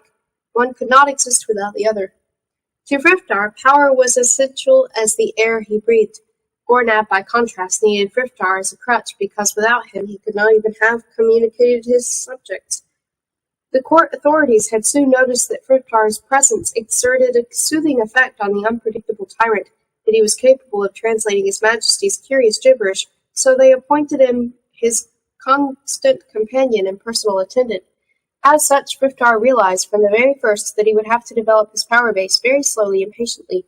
For decades he was content to be buffer between the king, his insane moods, and the world at large. He put up with the most abject humiliations, the most irrational mood swings and tantrums. Indeed, he treated them as gifts and never tired of giving thanks for them. Frithtar waited until all the king's courtiers had become convinced that he was a boundlessly loyal flunky, devoid of personal ambition. Then he made his move. Medical diplomacy. The king's personal physicians were his first target. Hell's senior medical men wielded power and influence at court, and they had extended that influence over the centuries, especially in regard to the public health service and the alchemists, who in their turn controlled the Brahawks. Having perceived these links, Frithtar proceeded to snap them. No one was better acquainted than he with Gornab's little aches and pains. Has genuinely serious ailments and a fine line between them, but he had long been careful not to meddle in medical matters, even when convinced that the king was receiving the wrong treatment. Frithtar's long-awaited opportunity came one day when Gornab had a terrible attack of breathlessness. Suddenly bereft of air, he went pale blue in the face and threatened to lose consciousness. This attack, not that anyone but Frithtar knew it, arose from his deformed chest and disastrous eating habits. While presiding over his privy council after a huge meal consisting of almost entirely of greasy wolf spiders, Gornab had striven to suppress the resulting flatulence. The pent-up gases inflated his intestines, which eventually became so bloated that they compressed both lungs against his ribcage and put them out of action. The senior thoracic surgeon desperately tried to restore Gornab's breathing by means of massage, but the king continued to gasp, and his bluish face turned violet. The surgeon was ultimately reduced to suggesting a tracheotomy. Nearly all of Hell's leading politicians were present at this meeting. Frithtar seized his opportunity. Emerging from behind the throne, he loudly asked 2 questions. First, was the operation really unavoidable? And secondly, might it be life-threatening? The surgeon answered both questions in the affirmative. Then Frithtar addressed a third question to the assembled politicians. Were they prepared to endorse such a risky procedure? They all nodded. Frithtar thereupon seized the king by his ankles, yanked him off the throne, and held him upside down and shook him vigorously. This caused an uproar. Someone shouted that the royal adviser had lost his mind and was trying to kill the king. But Gornab emitted a mighty fart and began to take greedy gulps of air. Frithtar gently replaced him on his throne, where he soon recovered. Gornab's faith in Frithtar increased by leaps and bounds. His chief adviser proceeded to strip the physicians of power the very next day. The senior thoracic surgeon was thrown into prison, where he died of pneumonia, and all the other court physicians were placed under Frithtar's strict supervision. From now on, he alone decided what medicines the king should take, and determined their dosage. He even prescribed a palatable diet and a certain amount of exercise, and within 6 months, Gornab's state of health had dramatically improved. Henceforth, Frithtar could regulate it to suit himself. He also found it child's play to take control of the public health service and the alchemist's guild. Before long, his invisible tentacles extended throughout the city. Never before in hell had so much power and influence been concentrated in the hands of a single person, unrelated to the royal family. Frithtar's next move was to assume control of the nobility and the masses. When studying the history of hell, he had been struck by the fact that its general decline during the recent generations had gone hand in hand with the decline of the theater of death. Being preoccupied with their own insane concerns, the rulers of hell had completely failed to notice this. Unlike them, Frithtar grasped that the entertainment of the masses was an important instrument of power, and nowhere did better opportunities for entertainment present themselves than at the theater of death.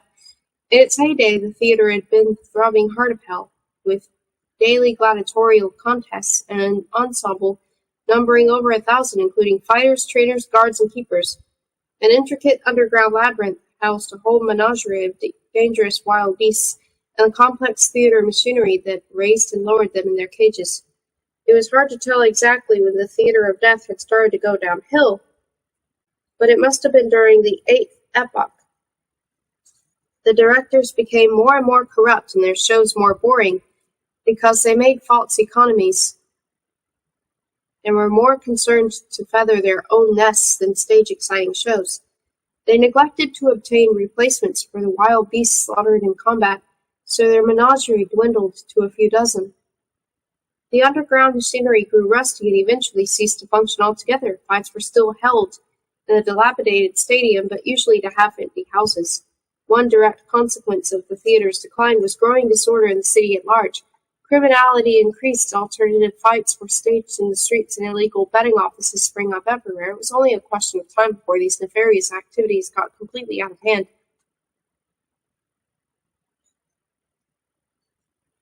Frithtar persuaded Gornab to put him in charge of the theater. He assembled the city's finest architects and craftsmen and instructed them to restore the stadium to the splendor it had displayed in its prime. He had the machinery repaired, constructed additional tiers of seats, and renovated the royal box. More wild beasts were trapped and transported to the theater, and the gladiators were now trained by ambitious, well-paid professional soldiers. Many royal functionaries lost their posts, others lost their heads, and some found themselves back in the arena in short order, face-to-face with ravenous cave bears. However, Frithtar realized that this was not enough. Success and popularity could not be restored by royal decree alone. His way of redirecting the public attention to the theater was simple but brilliant. Once the renovations were complete, he organized an elaborate inaugural ceremony at which he proclaimed in the king's presence that killing was an art. Like architecture and alchemy, killing, though only in the arena in front of an audience, was now an acknowledged art form under the royal patronage and would be brought to a pitch of perfection. This little rhetorical trick proved more effective than all the costly restoration work. It turned murder into a creative act, and mercenaries, criminals, and other professional killers into artists. Whether in the arena or merely watching, those present in the theater of death had acquired a touch of glamour overnight. No longer a crude form of public entertainment, the shows had become highbrow, art connoisseurs' delights. The masses flocked to the theater, and the nobility, too, were compelled to reoccupy their tiers of seats, because none of them wanted to be thought a Philistine. The theater of death had been deceased heart of hell, and Frithtar had succeeded in getting it to beat once more. He could now reap the benefits of his self-sacrificial labors. Because the theater was a meeting place for the three elements he aspired to control: the king, aristocracy, and the lower orders. Griftar's theatrical successes had made him a popular politician and an artist of repute, but he had not yet attained his ultimate objective, which was to liquidate Gornab the 99th, neutralize the aristocracy, and assume power himself. The Wolpertings. For this purpose he had concocted a daring plan. He proposed to launch a coup d'etat in the course of a unique performance at the Theatre of Death. Preparations had been in hand for a considerable time. According to Friftar's overworld spies, the new inhabitants of the first urban flytrap, who were known as Wolpertings, would make exceptionally good theater personnel. They were fighters of a caliber such as Hell had never seen before. Griftar's plan was simple as it was bloodthirsty.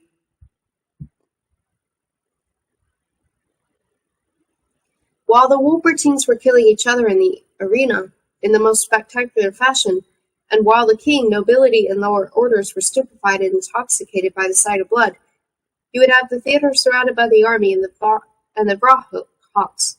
Then, when the slaughter and public enthusiasm were at their height, Friftar would stab the king to death with a glass dagger to seize power, with everyone looking on. Once the nobility had also been exterminated, a new era could begin. The ensuing generations would then be measured in Friftar's, not in Gornab's. But just when Friftar's plans were working out so splendidly, something unforeseen put a spoke in his wheel. The ambitions of the king's chief adviser were thwarted by the fate in the shape of an army of murderous and invincible mechanical beings. The dreaded General TikTok and his copper killers had come marching into hell.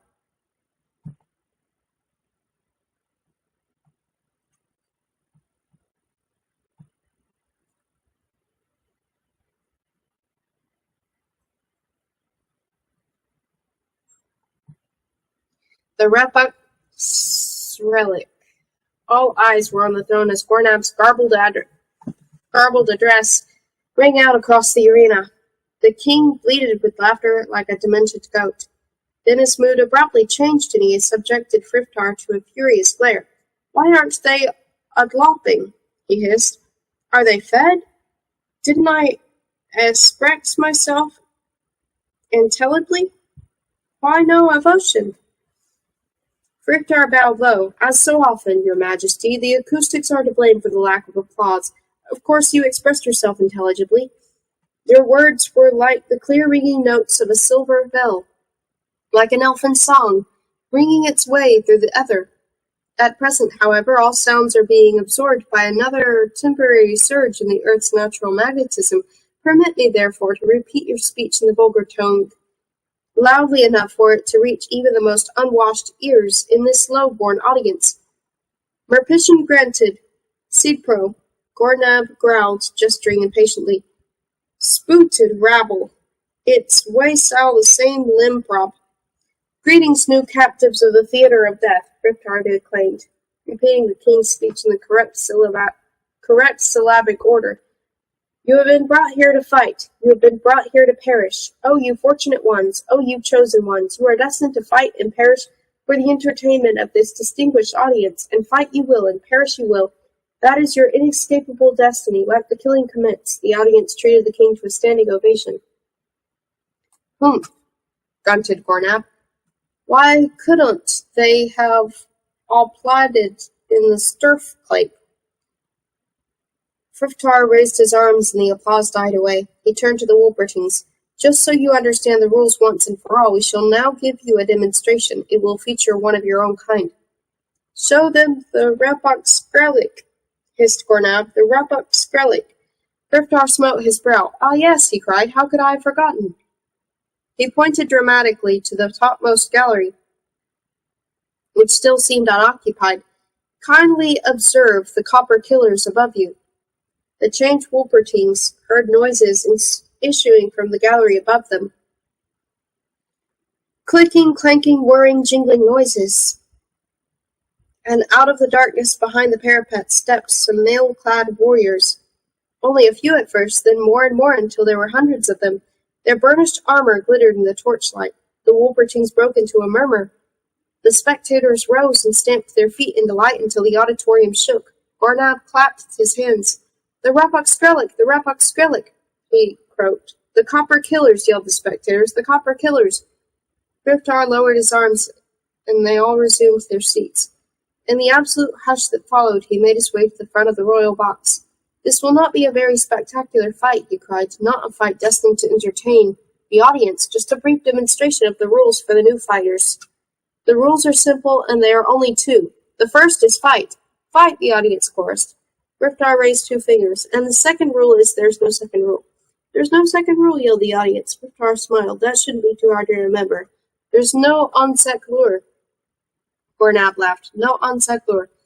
Griftar raised his arms again and called loudly, "Proceed with the demonstration. Yes, tag on with the funcounded strumundation," Gornab cried impatiently. "A tube emit two. Did you sectile an ice cold one?" Griftar nodded. Yes, I selected a nice old one. Ort El Okro in the arena. The northern gate opened and an elderly Wolvertine tottered in. Hesitantly, he made his way to the center of the arena. It was Ort El Okro, the cabinet maker. He looked bemused as if the anesthetized gas had only just worn off, and he was holding a sword in his hand. The southern gate opened. Several seconds went by, then a dog came limping out, limping because it only had 3 legs. It was a mongrel puppy whose pale brown fur was flecked with black. If it had a pair of horns, it would have resembled a very small Wolvertine. 1 or 2 of the spectators laughed. "That's your opponent?" Griftar called to Ort. "Kill him." "Yes, kill him," Gornab repeated. Ort looked up in bewilderment. He made no move to attack the little creature. He wasn't going to kill any dog. He wasn't going to kill anyone. What was going on here? He had been worried sick about Rumo. The last thing he remembered was getting drunk and falling into bed. Now he was suffering from the world's worst hangover, and everyone around him had gone mad. Shielding his eyes with the sword blade, he scanned the spectators for some clue to the mystery. Gornab stood up on his short legs. "You forused to kill him?" he demanded, sounding strangely, joyfully expectant. Ort stared at the royal box in bewilderment. He had no idea what the hideous dwarf expected of him, or what language he was speaking, so he replied in a universally intelligible manner. He threw away his sword and spat. The puppy limped over, wagging its tail, and sniffed the blade. "You refused to kill him," Griftar translated, propping his chin on his hand like someone studying a picture lost in thought. At this secret signal there was a stirring in the Copper Killer's gallery. Metallic noises filled the theater, but the spectators preserved an expectant silence. 1 or 2 of them rose for a better look. Dozens of Copper Killers had cocked their crossbows and aimed them at Ort El Okro. "Ort!" cried someone from the Wolvertine's gallery. "Pick it up! Pick up the sword!" Ort looked up. Someone had called his name. He knew that voice. Did it belong to Urs of the Snows? "The first rule is fight. The second rule is there is no second rule," Griftar repeated solemnly. Ort turned and retraced his steps towards the northern gate. He'd had enough of this tomfoolery. Griftar gave another, almost imperceptible signal. He raised his little finger. "Ort!" Ursa's voice rang round the auditorium. "Pick up that GD sword." From the Copper Killer's gallery came a series of clicks, followed by a hum that sounded as if a swarm of bees were flying across the arena. When it ceased, Ort resembled a pincushion. Dozens of crossbow bolts of assorted lengths were protruding from his body. He collapsed, his life snuffed out in an instant, and several of the shafts snapped under the weight of his bulky-old frame. A collective groan went up from the ranks of the Wolvertines. The puppy sniffed Ort's face inquisitively. Another hum filled the air, and a long copper arrow transfixed its neck, pinning it to the floor of the arena. "The killing has commenced," Griftar announced solemnly, handing the king a goblet of wine. "Yes," whispered Gornab. "Et sal. The Gildlink has come.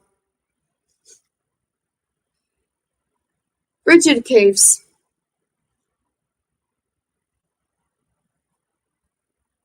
Rumo had decided to take the Frigida Caves route.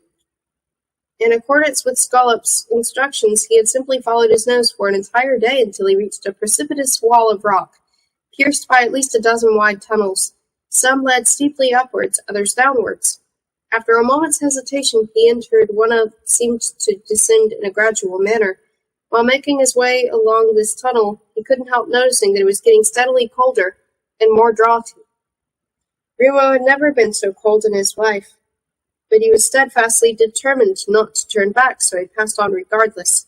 Like nearly everything else in Netherworld, the tunnel was a luminous blue. Furred with frost and fringed with icicles, it was inhabited by unfamiliar insects resembling eyeless, crystalline grasshoppers that rattled softly when they moved. An icy wind was howling along the shaft. "We should have gone the top way," Dandelion grumbled. Crindle preserved a dogged silence. He was clearly feeling put out because Rumo hadn't complied with his request to cut Scullop the Scyther in half. "It's too late now," said Rumo. "It's never too late to be flexible," Dandelion retorted. "There's a fine but important distinction between determination and pig-headedness." "I'm not turning back," Rumo said firmly. After they had been going for some hours, the tunnel opened out into a gigantic cavern whose floor consisted of a pale blue expanse of ice. The walls, which were covered with stalactic formations thousands of years old, looked like cascades of water that had frozen solid in an instant. Cold air was whistling and howling into the cavern through innumerable fissures in the walls. There was no luminous mist or blue rain here, only snow and wind. "This place looks mighty cold," said Dandelion. Apprehensively, Rumo ventured out onto the broad, frozen expanse. Several dozen of the furry little creatures he'd seen before were slithering around on it and attempting to chip out slivers of ice with their hooked beaks.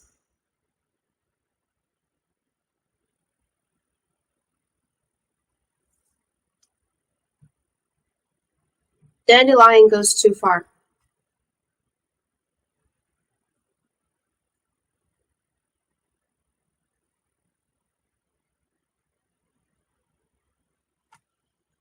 The pale blue layer of ice emitted ominous creaks and groans under Rumo's weight, and it yielded ominously at the very first step he took. The dark water beneath it was in motion. He could see flattened bubbles swirling to and fro. "You realize you're walking on water?" said Dandelion. "Yes, I do, but thanks for the tip. I don't like moving around on something that's moving around itself. People call it ice, but it's only another name for water. You never know exactly how thick a layer separates you from the liquid form, haha." Rumo tried to take his mind off the cold and Dandelion's chatter by striding out resolutely and submitting his bleak surroundings to closer inspection. Here and there, tilted ice floes jutted from the frozen waste like bizarre sculptures. Some of them resembled snow-clad buildings or fir trees, others distant mountains.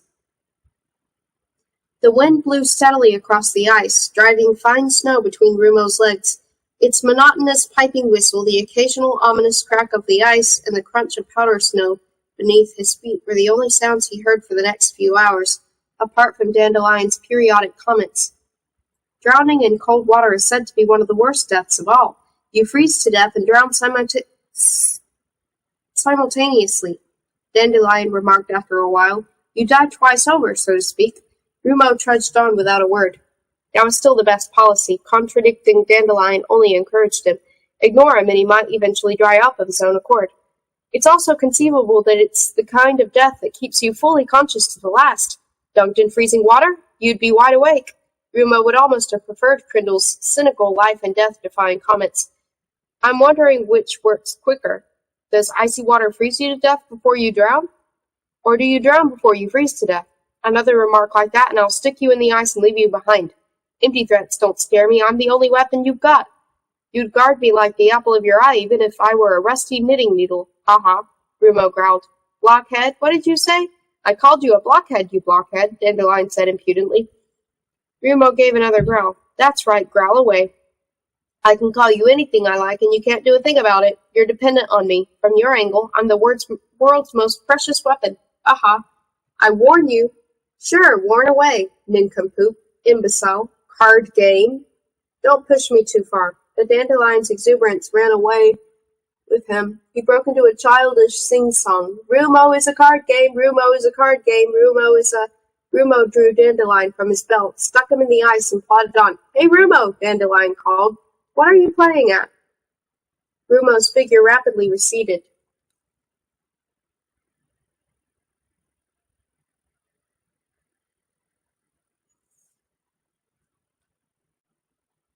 Rumo, don't be silly. I was only joking. Rumo strode on without a backward glance. Dandelion's voice grew fainter. Rumo, please, I'll never do it again. Word of honor. Rumo paused and turned around. Promise? I swear it, I swear it. Say it then. I swear I'll never be cheeky again. And you'll only speak when spoken to? That too. Anything, anything. Rumo plodded back, tugged his sword out of the ice, and replaced it in his belt. My, that was cold, said Dandelion. If the water beneath is only half as Dandelion. All right, I'll shut up. You will walk across a lake dry-shod. The ice had stopped creaking under Rumo's weight some time ago. On the contrary, it seemed to be growing thicker and stronger. He had left the furry little creatures behind, but he was perturbed to see other creatures deeply embedded in the ice beneath him. Cackerbrats, plump fish, and animals resembling seals with long claws and beaks. A polar bear, which lay stretched out on its back, seemed to be waving its right forepaw with him. Rumo suddenly recalled Posco's prophecy. You will walk across a lake dry-shod. There was some more, but he couldn't remember it. How did all these animals get into the ice? He wondered aloud. They fell in. How else? Said Dandelion. But the ice here is much thicker than it was. Even thick ice can break. Shut up, snapped Rumo. He came to a halt. Not far ahead of him, two huge ice formations jutted from the lake. They were bigger than the ones he'd passed earlier. What is it? I don't know. I can't smell anything, but I thought I saw something move. If the ice started moving, we'd be in trouble. I know. I mean, if the ice suddenly started moving out here in the middle of the lake, we'd be in a devil of a stop yakking. The ice magogs. Rumo drew his sword and trudged towards the white shapes. From a distance, the piled-up ice floes looked like a half-submerged giants with dripping beards. After another 50 paces, like battlements of a many-turreted castle, and after another 100, like ghosts frozen stiff by the icy wind at the climax of some wild dance. By the time Rumo was standing precisely midway between them, they looked like ice floes that had tilted and become hopelessly wedged together. There was no sign of life. He'd been mistaken. Watch out, yelled Dandelion, and Rumo instinctively ducked. Something whizzed over his head. He heard the air part with a hiss as if cloven by a mighty sword stroke. He spun round and straightened up. Nothing. Nobody there, least of all anyone armed with a sword. Just the piled-up, wind-swept ice floes, frozen in time. What was that? Asked Rumo. Watch out, Dandelion yelled again. Rumo dropped to his knees in a flash. Once again, something hissed over his head, but this time he turned fast enough to see an ice floe shaped like a long, sharp tongue disappear into the ice sculpture behind him. He remained on his knees, sword in hand. You will cross swords with living water. The second part of Posco's prophecy came back to him. Ice magogs, said Dandelion. Skullet mentioned them. They can move, Rumo whispered. They can kill, too, Dandelion whispered back. Remember those dead animals in the ice? Rumo deliberated. Two ice magogs, one ahead of him, one behind, and both capable of using ice as a weapon. On the other hand, they were frozen to the spot. They had only to take a few more steps to be out of their range. Let's get out of here, Dandelion said. Rumo rose to his feet, but remained at a crouch. Step by step, slowly and cautiously, he started to slink away. The ice magogs didn't stir. Keep going, Dandelion whispered. Just keep going. Rumo backed away, step by cautious step, until the ice magogs couldn't have reached him, even with their biggest and longest floes, unless, of course, they were capable of throwing them. A sudden, almighty crack rent the air as if the frozen lake had splintered all the way to the horizon. The right-hand ice magog had abruptly come to life. Its entire body got under way, seemingly propelled along by an invisible hand. Ice floes disintegrated, white slivers through the air. Snow rained down, and the icy surface beneath Rumo's feet gave an ominous lurch. The monster now resembled a frozen giant, chest deep in the snow and thrusting itself along with its arms. Within seconds, it changed position a good 20 yards and cut off Rumo's retreat. With a crunch and a hiss, the channel opened up, and the ice magog's progress promptly froze over again. There was another crack, and the other ice magog moved in Rumo's direction. Ice splintering in all directions, the floes parted with a series of ear-splitting reports, and rearranged themselves twice, 3 times, until the ice magog came to a halt in front of them. The splintered ice in its wake, too, froze together again. Rumo just stood there, spellbound by these incredible developments. He was being hunted by living ice. The ice magogs had cornered him like a pair of huge white chessmen. You can get past on the right, left, or right, whispered Dandelion. Get out of here fast. Rumo didn't hesitate for long. He tucked his head in and dashed to the right. At that moment, the ice ahead of him burst asunder, creating a wide channel filled with inky black water. He just managed to stop in time, teetered on the edge for a moment, recovered his balance, took a step to the rear, turned and sprinted at a crouch in the other direction. An ice floe came crashing down like a guillotine just in front of him. He vaulted over it, landed on all fours, performed a forward roll, and regained his feet. With an ominous crack, the other monster thrust him with an icicle. He ducked, and the crystalline blade skewered thin air. He straightened up and started to run out, but the ice split open ahead of him once more. Many feet wide, the channel filled up with swirling water. Before and behind him were the ice magogs. To the left and right, the insurmountable channels. "We're trapped," said Dandelion. The monsters shifted restlessly to and fro, their ice floes rhythmically sliding apart and grinding together again. "Keep an eye on the one behind me," Rumo told Dandelion. The ice magogs were creaking and groaning in return. Could this be a form of communication? For a while they merely shuffled to and fro, emitting noises that might have been a heated argument. Suddenly there was a sound like breaking glass, possibly an ice magog's exclamation. From the monster facing Rumo sprouted two enormous blades of ice, longer and broader than the biggest broadsword imaginable. The other ice magog gave an answering cry and sprouted two blades of its own. "4 swords against 1, said Rumo, swapping Dandelion from hand to hand. "Yes," Dandelion whispered. "We could use some help from an experienced warrior. It's time you made your presence felt, Crindle. We know you're there." But Crindle didn't answer. The ice magog in front of Rumo split open along its breadth. Its ice floes parted like the lips of a giant fish, and Rumo found himself looking into the maw full of murky water. With a horrid gurgle, it vomited copiously.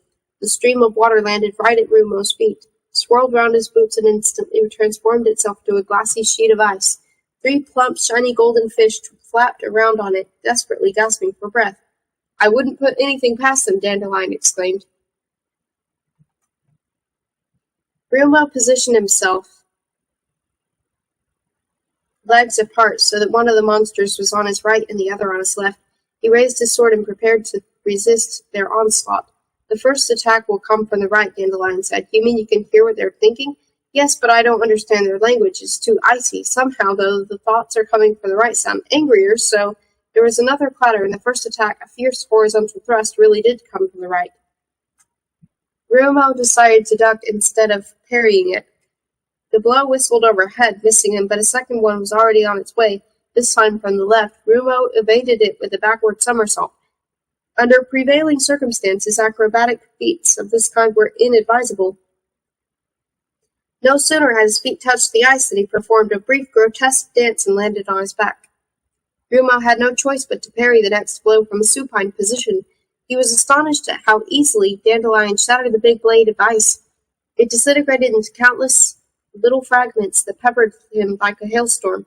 Another furious clatter, and the monster swung its second blade, but Rumo parried that blow too, transforming his adversary's weapon into an explosion of ice crystals. One of the ice magogs, at least, had been disarmed. "Well done," Dandelion said approvingly, "but you better get up now." Rumo rose and turned to face the other ice magog. It recoiled, emitted a long, drawn-out clatter, and retracted its blades. The boot's on the other foot," cried Dandelion. "You've scared them." The ice magog seemed to be conferring their noisy language.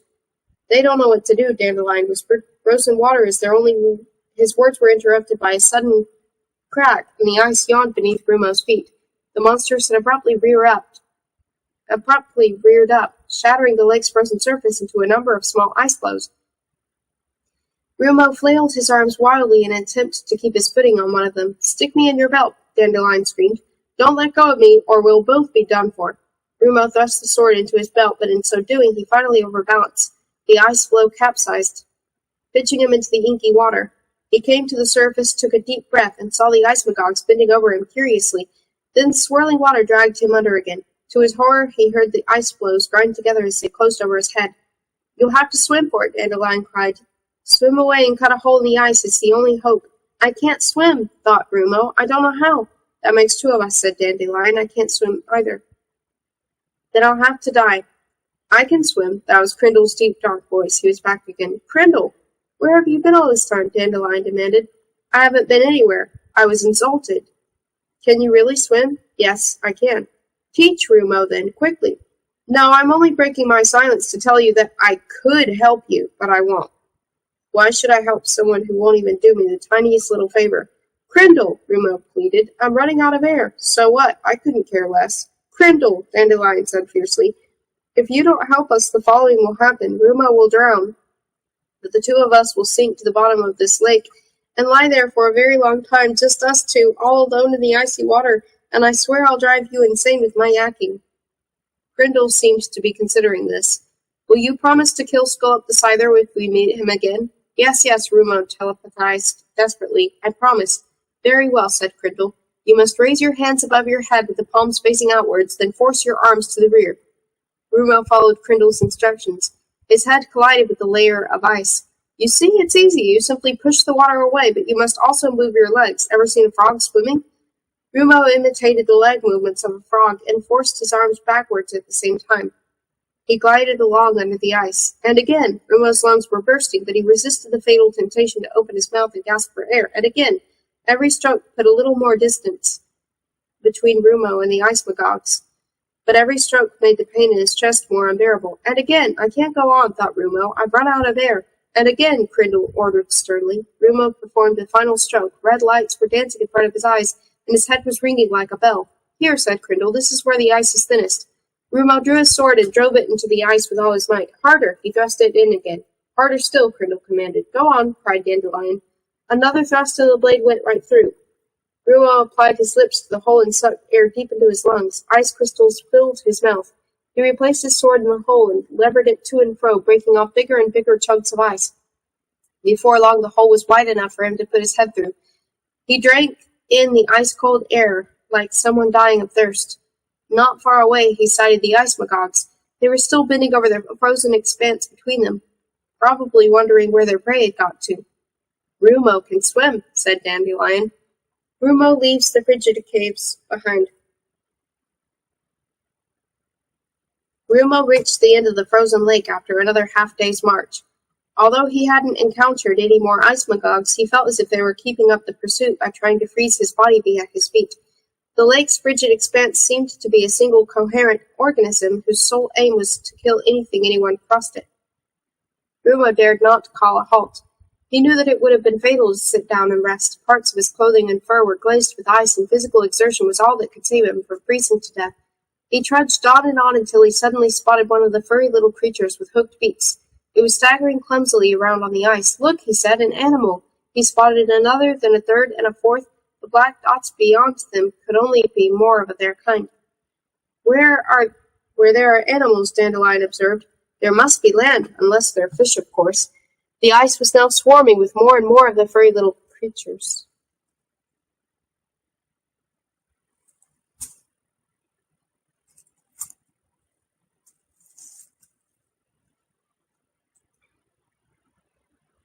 Which were chipping away at it with their beaks, breaking off fragments and munching them. Not far off, Rumo saw the frozen expanse gave way to black rocks overgrown with dark blue moss. The rocks rose in a series of terraces and disappeared into the gloom overhead. Rumo felt better when he stepped on to terra firma, convinced only then that he had finally eluded the ice magogs. He scooped up some powder snow and slaked his thirst. Then he started to climb. The air became warmer when he had been climbing for several hours. When more and more of the furry little creatures were roaming around up here. The holes from which they emerged steadily increased in size from terrace to terrace until they were big enough for Rumo to have stood up in them. The little creatures swarmed around his feet, uttering high-pitched squawks. He looked up. Above him loomed another half-dozen terraces. There was no point in tackling them immediately, he decided. He was tired out and in need of at least a short rest, so he sat down on the ground with his back against a rock. The furry creatures promptly started clambering over him. Dozens of them scrambled on top of him, covering him from head to foot. Then they nestled against him and started to purr. He was enveloped in a warm, live fur coat. My, aren't they trusting, said Dandelion. We ought to kill a few and drink their blood, Crindle suggested. I really missed you and your constructive ideas, said Dandelion. Go and good to have you back, Crindle. Rumo was asleep within seconds.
Oops. 3. The Metal Maiden. Oops. I don't know why I keep doing that.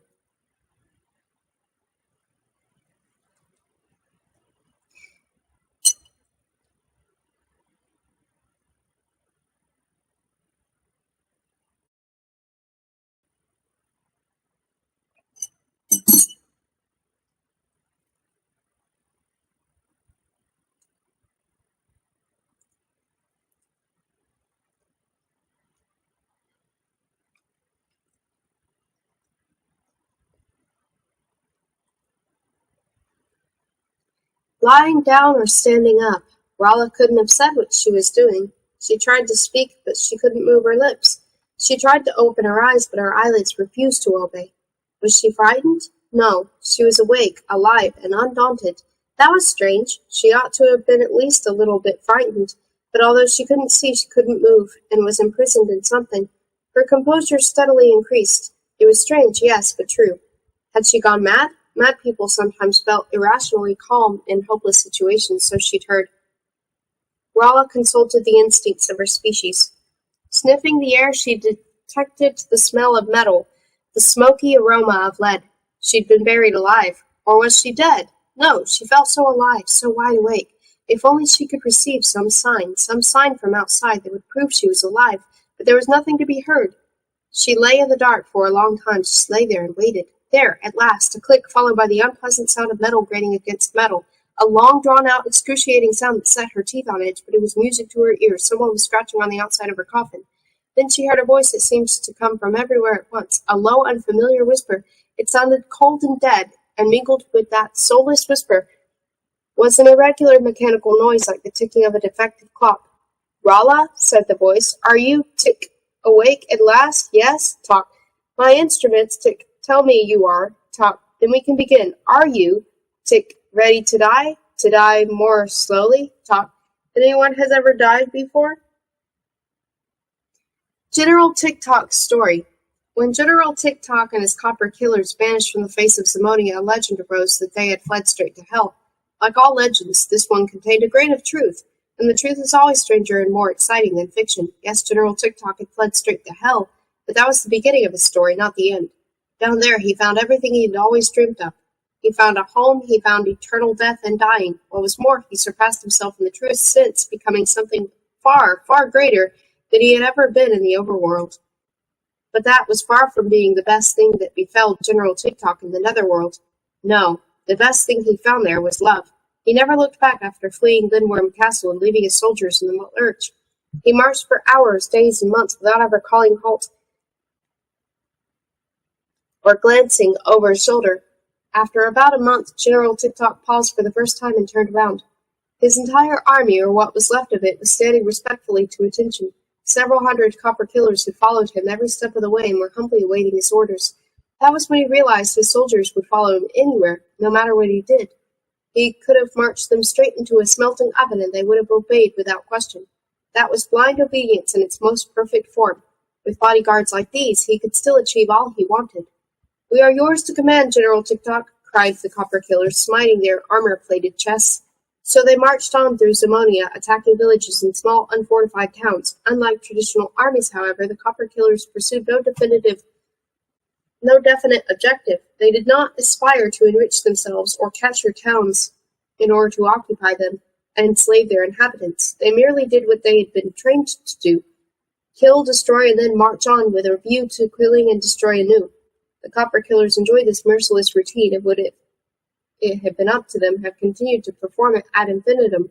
In the end, however, General Tick-Tock grew bored.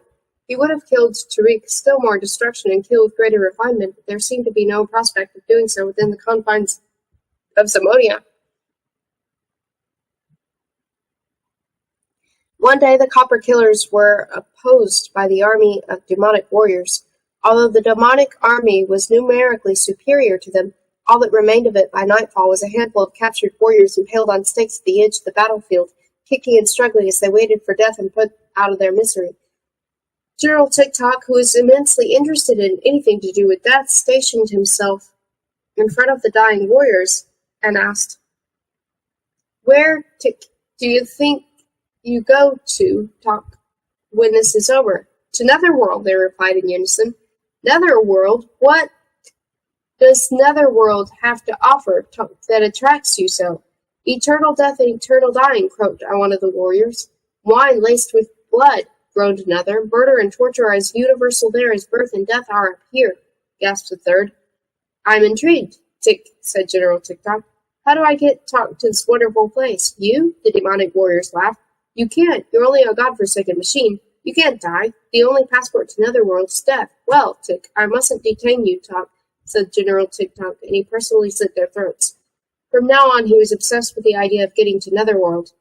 Telling him that he couldn't do something was just the way to infuse him with a burning desire to accomplish it nonetheless. The dying demonic warriors had finally presented his aimless existence with an objective. He would descend into that terrible realm of pain and death even without dying. Indeed, it would, if necessary, burrow his way down there with his own hands. And once there, he wouldn't leave it at that. Oh no, he would become the ruler of that evil place. The Copper Killers were henceforth under orders to question all the people they met about the route to Netherworld, and questioning usually meant torturing them until the last items of information had been extracted. Because people will say anything under duress, many places were claimed to be the site of the secret entrance to Netherworld, a ravine in the Midgard Mountains, a cave beneath the sea near Bedeville, a crater in the Devil's Gulch. The result of this search for the route to Netherworld was that the Copper Killers roamed around even more restlessly than before, and were disappointed every time. One day their quest took them to a small town known as Snowflake. Because of the eternal snow that covered its buildings, General TikTok decided to storm the place as soon as he sighted it in the distance. The Copper Killers cleaned their weapons, loaded their crossbows, and as usual gathered information by torturing a few locals captured in the vicinity of the town. One of them was blind, exceedingly old druid who led a hermit's existence on a hill nearby. He warned the Copper Killers as follows: Do not set foot in that accursed town. People have settled there many a time only to disappear overnight. A few days ago I once more smelt the acrid stench drifting over from the town, and once more its inhabitants have vanished. Avoid the place. It devours its own children.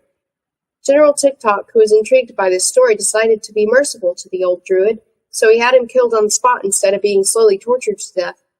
Then, because his curiosity had really been aroused by now, he ordered the Copper Killers to launch a night attack on Snowflake. Sure enough, they were unopposed. There was no resistance. The place was deserted, a ghost of a town, as the old man had said. Its snow-covered roofs gleamed in moonlight, and General TikTok wondered why so handsome a town had been left unoccupied. Perhaps the blind graybeard had frightened its inhabitants out of their wits and with his scaremongering, and they'd abandoned the town because of an old wives' tale. At all events, General TikTok was piqued by the absence of anyone to kill and regretted having treated the old man so mercifully. When the Copper Killers entered the main square of Snowflake, they were confronted by a strange sight, a gaping hole as big as a village pond. Undeterred by the evil smell that rose from it, General TikTok went to the edge of the abyss and looked down. A seemingly endless spiral staircase led down into the bowels of the earth. He sent for one of the prisoners he had taken outside of the town. "What is that, Talk?" he demanded. "I don't know," the trembling prisoner replied. General TikTok seized him by the throat and hurled him down the hole. Then listened to his screams, which took a long, long time to die away. "But I do, he said, when the silence had finally returned. "It's the entrance to Netherworld, Talk. An impressive entrance." Hell suited General TikTok perfectly.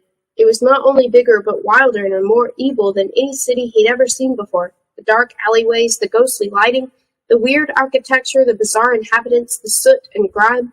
He was hugely delighted by all that met his eye when the Copper Killers marched into Hell.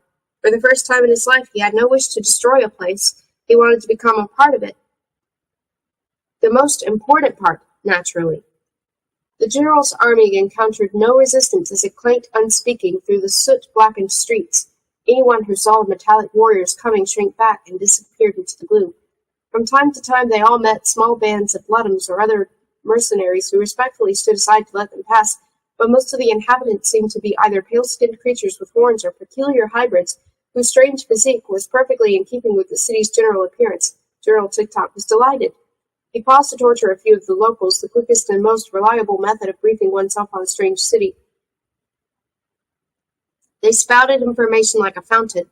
The city's name was Hell, and it was the capital of Netherworld. Its king was Gornab the 99th, whose chief advisor was Friftar, and the entire population was currently assembled in the Theater of Death. That was enough to be going on with. The Copper Killers attached a long chain to the neck of one of their prisoners and sent him on ahead to show them the way to the Theater of Death. The entrance to the theater was guarded after a fashion by a smallish squad of bloodhounds.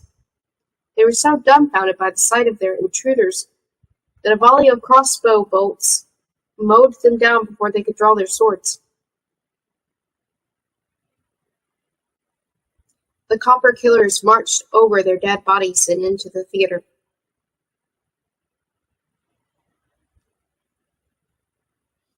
An extremely unequal contest was in progress when, to everyone's astonishment, the invaders paraded in the arena. A platoon of bloodhounds armed with axes and swords was busy butchering some of the prisoners recently imported from Snowflake. They offered little resistance to the Copper Killers before they too were laid low by a volley of crossbow bolts. More and more metallic warriors marched into the arena. The spectators, the king, his chief advisor, and bodyguards all were frozen with horror. The spectacle unfolding before their eyes was past belief. An army of mechanical beings had occupied the Theater of Death and was aiming crossbows at the audience. For a while, all that broke the deathly hush was the ticking and whirring of those fearsome machines.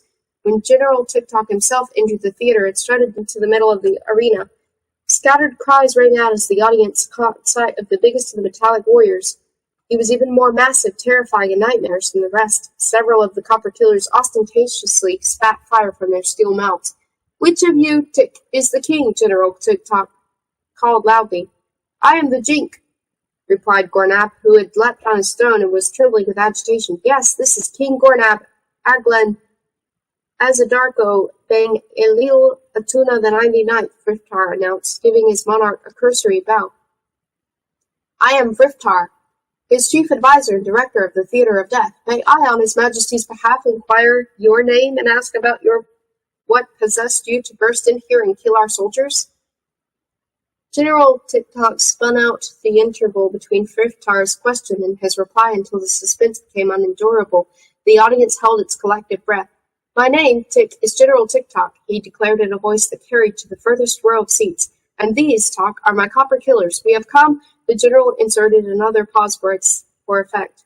The Copper Killers, many of whom were aiming at the king himself, continued to cover the spectators with their crossbows. "To enter your service," TikTok concluded. Then they went slowly down on his knees and humbly inclined his head in the direction of Gornab the 99th. The theater rang with cries of jubilation. The warrior and the king. Gornab was delighted when General TikTok from that moment on. Having frightened him terribly, the gigantic Copper Killer had generously set his mind at rest. Griptar's diplomatic machinations paled in insignificance beside such a gesture. What a fascinating, glittering, dangerous new toy! A metallic warrior with a machine in place of a heart, and he wanted to be in service to him, Gornab.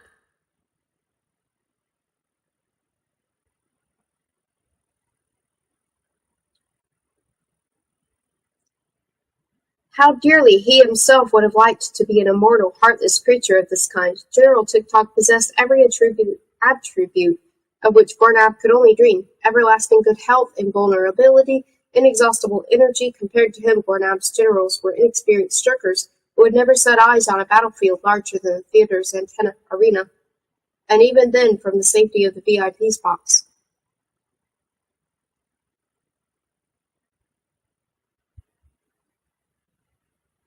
TikTok's dramatic appearance had been followed by lengthy negotiations between him and the king, with Vriftar eagerly acting as interpreter. It was eventually agreed that the Copper Killers should be granted Hellian citizenship. In return, they would undertake to abstain from further hostilities and hold themselves in readiness until the king and his advisors had agreed on their sphere of responsibility. After General TikTok had gone off to settle the Copper Killers in their new quarters, Gornab spent some time conferring with Vriftar. "I propose to appoint Negerol Tik Makander in Fitch Dabar Rand Process," he announced. "Really?" said Vriftar, concealing his surprise. "You propose to appoint General TikTok Commander-in-Chief of our armed forces? A brilliant idea, Your Majesty, as usual. Yes, isn't it? So absolutely liberate. Toktik is powerful. He's vulnerable. He's a born warrior. Yes, he's a born warrior. Invulnerable. The ideal person to command our troops. I congratulate your majesty on making such a shrewd appointment. While he was repeating Gornab's words, Riftar's thoughts were darting in 100 different directions simultaneously. The pity of it is, he left the sentence hanging in midair. What's left to be? Gornab demanded. Oh, it's just that, well, General TikTok has so many qualifications. He's such a scintillating figure. What a loss of the theater of death. Naming what? I mean, did you see how the audience reacted to him? That mixture of fascination and fear? He had only to raise a finger and they were all mesmerized. He's so glamorous. Marvelous? I mean, he possesses everything we need in the theater of death. He would be an immense draw. His mere presence would guarantee a full house, the metal man, the heartless warrior, and his copper killers. If General TikTok assumed command of the theater guards, the common folk would love it. The Namak flock? Since when have I need Esterinted in the Namak flocks? Eponyms. Friftar uttered a ringing laugh. That's a good one, your majesty. You mean you jest to imply that the common folk must sometimes be permitted to believe that their opinions account for something. He feigned intense thought. Yes, you're right yet again, by all the fires of hell. It's a most statesman-like decision. Leary? Gornab said, looking bewildered. Hadn't he meant to say the opposite? He shook his head to clear it. Yes, I suppose it is. Suppose it is. It's brilliant, Friftar exclaimed delightedly, refilling the king's goblet with wine. The copper killers on guard duty at the theater of death, not only an attraction but your personal bodyguard. Why didn't I think of that myself? Their presence would lend the contest additional charm. They could occasionally step in and kill some prisoners. Kill some prisoners? Sorry. Kill some proselyters. Gornab became infected with Friftar's enthusiasm. Yes, of course. Kill some proselyters. Wait, your majesty, I'm just beginning to grasp your intention. We must build them a gallery of their own, is that it? Higher than the prisoners' gallery? So that they can supervise them from above? Of course, how brilliantly original. Original? Yes, original, cried Gornab, clapping his hands. Then they superboost them. Yes, superboost them from above. So you're appointing General TikTok commander of the theater guards, Friftar said casually. Shall I inform the nobility and the common folk? May I publish a decree at once? Gornab scratched his head, looking stupefied and thinking hard. Yes, you yam. I command you to. You command me to? So be it, your majesty. Friftar bowed, and the king fought back against his cushions in relief. The royal adviser congratulated himself on his presence of mind as he hurried to his quarters. It had been a near thing. If the king had yielded to a foolish whim and installed General TikTok in post he himself had vainly plotted to obtain for years, it would have been a dire setback. He now had the general where he wanted him, in the theater with all the other balls he was juggling there. The only question was, how much longer would he manage to keep them all in the air at once?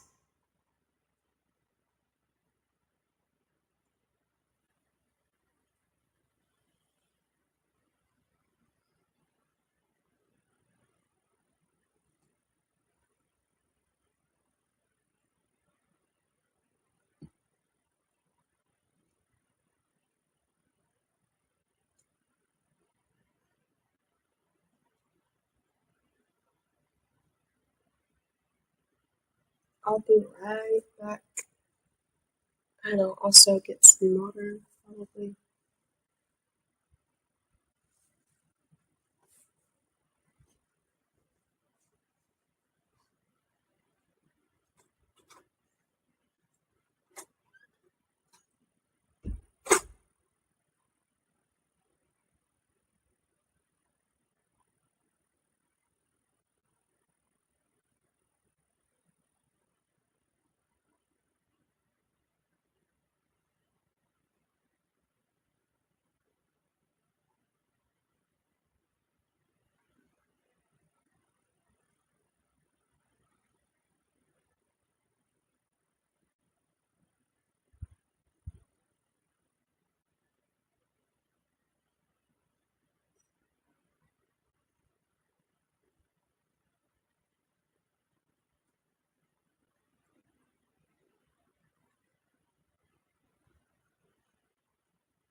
I just realized you can see the new lamp behind me.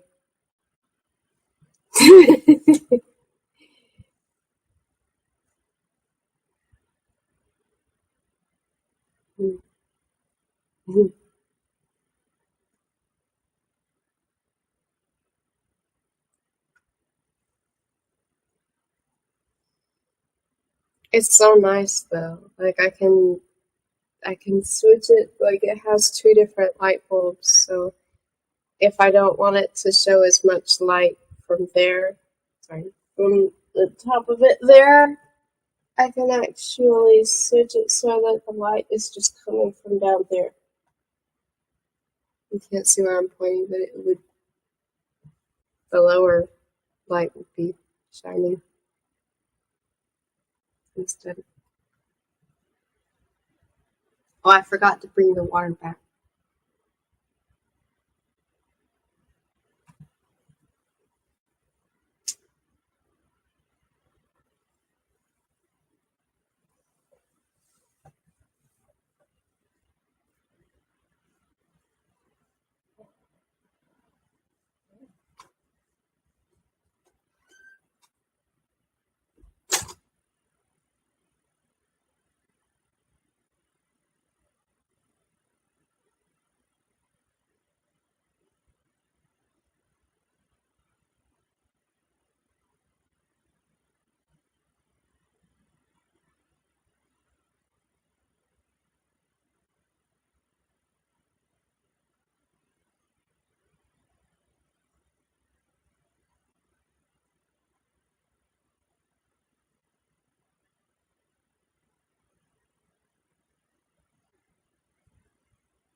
I had to walk off for a little bit.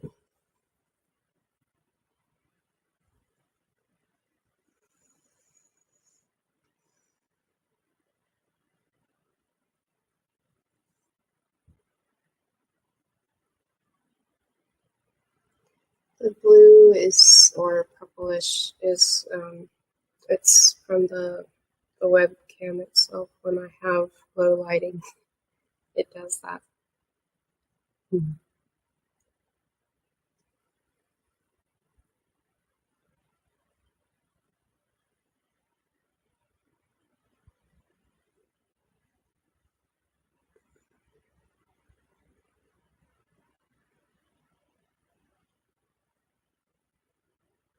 I feel like it's more relaxing to read the book in low lighting right now.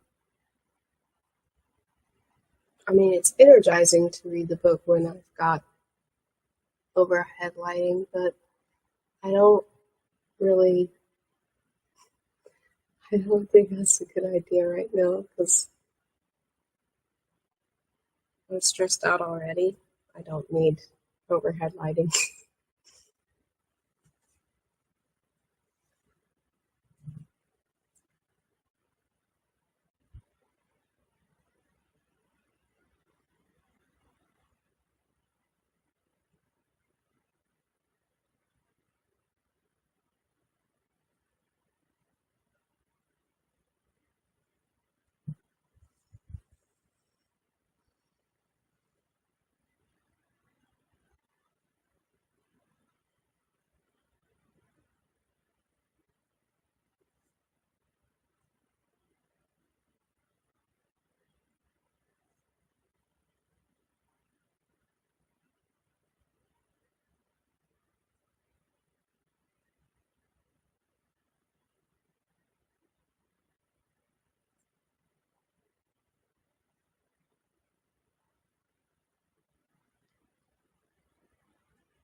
TikTok puts on weight. From the moment he gained Gornav's confidence, General TikTok's power increased almost daily. But unlike Griftar, who was constantly expanding his spider web of intrigue and espionage, the general expanded himself in the truest sense.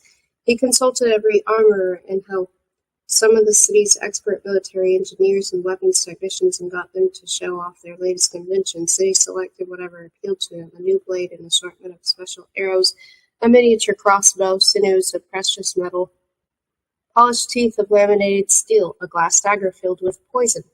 All these acquisitions were incorporated in his metallic body.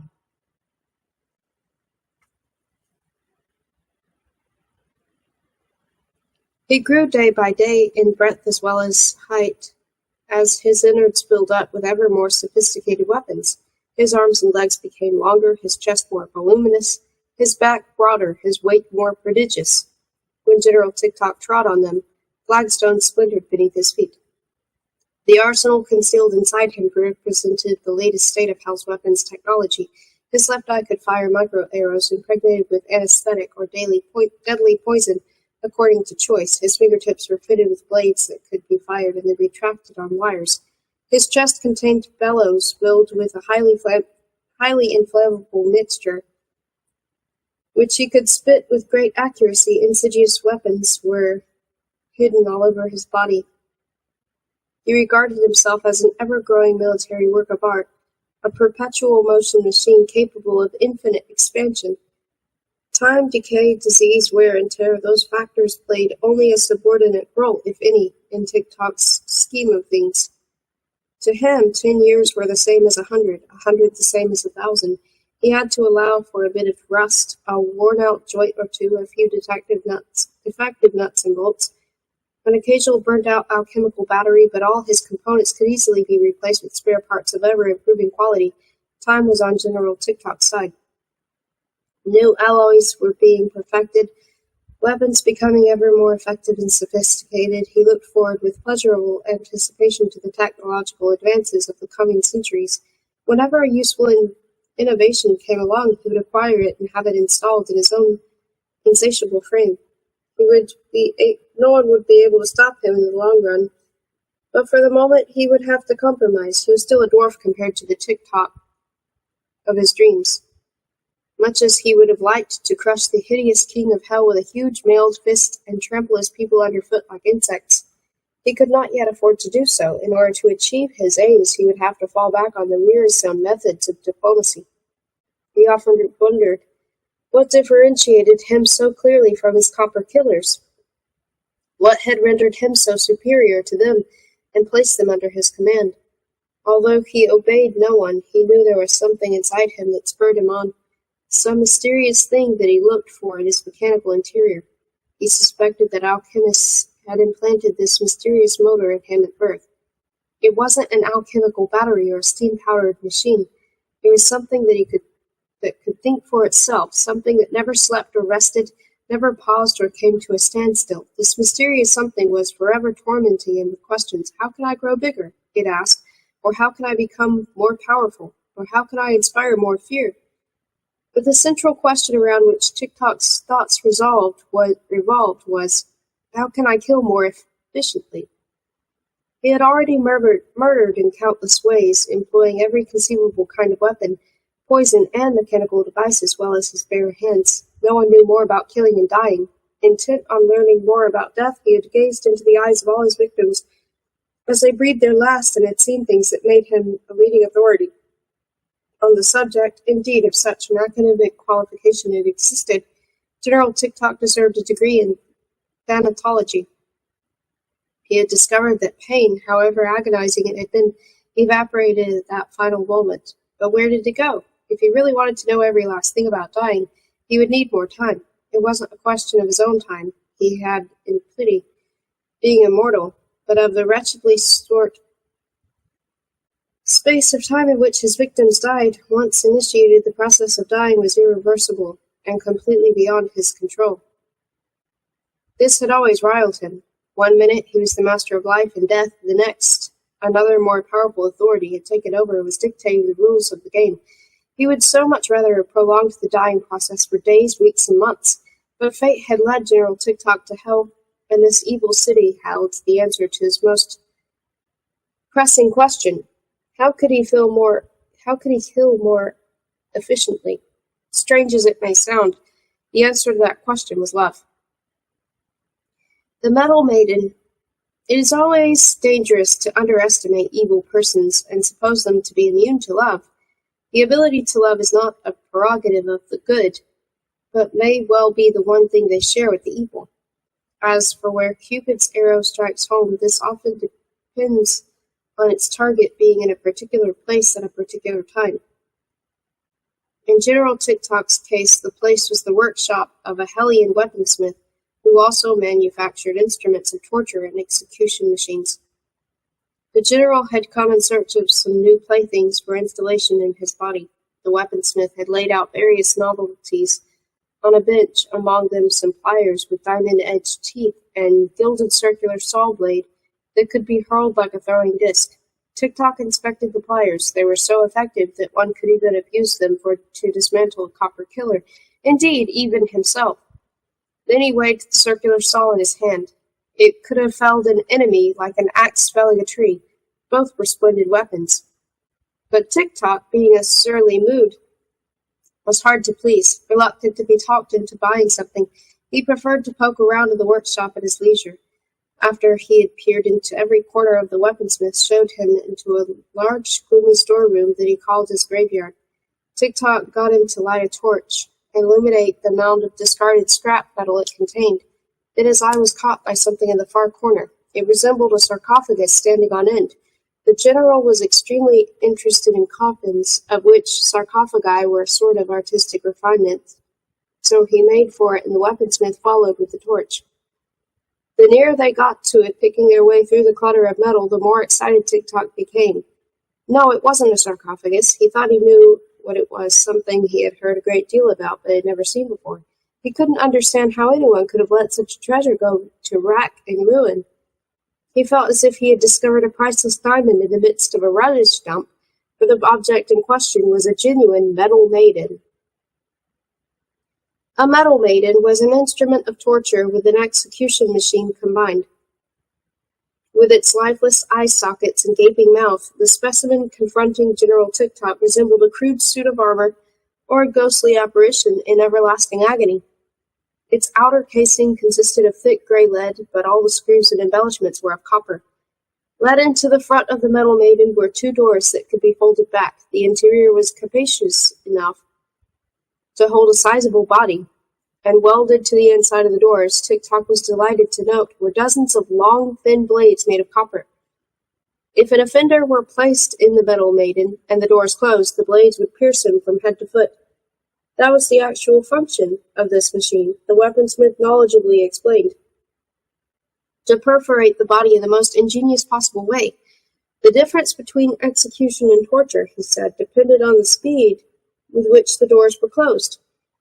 Victims beyond number had expired inside this metal maiden, he added in a disparaging tone, so the hinges squeaked abominably, and the blades had become so encrusted with blood over the years that they weren't a pretty sight.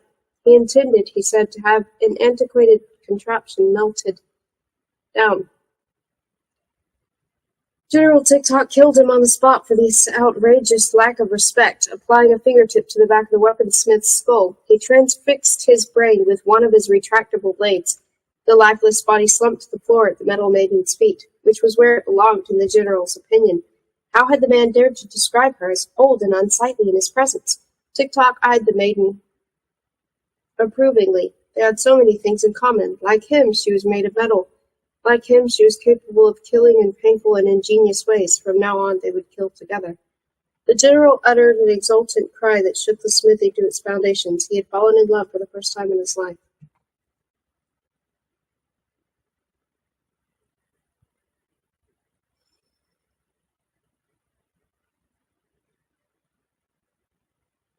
As good as new. Having installed the metal maiden in the torture chamber at his tower, General TikTok ordered his servants to remove all the other instruments of torture. Away with the rack, away with the garrote, away with the thumbscrews. Their very presence was an affront to the metal maiden.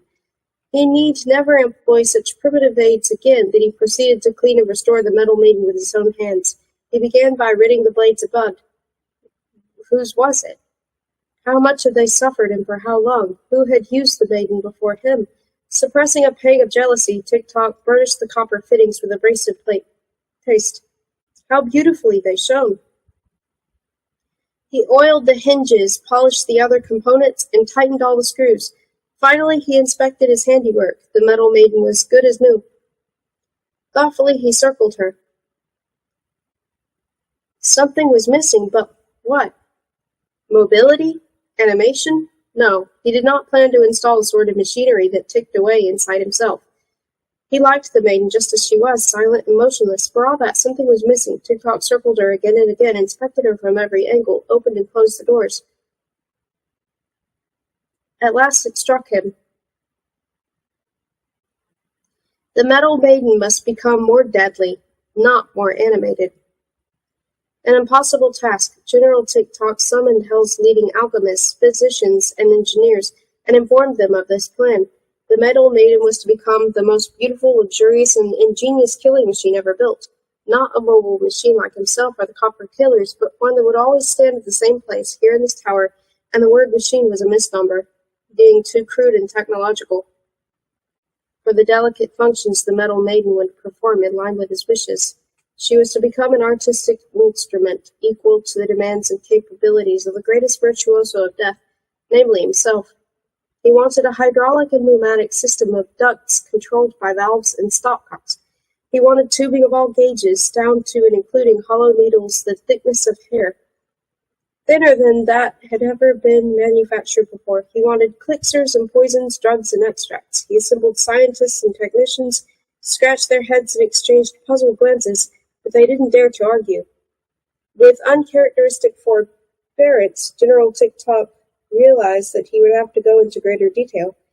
My first requirement, Tick, he began, is that the blades inside the metal maiden be replaced with long, thin, hollow needles, Tock, and that these be attached to an elaborate system of copper tubes and hoppers, Tick, outside her. I wish these tubes and hoppers to have, circulating within them, Tock, a wide variety of alchemical fluids. The scientists longed to know what fluids the general meant, but they forbore to ask. I want to be able to inject these fluids, Tick, into the bloodstream of any victim the metal maiden pierces with her needles, Tock. I want complete control over this chemical constitution. I want valves and stopcocks, Tick, pumps and filters. I want to play on organisms, Tock, as I would on a musical instrument. Some of the alchemists began to grasp what the metallic general had in mind. Where the fluids are concerned, Tick, some must be lethal poisons, others life-prolonging alchemical extracts, Tock, algetic acids, herbal brews, or animal secretions, drugs of the most diverse kinds. I want belladonna juice. I want, Tick, opiates dissolved in alcohol, valerian, arsenic, spirit of melissa, liquid caffeine, tincture of thorn apple. You alchemists are to concoct entirely novel, even more effective potions, some that accelerate, Tock, the onset of death, and others that delay it. Some, Tick, that inflict pain, and others, Tock, that alleviate it.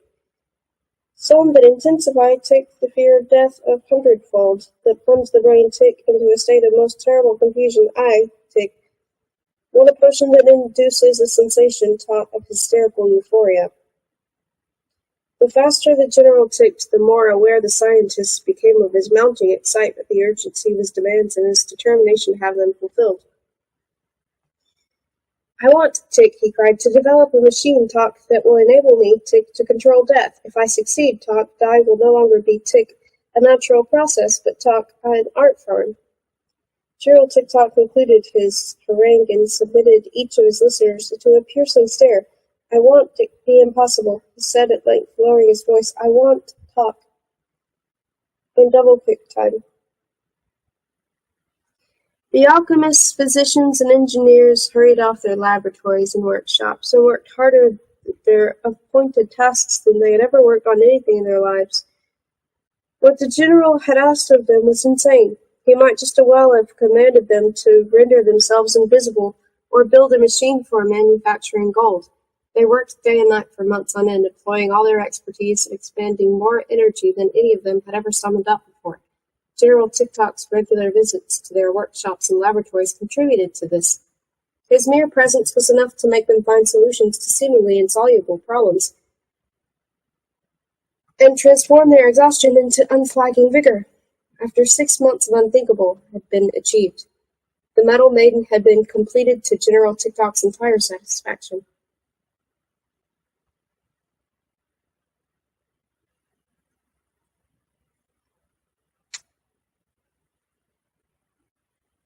The art of killing slowly. However, operating her in a practice proved far harder than he expected. To his growing chagrin, the ensuing experiments compelled General TikTok to acknowledge that art, including the art of killing, was a capricious thing. The first victim to be imprisoned in the Metal Maiden died the moment the needles pierced his body, of sheer fright. The next 3 survived for only a few minutes because in his excitement, TikTok overdosed them with stimulating substances. They expired of heart failure. Although he gradually learnt to restrain himself, none of the Metal Maiden's captives survived for longer than an hour. This much he did realize: the Metal Maiden was a sensitive instrument whose method of operation he would have to master by degrees, and that his victims, too, were sensitive organisms that could not simply be swamped with drugs and toxins.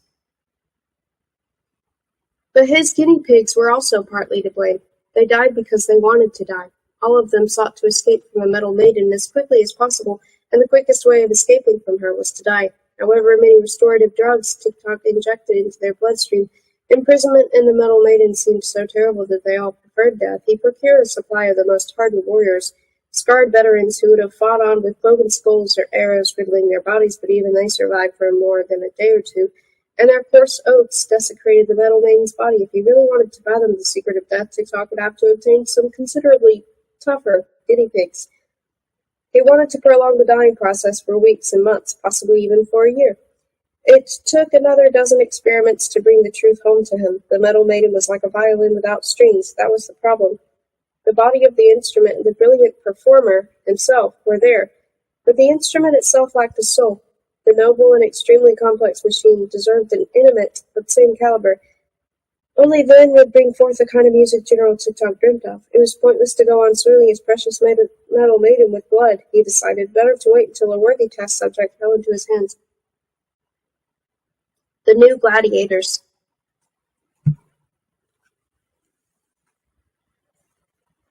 To seek a soul for the Metal Maiden among the inhabitants of Hell was futile as seeking a lamb in a wolf pack.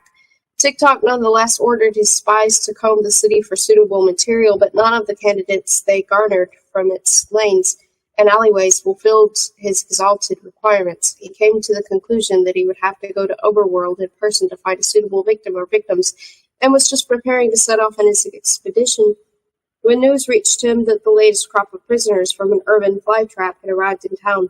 It was his job to submit all new gladiators to personal inspection and assess how much of a threat they represented to the king's safety.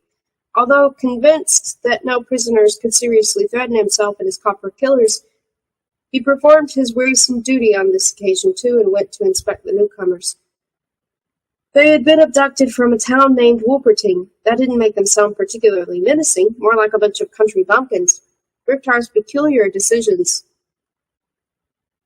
were an everlasting puzzle to TikTok, and he couldn't wait for the day when he would take the Mad King's chief advisor and rip the heart from his palpitating body.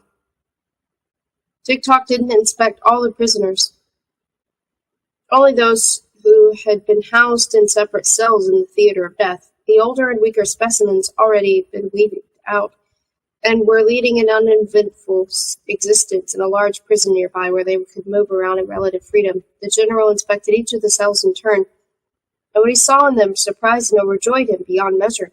Even the first 3 prisoners, who were still anesthetized, struck him as 100 times worthier of the Metal Maiden than all the inhabitants of Hell put together. What were these noble creatures? They resembled dogs of various breeds, but they could walk on their hind legs, and they also possessed horns. All were muscular and in peak condition. TikTok had some more cells opened, and his delight intensified. These were genuine warriors, not paid mercenaries who would have drowned their own mothers for a bowl of broth. They were real fighters, intelligent beings endowed with the instincts of a dangerous predator. General TikTok could well imagine that a death-defying fight they would put up inside the Metal Maiden. His excitement grew by leaps and bounds.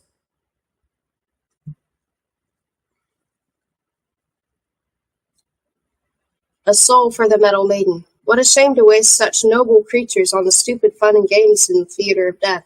He would have to act quickly to obtain the finest specimens before they lay dead on the sand in the arena. He need only pronounce them a threat to the king's safety, and he could do as he pleased with them. But which ones to take? They all looked so splendid. Irresolutely he went from cell to cell. At least he could dispense with his expedition to Overworld. The warder opened the door of the next cell, and he looked inside.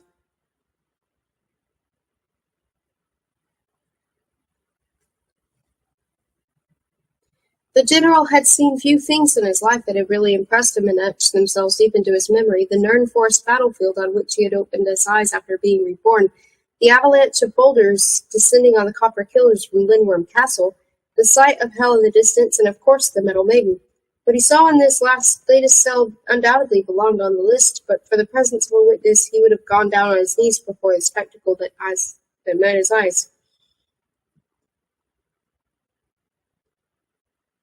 It was Rala. Still drugged and in chains, with her limbs unnaturally contorted, she lay stretched out on the flagstones. The general stiffened.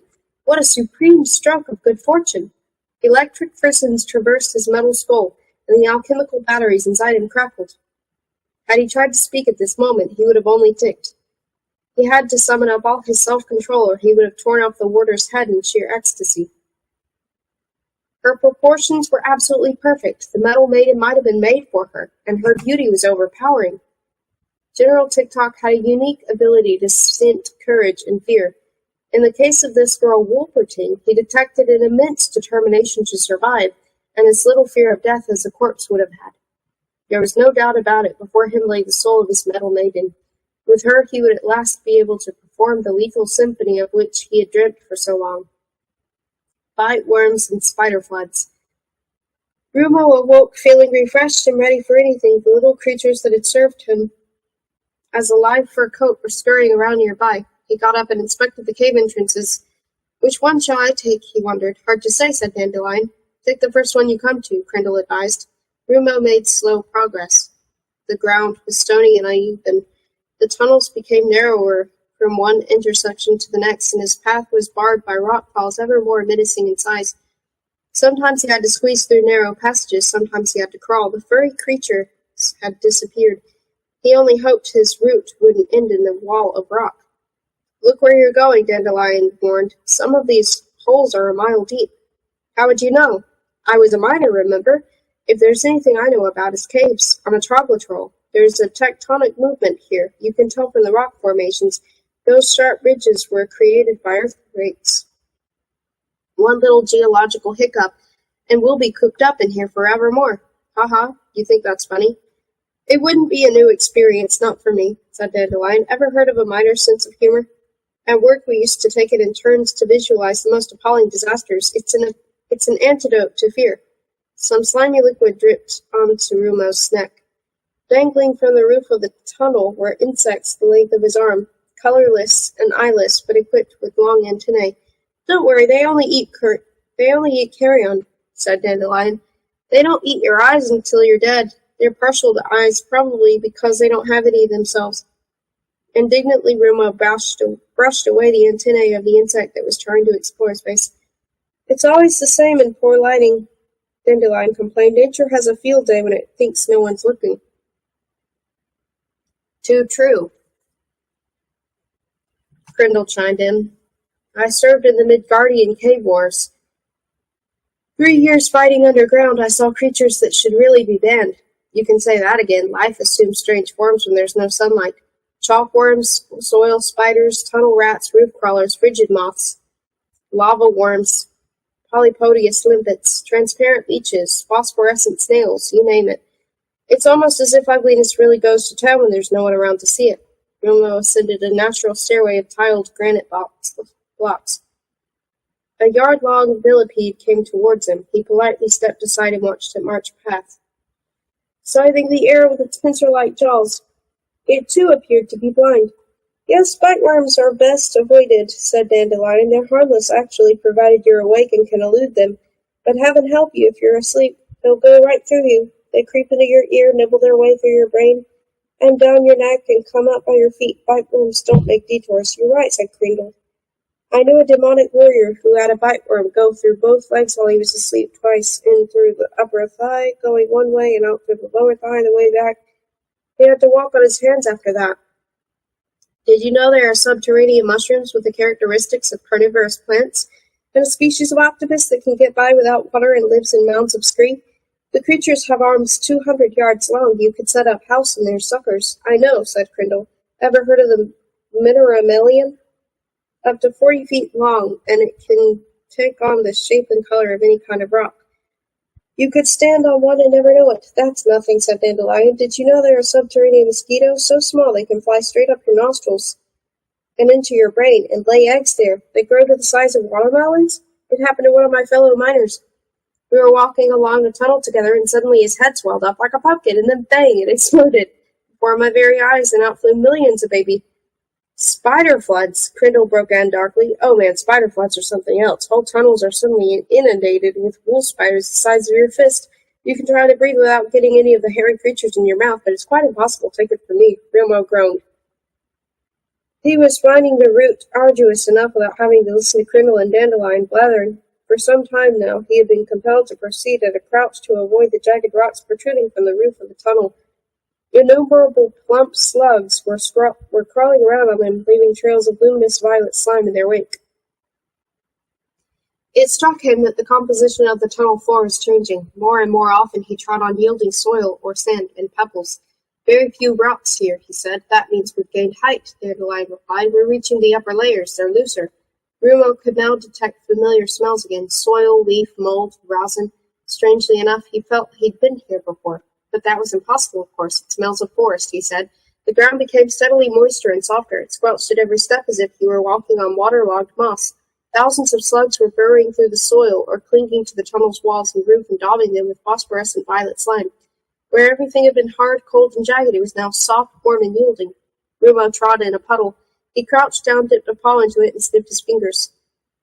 The liquid was viscous and sticky, and had a smell he knew. Well? Asked Dandelion. Is it drinkable? No, said Rumo. It's blood. The siege. The Metal Maiden was ready. The world's most sophisticated killing machine had at last been equipped with a soul.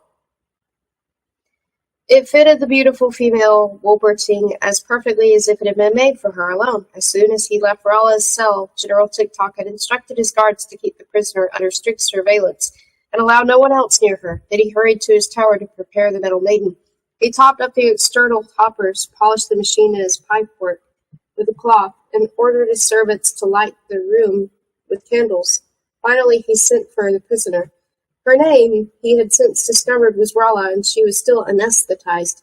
This delighted Tick-Tock because he could insert her in the machine and plunge the needles into her body without her being aware of it. The time came at last. He began by infusing Ralla with a solution of caffeine and belladonna. A little sugar for the brain. Dissolved in distilled water. Why not? He wanted her to awake refreshed, with her senses alert and her blood thin. The fluids gurgled cheerfully along the tubes, and the Metal Maiden glinted in the candlelight. Never had General Tick-Tock experienced such a sense of anticipation, a preliminary reward for a feat as yet unaccomplished. Muffled by distance, sounds drifted into the torture chamber from the theater of death. The first Wolpertings to do battle would soon be led into the arena. The inhabitants of hell were going wild. Word of the sensational crop of prisoners had spread swiftly, and they were all eager to see the Wolpertings fight. But General Tick-Tock was not interested. Not in the slightest. Those ridiculous contests in the theater had bored him from the very first. What would he be missing, after all? A few silly fights, a few bodies twitching in their death throes, some blood on the sand, drunken spectators? No, he had something more important to do. He was making ready for a wedding of a special kind. The siege, conquest, and destruction of Ralla's body. It would be the longest, most agonizing, and beautiful death that had ever been bestowed on any living creature.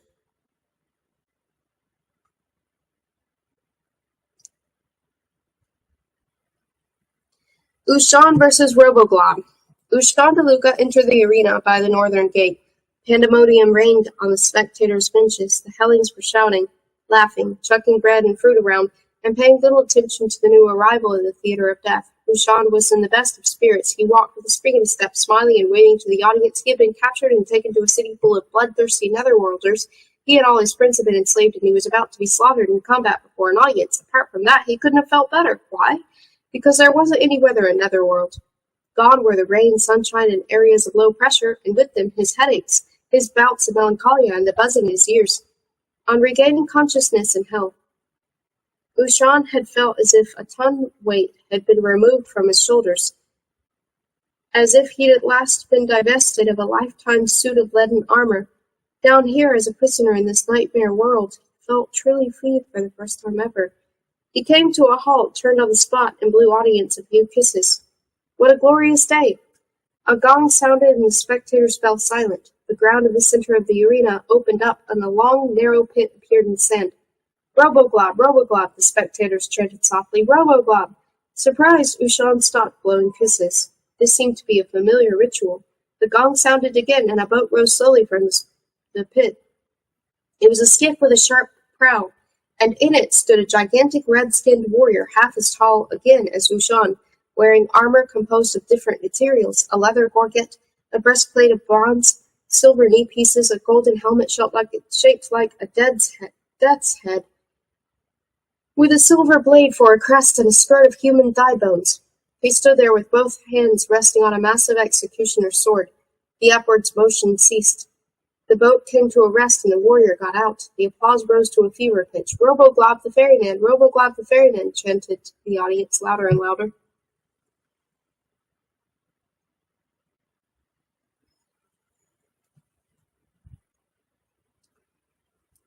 The warrior raised his sword in both hands and saluted the audience. The boat sank into the ground and the aperture closed again. Spectators stamped their feet. This Roboglob, Ushan was impressed to note, seemed to be a pretty big cheese down here. The story of Roboglob, the ferryman. Roboglob was an Osirian, one of the last descendants of a tribe of warlike giants from the north of Samonia. He was known as Roboglob the ferryman, as he could be relied on to convey all his opponents to the realm of death on streams of blood.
The story of Robo-Glob the ferryman.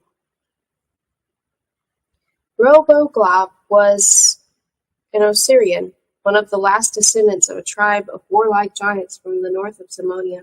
He was known as Robo-Glob the ferryman because he could be relied on to convey all his opponents to the realm of death on streams of blood. He enjoyed the applause as much as the fighting, and he'd made it a rule always to win in a spectacular manner.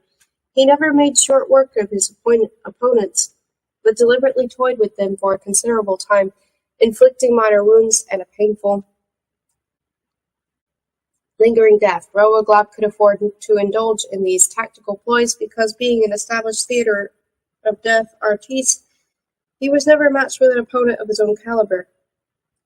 Robo-Glob couldn't lose. Even the audience knew that. What mattered in a Robo-Glob fight was the ritual, not the suspense. Not who won, but the spectacular way in which Robo-Glob would this time dispatch his opponent. When he eventually did so, he never left it at a single word, sword stroke. He had to deliver 3, 4, 5, or 10, and with the last one, his opponent's head rolling across his end. Robo-Glob didn't fight, he tortured. He didn't kill his victims, he butchered them. Rushon had been chosen out of all the prisoners by Robo-Glob himself. He didn't make a very robust impression, this Wolverine with the big bags under his eyes, nor, for the look of him, was speed his long suit.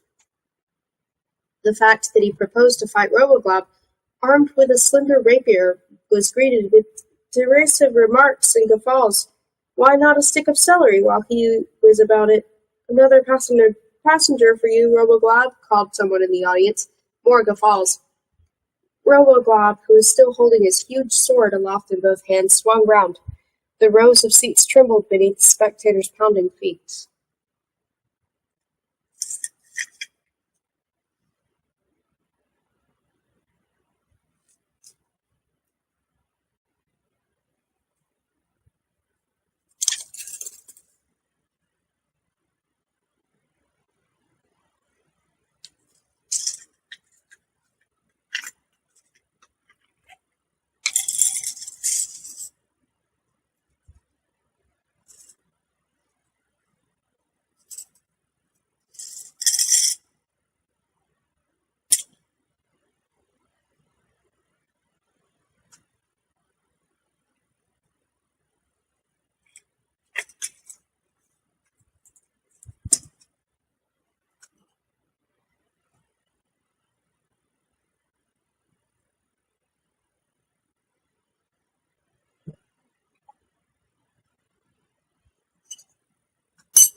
Ushan was wearing no armor, only his usual buckskin waistcoat and trousers.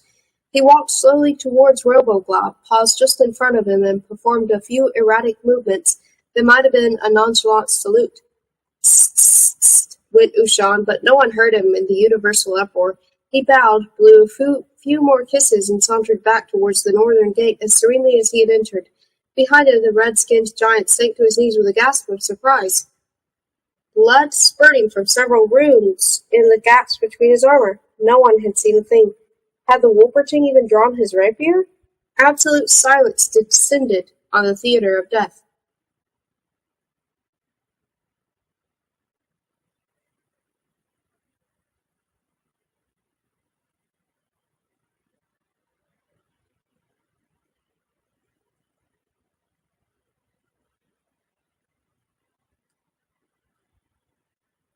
With a clatter, Robo-Glob fell face down on the sand and lay quite still. Ushan paused once more, bowed deeply, though no one was applauding, and disappeared through the gateway. Ushan becomes a favorite. The king had stopped jumping around on his throne. "Wath was Taff?" he asked his advisor. "Did you see Tarfrith?" "It was the quickest fight I ever saw," Frithfar replied.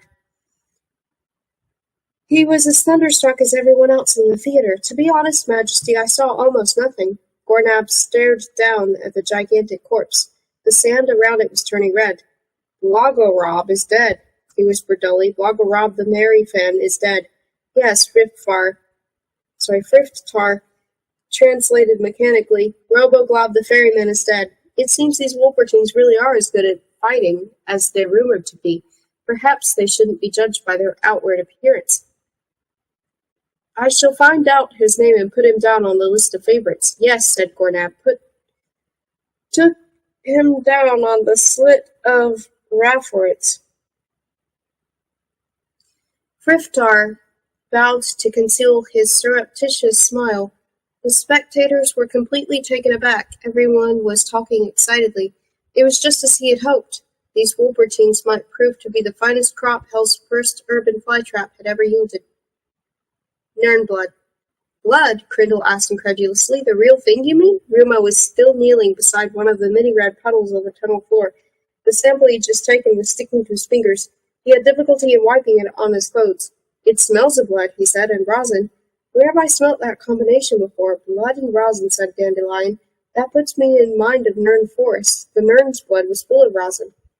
We'd better get out of here, said Rumo. I don't like the smell of this place. The words were hardly out of his mouth when a tentacle darted from the puddle. It was blood-red and shaped like a muscular arm. 5 finger-like offshoots reached for Rumo's wrist, closed around it, and started to drag him down into the puddle. What is it? Shouted Dandelion. What's the matter? Rumo tried to pull his arm away, but the tentacle was immensely strong. Draw me, Crindle commanded.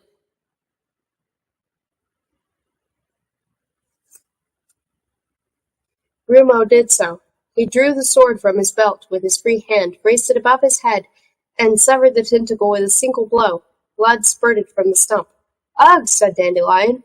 The bleeding stump was swiftly retracted. The tentacular hand fell to the ground. It stood up on its finger-like excrescences and seemed to take its bearings for a moment. Then, nimble as a spider, it scuttled over to the nearest puddle and jumped in. Blood splashed in all directions. A few fat bubbles rose to the surface and it was gone. Rumo straightened up. I told you, cried Dandelion. There are some very nasty things down here. Better get going. Rumo replaced the sword in his belt and walked on along the tunnel, taking care to maintain a respectful distance from the puddles. At the next fork, he paused to sniff the air again. He peered round the bend and jumped back in alarm. What is it? Asked Dandelion. Nirns, he replied. The passage is full of them, 6 at least. Darn it, how'd they get in there? No idea, said Rumo. They're smaller than the ones in the forest, no bigger than I am. I think they're asleep, though. They're standing absolutely still. So let's kill them, Crindle urged. No, we must look for another route, said Dandelion. Rumo tiptoed on until they came to another fork. The tunnel was deserted, but there were a lot of red puddles. Mind where you tread, Dandelion cried. Rumo stole between the puddles on tiptoe.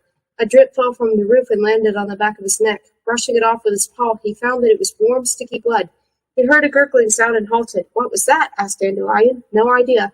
A big bubble rose to the surface of the puddle at his feet and burst. He backed away, hugging the wall of the tunnel, and drew his sword. Now all the puddles came to life. More bubbles rose, the red liquid seethed, as if brought to the boil, and plops and gurgles filled the air. I once saw a minor volcanic eruption, said Crindle. This was how it started. The puddles overflowed, dispersing their heat and humidity. To Rumo's astonishment, some living creatures emerged from the seething blood. They clambered out, steeped in the red liquid from head to foot, and staggered around on 8 spindly little legs. Rumo recognized the tiny creatures. They were leafkins.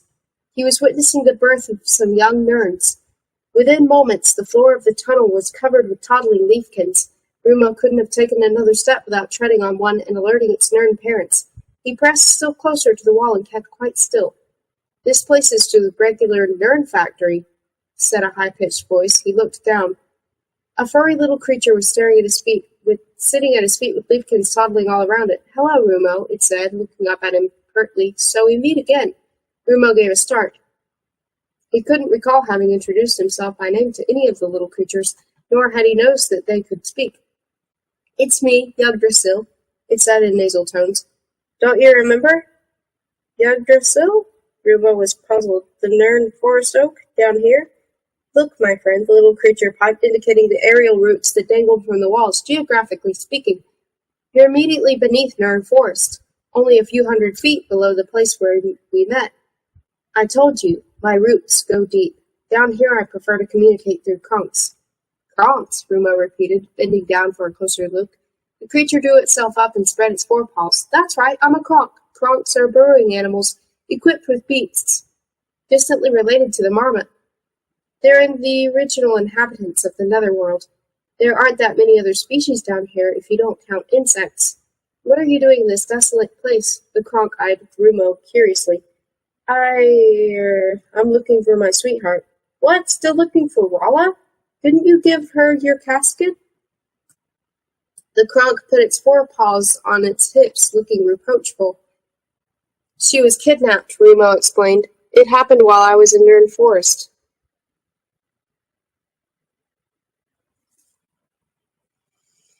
Kidnapped, eh? That's bad. Who would have done such a thing? That's what I'm trying to find out. And now I'm afraid I've lost my way. Nerns are barring our route, and the whole place is dotted with these pools of blood from which— I know, it's an unpleasant part of the world. The blood was shed in the Battle of Nern Forest, as I told you.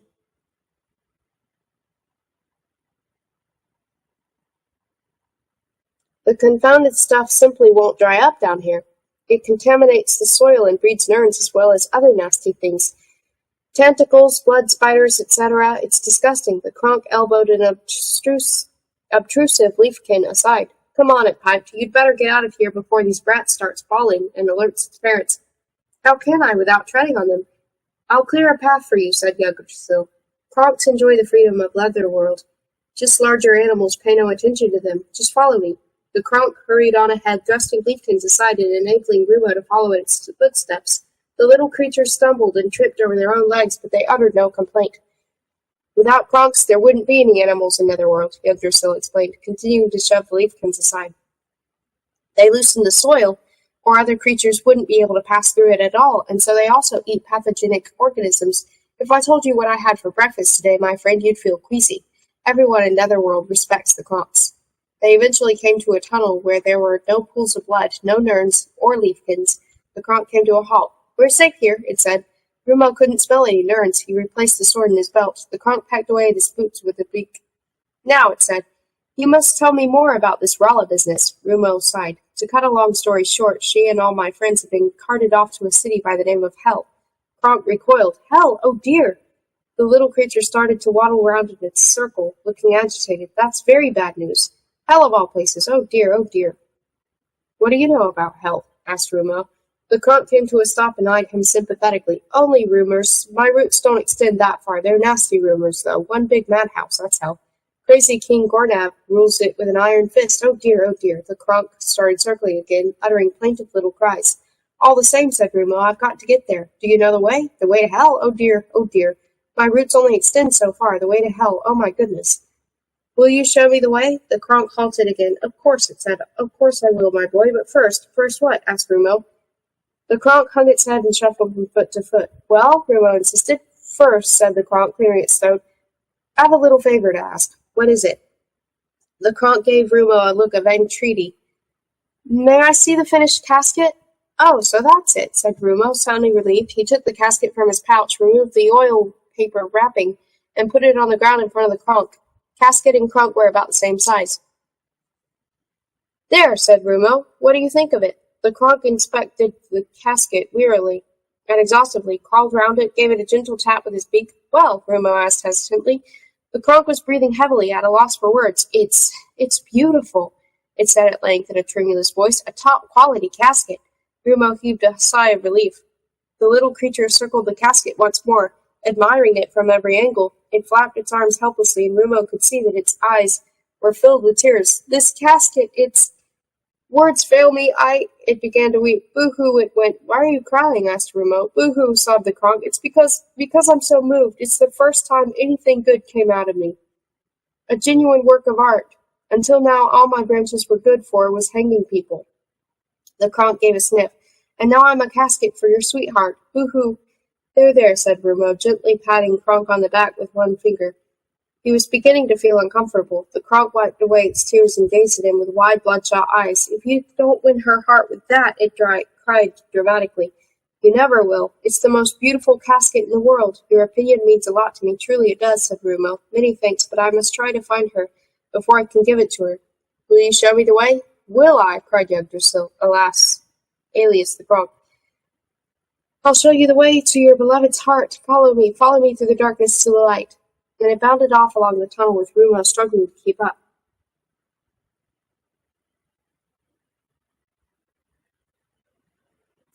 The Symphony of Death.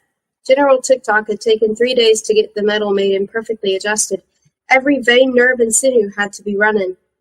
Were the extracts flowing in the correct quantities? Was the liver functioning properly? The heart, the kidneys, were the valves in order? The tubes unobstructed? He began by injecting only the simplest substances as a means of checking Rala's vital organs. Saline, glucose solution, caffeine, vegetable extracts, nutrients, harmless stimulants. In accordance with his instructions, the physicians had fitted the metal maiden with instruments for measuring the occupant's heartbeat, body temperature, and respiration. But TikTok's favorite toy was a calibrated dial that combined all these readings and showed, as a percentage, how much life still remained in his victims. If the needle registered 100, they were very much alive and in the best of health. If 0, they were dead.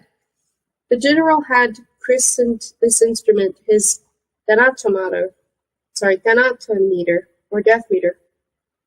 He turned a little wheel, caffeine started flowing, and Rala's heart beat a trifle faster. He opened a valve, releasing some pepper extract, and she became warmer. He closed the valve again, and her temperature sank. And so it went on throughout the first day. TikTok played with his controls, pressing buttons, turning wheels, and opening valves. Rala's heart beat faster or slower, and she became hotter or colder, calmer or more agitated, livelier or more lethargic. He inflicted no pain and injected no drugs, nor did he make her ill. The metal maiden functioned like a well-oiled machine. That evening, General TikTok flooded Rala's bloodstream with valerian, and she slept soundly for hours. The second day began with a hearty breakfast, plenty of caffeine and glucose solution. General TikTok's bride had to be physically and mentally alert, because her ordeal would now begin in earnest. Today he proposed to try out various poisons on her and administer small doses of drugs to test their effect for subsequent use in larger quantities. He infused Rala with arsenic, belladonna, and extract of fly agaric, though only in tiny doses, and carefully cleansed her blood with medicaments between each. These infusions caused slight nausea and mild hallucinations, but nothing serious, for TikTok only wanted to observe Rala's reactions to such substances. And she reacted perfectly. Previous candidates had flown into a panic well before this stage, but Rala's heartbeat and breathing remained regular, and the thermometer steadfastly registered 100. Finally, General TikTok sent her into a deep sleep with a generous dose of spirit of Melissa. The third day also began with some stimulating extracts and plenty of glucose. Then General TikTok made Rala ill. Whatever it was he infused her with, her tongue swelled up and tasted acidic. Her eyes began to smart, and her throat closed up as if she had a heavy cold. After that, he cured her in a trice with some concentrated herbal extracts and an alchemical drug developed for the purpose. TikTok repeated the same trick several times that day. He made Rala ill and then cured her. Nausea, dizziness, headache, fever, breathlessness. The symptoms disappeared as quickly as they had manifested themselves. The general had prepared remedies that would, within seconds, cure any infection he caused. To end Rala's sufferings, he had only to open a stopcock, turn a wheel, or adjust a valve. He was beginning to master his instrument. The limits of Rala's endurance were still unknown to him, but he already guessed how much pain he could inflict, and how much it would be better to leave in abeyance. Wasn't that how love, too, worked? Wasn't it a question of discovering the other person's boundaries and respecting them? General TikTok cast another glance at the thermometer. It was registering 99. The procedures had wakened Rala, but only a little. He put her to sleep again, this time with a mixture of valerian and the spirit of Melissa. He stood in front of the metal maiden for a long time that night, gazing at her fondly.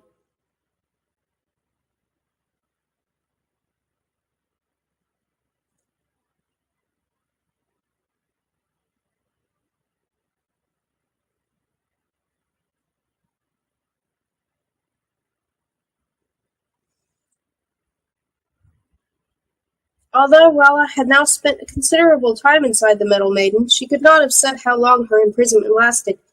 A day, 2 days, 3, a week? The only certainty was that she now knew her own body better than ever before.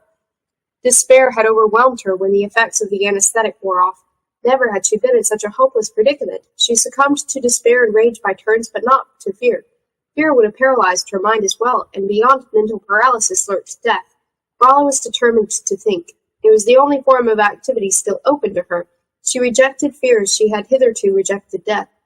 After all, what was so unendurable about her situation? Once she had come to terms with the utter helplessness imposed by her form of imprisonment, all else was bearable. She felt sick, cold, hot, dizzy, nervous, and tired, but those were familiar sensations that passed as quickly as they had come. Less agreeable sensations occurred later on. Strange and inexplicable visions appeared to her in her mind's eye.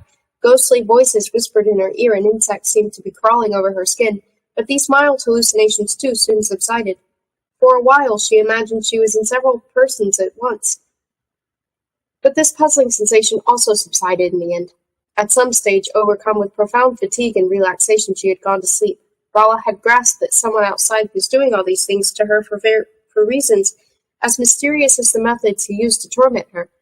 She had spent these days as if in constant motion. Never had she felt as active as she did now, when unable to move as much as millimeter. Only now did she realize how much life there was inside her, even when asleep, or how the blood sped through her veins and her heart kept pumping away. Her body housed as much hectic activity as a big city, and it was even more hectic now that the enemy was at the gates and laying siege to her. No, there were no grounds for fear and despair, no more, at least, than in any besieged city whose inhabitants were ready to defend themselves. Urs changes his mind. Urs entered the theater of death prepared to die without a fight, what was more, because he would offer no resistance. He intended to cast his sword at his opponent's feet. For several days now, Urs had been watching the contests in the arena from the prisoners' gallery, chained and powerless to intervene. Although he still didn't know how the Wolvertines had wound up in this sick world, or what its inhabitants' motives were, he had fathomed the theater's iniquitous function and grasped that it was inescapable. There was no hope of breaking out. Each Wolverting was escorted into the arena by a whole squad of heavily armed soldiers supervised by copper killers with their crossbows at the ready. No outside help could be expected, so one's only recourse was to conform to the system and become one of the theater's gladiators. Until now, the Wolvertines had been exclusively matched with mercenaries and other hired killers, but Urs knew it was only a matter of time before a Wolvertine was forced to take up arms against one of its own kind. This, Urs realized, would be the beginning of the end of his breed, and he couldn't endure the thought. He would rather die than be compelled to watch one Wolvertine kill another. All the fights had ended in the Wolvertine's favor. Whether matched with one or several opponents, wild beasts or experienced killers, every Wolvertine had left the arena alive except for Ornt el Okro, who had been executed in such a cowardly manner. Bouchon de Lucas' fight had set the pattern. Not long afterwards, Bala of Betaville had scored an impressive victory over a pair of mercenaries. Olek of the Dunes, armed only with a sling, had defeated a whole gang of them, and none of the Wolvertines compelled to follow him into the arena and sustained a single serious wound. But Urs' mind was made up. He had never killed anyone in his life, and he wasn't going to start now. Today was the day he would bid farewell to his nightmare world, and he wanted to combine that farewell with a profession of faith by refusing to draw blood. A small army of Bloodums and Copper killers escorted him from his cell to the northern gate. Only there were the Wolvertines permitted to select a weapon from an assortment lying on the table. Urs picked up a short sword at random and strode out into the arena. Scattered applause greeted him. Although the spectators had learned to respect the Wolvertines, they were far from inclined to cheer them on. Urs's opponent was a tall, muscular hogling, covered with bristly black hair. His mane was braided into plaits, with countless colored beads, teeth, small bones in them. He wore a huge gold nose ring between his tusks and a loincloth consisting of a dozen swords in leathern scabbards. "What's your name?" Urs asked when he reached him. Not that he was really interested in his opponent's name. He needed it in order to utter his last words. "Kill me, so-and-so." And he intended to cry, and he wanted to get the name right. "Evel the Octopus." "My name is none of your business, little doggy, but I'll tell you it because it's the last thing you'll hear in this world. My name is Evel." Urs's paw tightened on the hilt of his sword. Evel? It was someone of that name who had killed Cora Morak, his foster father. "Evel the Octopus?" The hogling inclined his bristly black head. "Did you ever come across a Cora Morak? What is this, a guessing game? The name Cora Morak means nothing to you?" "No, never heard of it." Urs released his grip on the sword hilt. The hogling clasped his brow. "No, wait," he said. Cora Morak. "Wasn't that the bullhead with all the scars?" "Of course, it was." "Yes, one winter, years ago. He was reputed to be North End's finest duelist. A tough customer, yes, but no technician. I split his thick skull in half with a two-handed slice." Urs's paw tightened again. He had come to another decision. He wouldn't die today, after all. Someone else would. All right, Evil, let's begin, he said.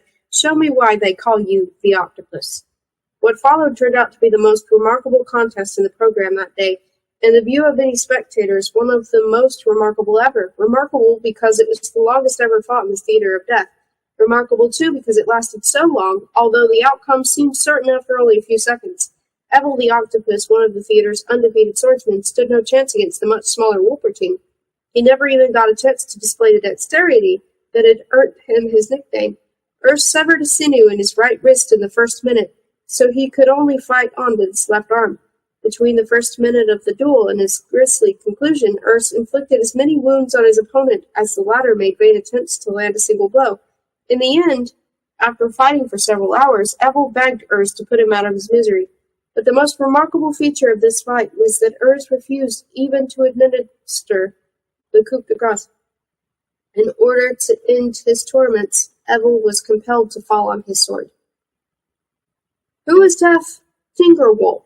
asked Gornab, when he saw Evil stretched out in his own blood. The interminable fight seemed to have put him into a trance from which he was only just awakening. What's his name? What's his name? His name is Urs, replied Frithtar, who, as director of the Theater of Death, had done his homework. I kyle him, Gornab declared. I've venner niece anyone linfict so chum nape on his nintopo. Tup him on the slit of Raphoritz. I've never seen anyone inflict so much pain on his opponent either, said Frithtar. A great talent. I shall naturally put him down on the list of favorites.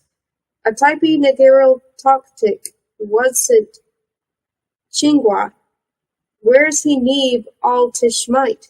Yes, your majesty, a great pity General TikTok wasn't watching. I don't know where he's been all this time.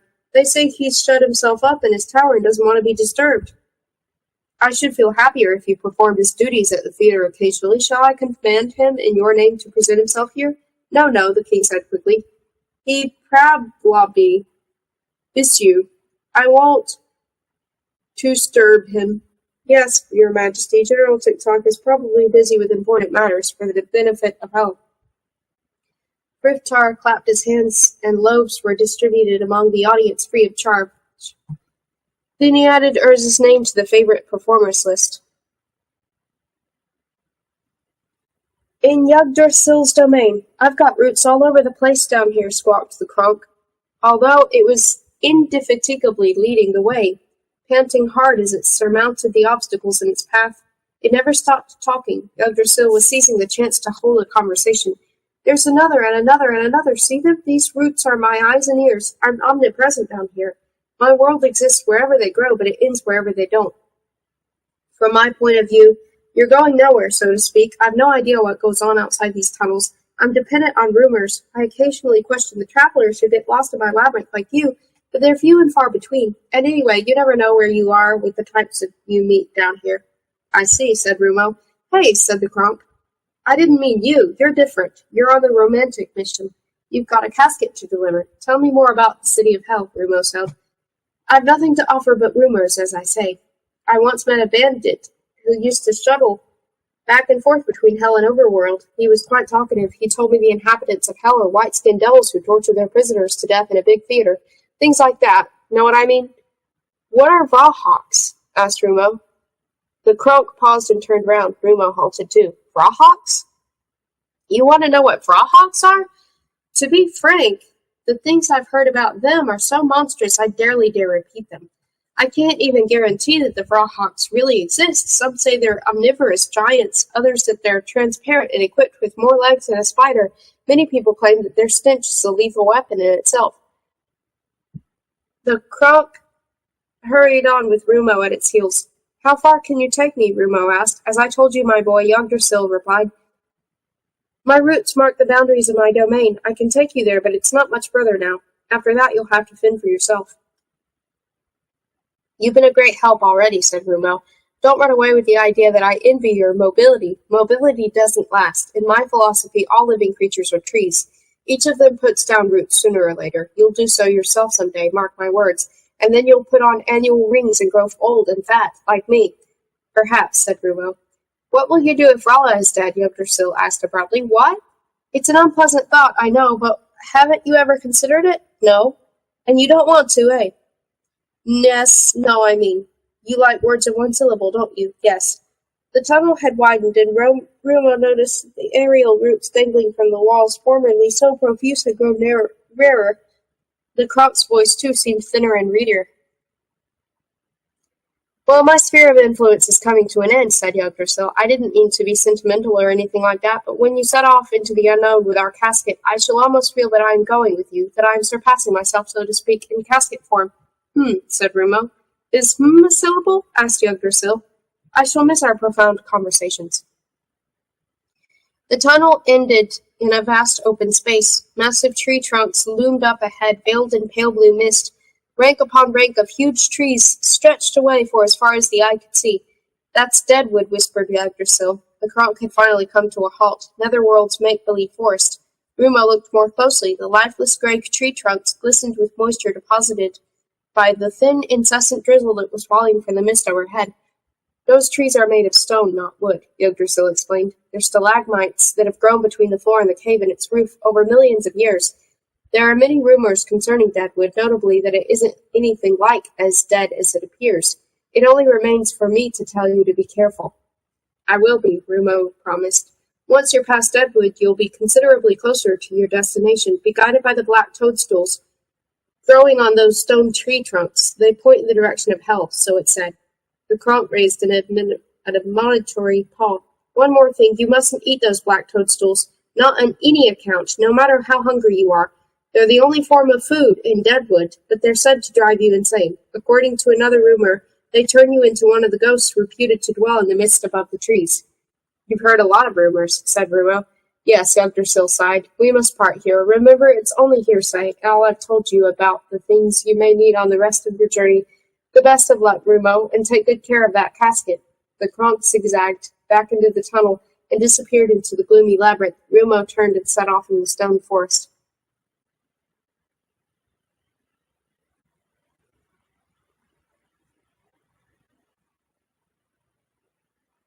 The insanity drug. For the first time ever, General TikTok was feeling proud of something other than himself. He was proud of himself as well, of course, and of having put his audacious scientific and technological theories into effect, but he was proudest of all of Rala. Although he had sensed from the first that her will to live was exceptionally strong, he had not expected her to display such utter contempt for death. She had now been imprisoned in the Metal Maiden longer than any test subject before her, and the thanatometer had never once registered less than 80. The honeymoon period had ended long ago, and the pain he was now inflicting on Rala far exceeded anything her predecessors had endured. What fortitude and what fury! He had never come across such courage on any battlefield, not in 100 enemies combined, and to think of all he'd done to her recently. For an entire day he had enhanced her physical sensitivity to the utmost with an elixir, and then infused her bloodstream with fluids that caused muscular spasms. They must have hurt like dagger thrusts, yet she hadn't cried out once. Greatly accelerated pulse rate and breathing, of course, and a few twitches, yes, but very little reaction otherwise, and her bodily functions had readjusted themselves automatically. Then she'd fallen asleep from sheer exhaustion. What a brave girl! Yes, TikTok was proud of Rala. Because any relationship should be based on mutual respect, however, he proposed to teach her some respect the next day. For this purpose, he would turn his attention to Rala's most sensitive organ, her brain. He went over to his poison cupboard, took out a flask, and gazed at the label for a long time. Some weeks ago he had instructed one of his alchemists to develop a drug that would instill fear, and the contents of his flask were the product of that alchemist's labors. Many drugs were capable of instilling fear, but they all contained some contrary element, some property conductive to happiness or relaxation, with which the result they caused an alternation of euphoria and panic. The alchemist had proceeded to extract the euphoric elements from the poisons he selected, thorn apple, deadly nightshade, and deadwood toadstools, by breaking them down into their chemical constituents and isolating the disruptive elements. But then he blended the extracts of the three poisons into a single toxin capable of inducing hallucinations of the most horrific kind. Before taking his new drug to General TikTok, however, the alchemist had second thoughts. Would it really be capable of meeting the general's requirements, as everyone in hell now knew? Any underling who failed to satisfy him signed his own death warrant. How could he boost the effects of the drug so terrible to a degree that TikTok's satisfaction would be guaranteed? Then the alchemist had a trailblazing idea. He had to pay off a few old debts, bribe a few people, and make all kinds of promises, but he eventually obtained what he wanted, a tiny test tube containing a single drop of red liquid. He hurried to his laboratory and set to work, having subjected the liquid to retrotransubstantiation, an artificial lipemia. He dehydrated and liofilized until it was left with a minute quantity of red powder resembling ground saffron. Then he dissolved the powder in alcohol and blended the resulting tincture with his toxic essence. In layman's language, the alchemist had laced his poison with a tiny sample of Gornab the 99th's blood, thereby lending it to the requisite dash of genuine insanity. Hara's first and last fight. Hara looked at the sword in his hand. It felt heavy, cumbersome, stupid, ridiculous. He knew what knives were for. They were for cutting bread, but swords? What good were they? Hara knew, of course, that swords were aids to fighting and killing, but those were activities he rejected. This attitude hadn't made his life as Wolperting any easier, but there it was.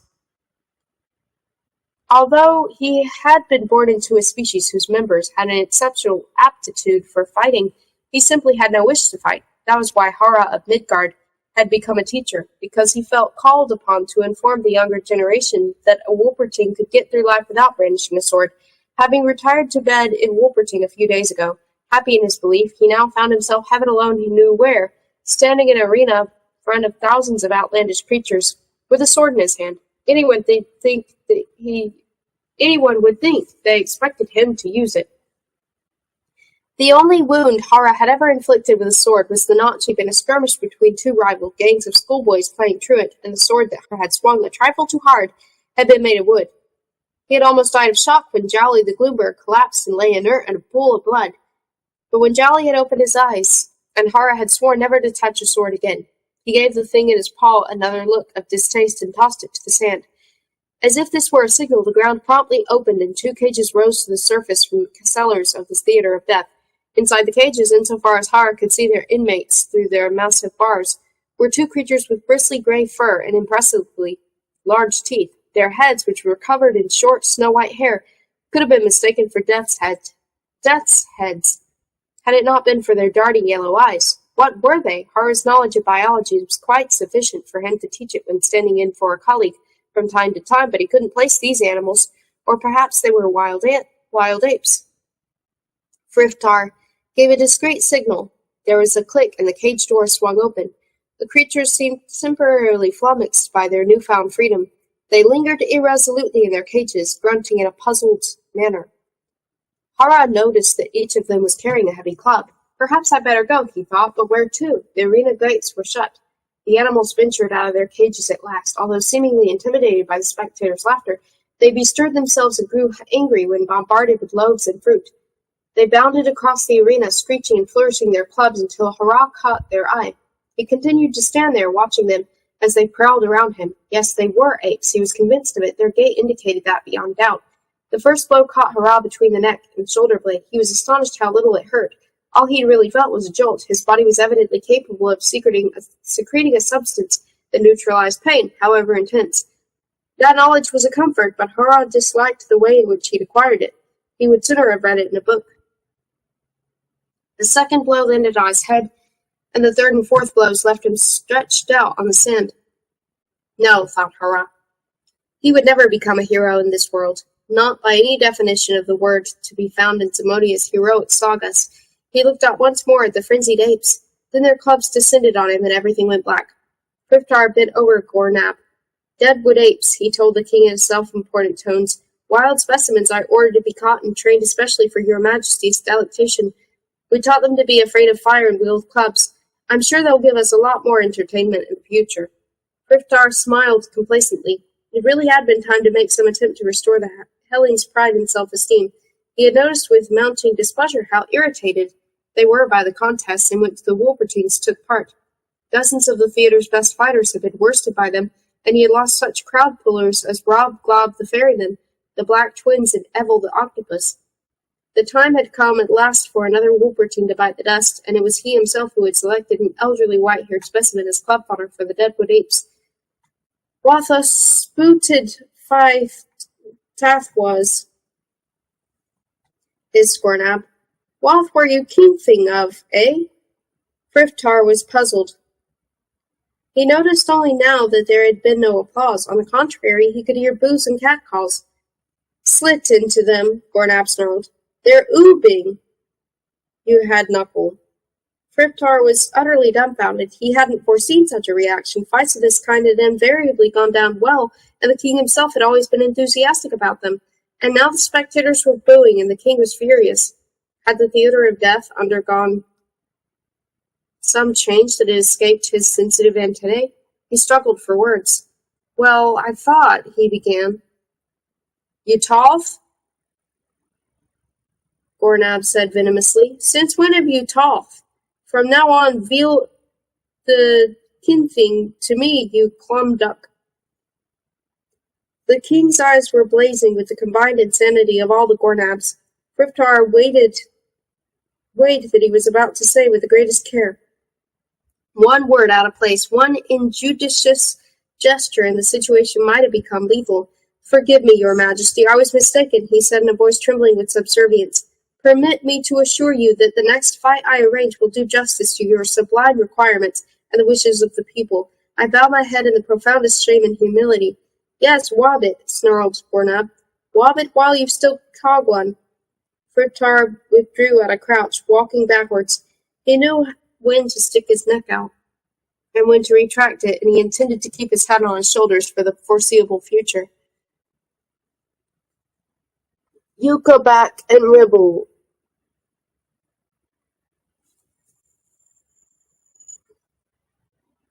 Oops.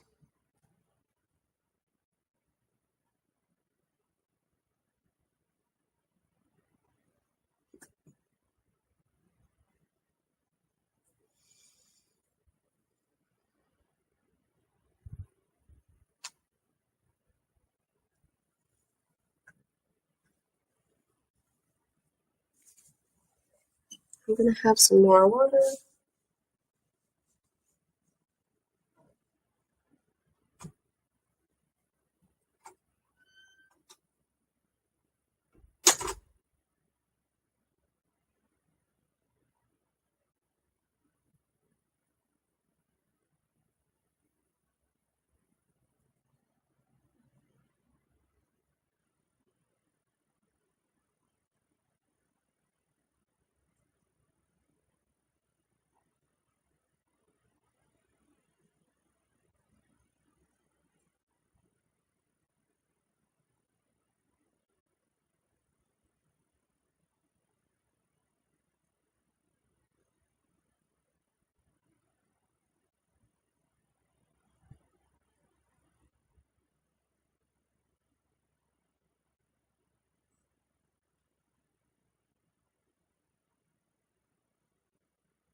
You go back and Ribble.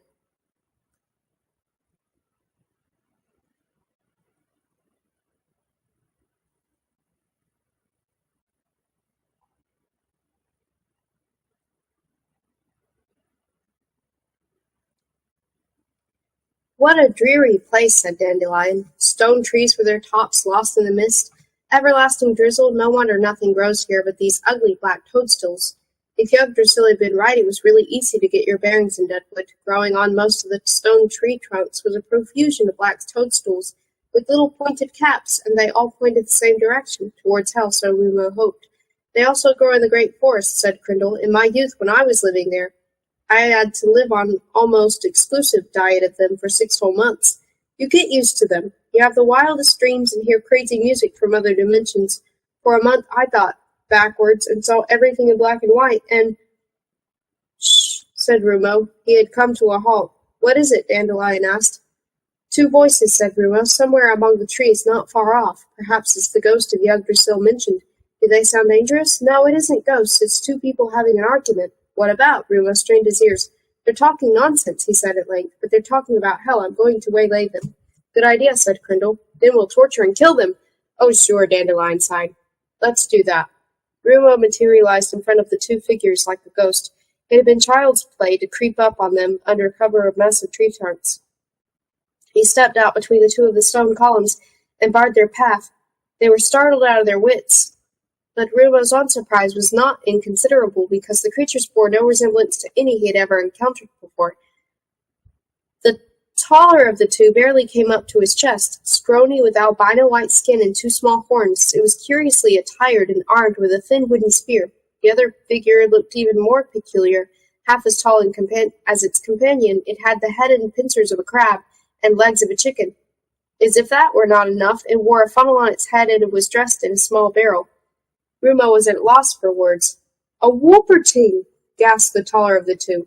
It leveled its trembling spear at Rumo. Correct, said Rumo. I'm a Wolperting. Who are you? My name is Yucabak, said the taller of the 2. And I'm Ribble, said the other. Where have you come from, and where are you going? We've come from hell, said Yucabak, and we're going to Overworld, said Ribble, on behalf of Urs the Snows. They both pointed upwards. Rumo was genuinely staggered by this. Urs? He said. You know Urs of the Snows? The Helling and the Homunculus. Yucabak and Ribble were representatives of the 2 most numerous ethnic groups in hell. Yucabak was an upper-class Helling, distantly related to the royal Gornabs, and thus a member of the city's aristocracy. Ribble, by contrast, belonged to the lowest caste. He was a homunculus, one of the alchemically created hybrids that formed the underclass of Hellian society. Yucabak's was a far-flung family that wielded considerable political influence in the city, maintained contact with its political and military leaders, and boasted several members of the royal household. He had enjoyed an education reserved for very few Hellings and was expected someday to occupy a senior position at court. Ribble had no family at all. Like every homunculus, he possessed neither father nor mother that had emerged from the alchemical brew known to the inhabitants of hell as mother soup. The homunculi were made to perform the city's most menial tasks. They had no rights and were fair game, so killing a homunculus was not a crime to anyone from hell. Yucabak and Ribble were as far apart socially as any 2 individuals could be. Ribble had long been Yucabak's personal servant. He had escorted him to school and received the same education as his master. He was his conversational equal, his foremost adviser on matters of vital importance, and not that anyone else knew it, his true and faithful friend. To the outside world, they carefully preserved a semblance of their master-servant relationship, because friendships between Hellings and homunculi were one of the city's greatest taboos, and the truth would have cost Ribble his head. When the 2 friends were alone together, they became dangerous revolutionaries and enemies of the state. They questioned the omnipotence and infallibility of the Gornabs. They regarded the performances of the theater of death as barbaric, not artistic. They loathed the city's depressing architecture and atmosphere. They resented the alchemists' oppression of the arts. Yucabak secretly painted little pictures of hell going up in flames. Ribble wrote subversive poems that ridiculed the king. They proudly showed each other their works, only to hide them in alarm immediately afterwards. They were not only rebels, therefore, but artists and philosophers, libertarians and visionaries. There was no burning issue they had not already subjected to merciless discussion. Had the Red Prophecy been correctly interpreted? Was hell really the center of Netherworld? Was it right to raid cities on the surface and enslave their inhabitants? Was it really true that sunlight in overworld, reduced you to ashes if you exposed yourself to it for too long? Or that the air up there slowly poisoned you?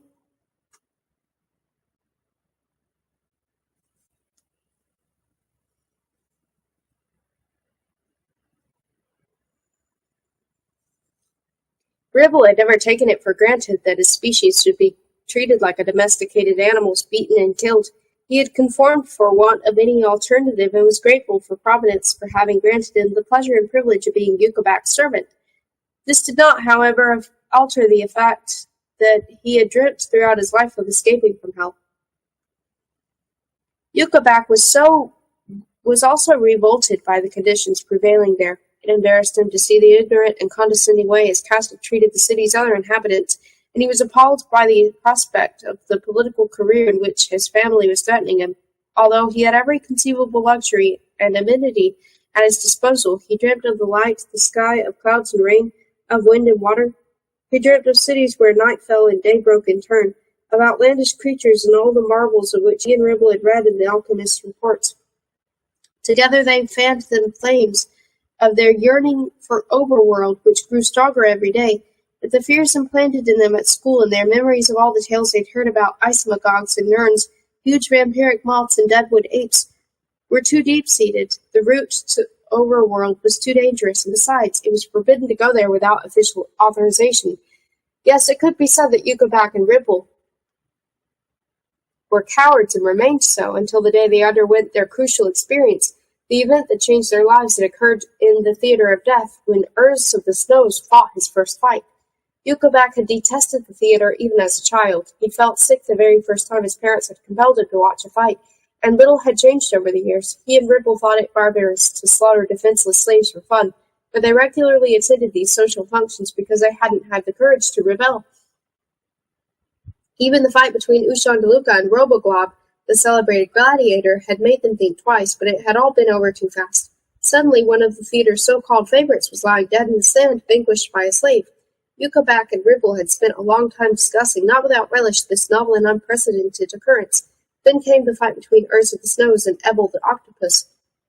It was the most exciting duel Yukabak and Ribble had ever witnessed. The far smaller Wolperting had not only refused to die, he had even refused to kill his opponent by giving him the coup de grace. That was revolutionary. If Yukabak and Ribble had ever seen a real-life hero, it was Urs of the Snows. His name had spread like wildfire after the fight, and they'd sat up all night talking their heads off. It was a sign. That prisoner, who had defied the whole Hellion system, was their pointer to Overworld, their signal to risk an escape at last. Yukabak and Ribble decided to go via Wolperting because it contained the nearest entrance to Overworld. The entrance was open, too. They knew from their lessons at school that an urban flytrap was always harvested in two stages. First, the entrance was opened, and the inhabitants were anesthetized and carried off, the whole army being required to cart them away.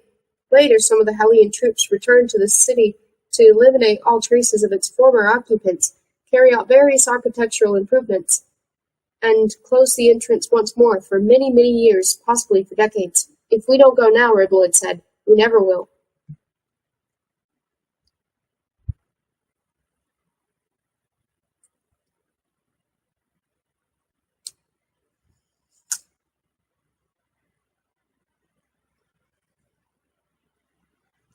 Ralla's prayer. It'll pass, it'll soon be over. It'll pass, it'll soon be over. That was the optimistic formula Ralla had recited again and again in recent days, and her prediction that had always come true.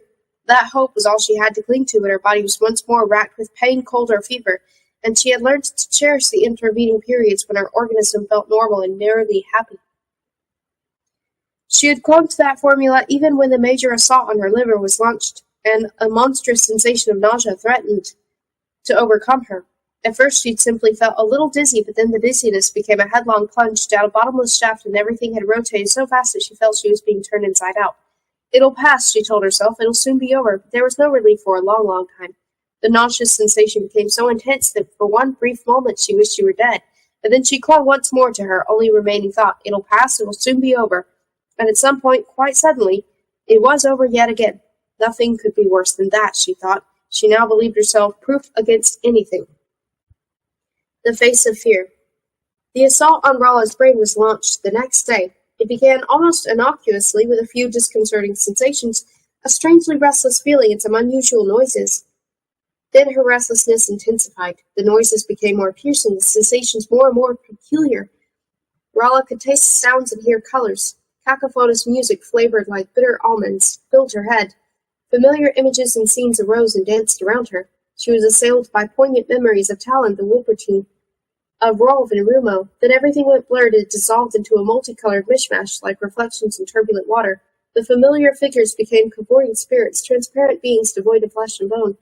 They interwove themselves in the same way as Rolla's thoughts became entangled and jumbled together, until no idea or syllable was in its proper place.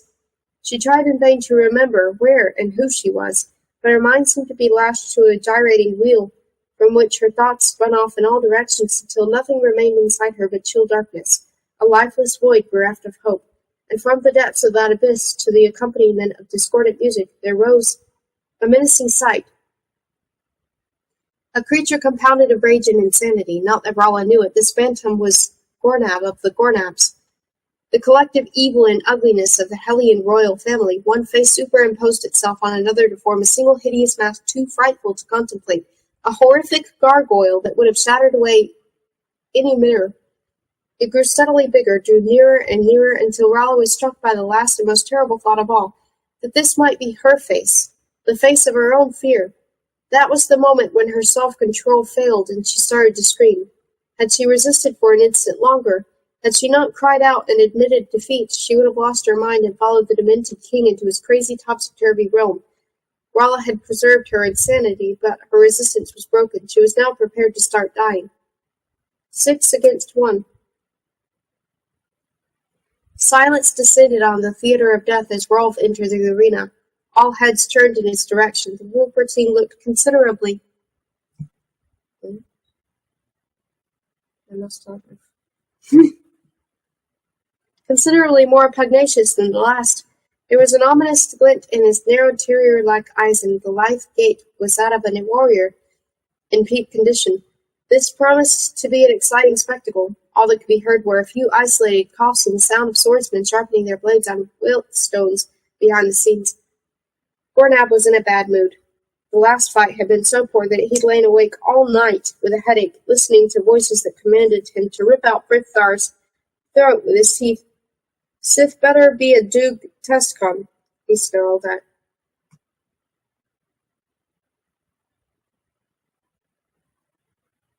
his chief advisor.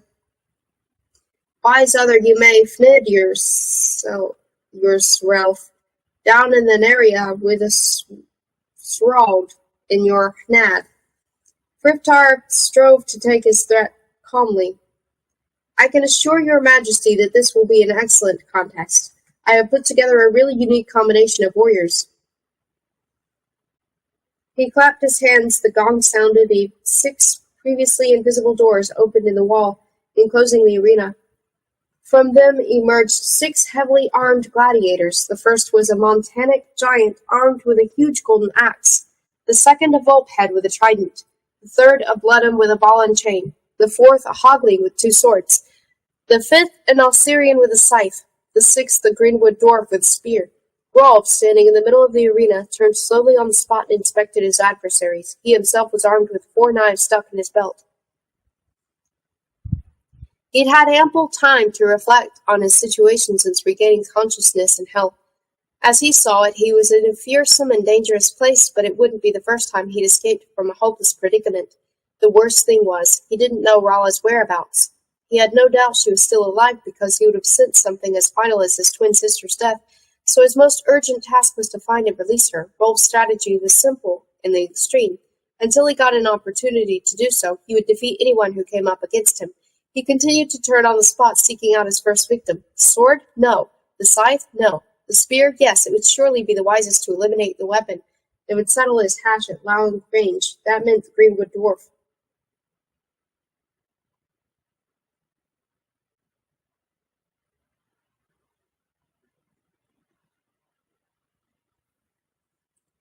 The white fire. All at once, Rolf's body was transfixed by a sound, inaudible to anyone else in the theater. It was as if someone had plucked a taut string that ran right through him, from the top of his head to the soles of his feet. The sound was shrill and high-pitched like a cry of pain. Although Rolf had never experienced anything of the kind before, he instantly knew what it meant. Someone, somewhere, at this very moment, was doing something terrible to Rala. His whole body bent like a bow. He threw back his head and let the cry escape. It emerged from the form of a protracted howl that silenced the last whispers in the auditorium and made his encircling opponent's hair stand on end. With that wolf-like cry, Rolf bade farewell to this world and entered the realm of the white fire. He growled softly and bared his teeth, gripped one of his knives between them, and held another two at the ready, one with the blade facing upwards, rolled one downwards. The audience had already watched several Wolpertines fight in the theater of death. Discounting two elderly specimens, they had all acquitted themselves bravely and defeated their opponents with ease. But what this Wolperting accomplished with his knives surpassed anything they had ever seen before. He wasn't merely fast, he seemed to be in several places at once. His knives went whistling through the air, and before the audience knew it, they had found their mark in the throats and chests, between eyes and shoulder blades. Wolf rampaged through the arena like a wild wind, sending up clouds of yellow dust, and wherever he went, blood gushed like a fountain. When Rolf of the Forest fought his first duel in the theater, time seemed to stand still. Then the dance of death ceased as abruptly as it had begun, and Rolf stood panting in the center of the arena, besmirched with blood, as a painter with paint after an artistic frenzy. He was still in his other world, in the midst of the white fire, but his opponents lay dead on the sand. The spectators rose to their feet and broke into a storm of applause such as the theater of death had never heard before.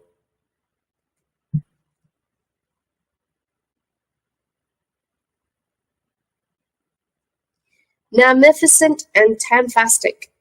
Gornab jumped up and down on his throne like a demented gorilla, pounding the cushions with his fists and screeching with delight. Magnificent! Magnificent! He cried. Tath was Tanfastic. Tath Tinkerwolf is a ratist, a nedjus, I vol him.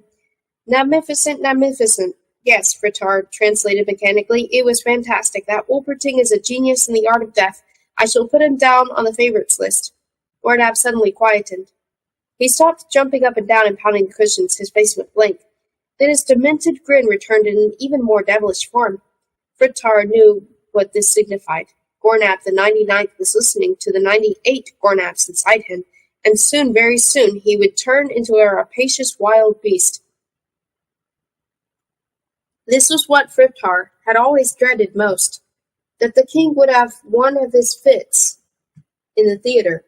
It wasn't that Frittard would have minded its being witnessed by almost the whole of hell. The trouble was the only occupants of the royal box were the king and himself, and he would be unable to step aside and let Gornab work off his demented rage on someone else.